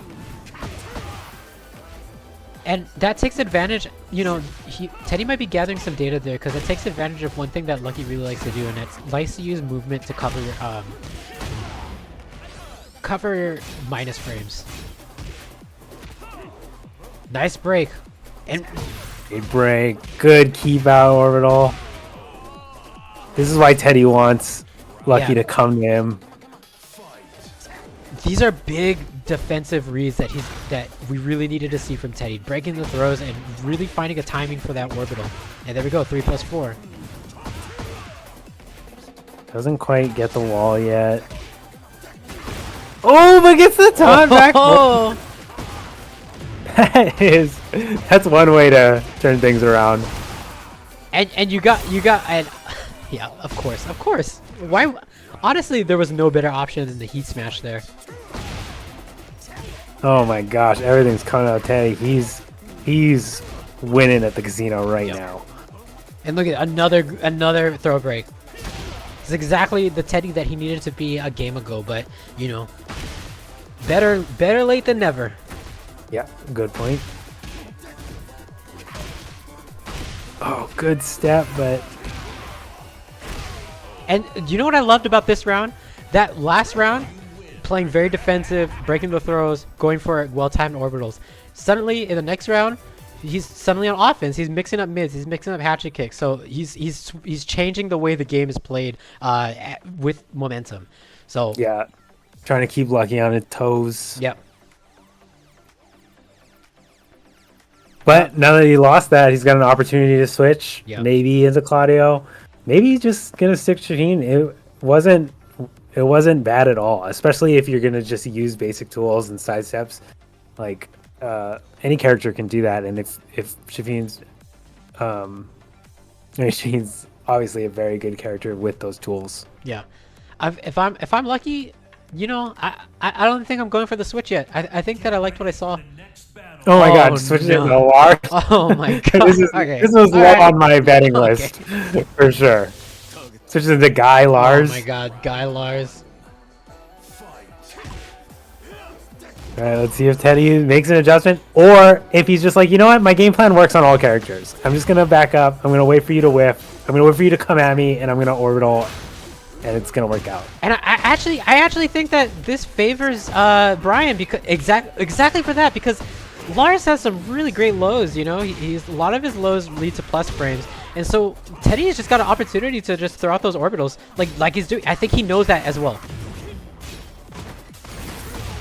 Oh, the down 3-2 is so good. It's so fast. Yeah, if I'm Teddy, I'm just exactly. I was just about to say that. You're I'm just throwing him out. just Look throwing at him him go. Taunted him. And honestly, look, Lucky, he responded with the orbitals. Oh! There you go. See, exactly. Yeah, he knows that Lars wants to go for those lows. And as long as he can stay strong on defense with the throw breaks and the keep out tools, it's like there's no real way that Lars can really scare him. Oh my god. Not from the heart. Yeah, and I love that you called out the throw breaks because. Alright. No, you're good. For someone who's switching characters, that's just one way you. Oh my god. Clutch. I think this kills, but even if it doesn't, he wasn't even managed to get any health off in this situation. But he just gave the same tool to Lucky, and Lucky, you know that Lucky loves Rage Art. Yeah, that could have been anyone's game. Okay.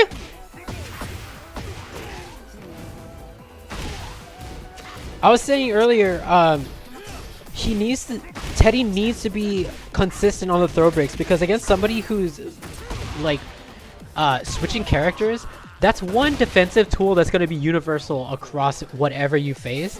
And as soon as you start giving up throws, then you're giving up life for nothing. You know? Yeah, definitely. If you're constantly in a shifting landscape with character switches, you need to be able to like stop the bleeding there.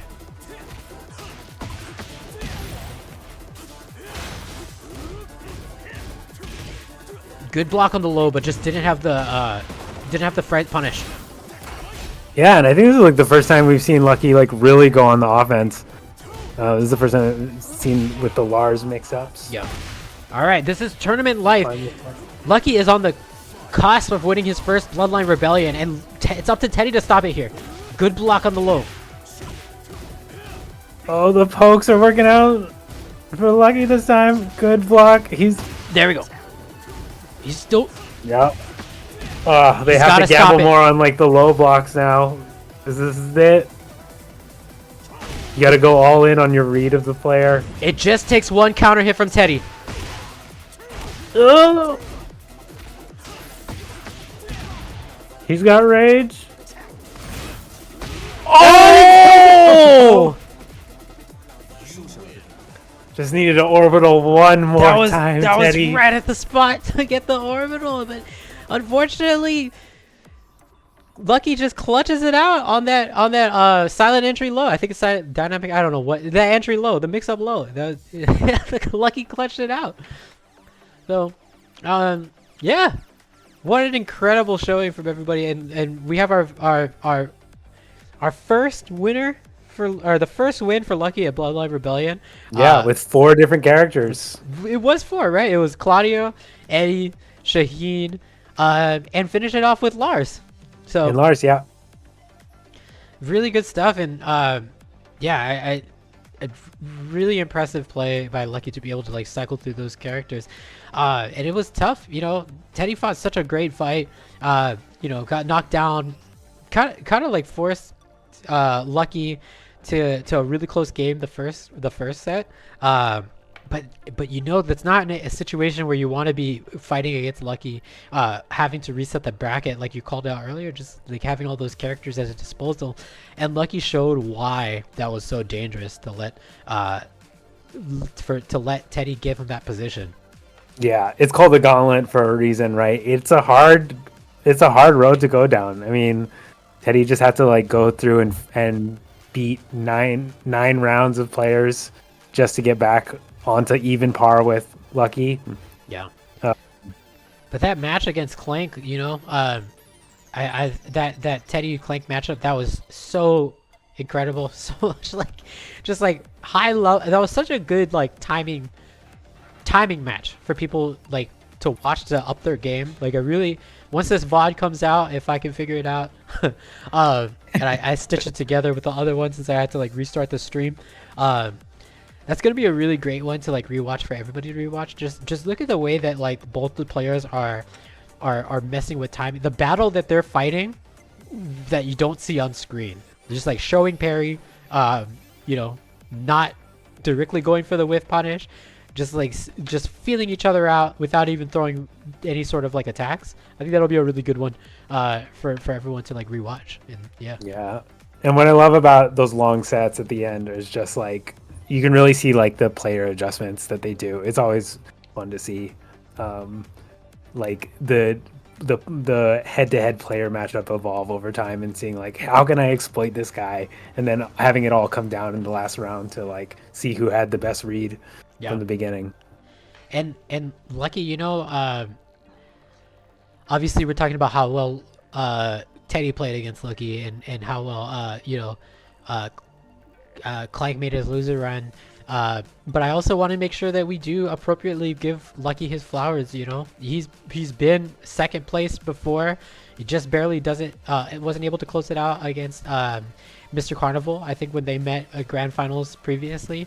But Lucky is such a dedicated Tekken player. He's constantly looking to learn the game, and that's like, it's not chance that he's able to play so many characters. It's not like he just has generally good matchup knowledge and he kind of, or like generally good Tekken knowledge and he kind of just like uses generics very well. He really knows these characters at a level that he's willing to be comfortable taking them to tournament and you know, being able to like exploit what those characters do well.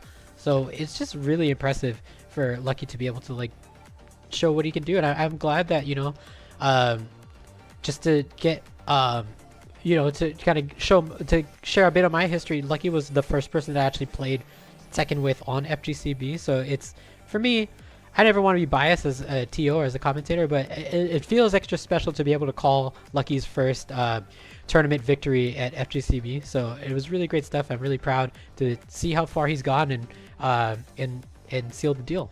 So yeah, good stuff, everybody, and good stuff. Yeah, I think you totally said it. Good job, Lucky. Yeah, it was a really fun tournament to watch. Yeah. That's gonna do it for us, Lemon. It's always a pleasure to be able to commentate with you. Yeah.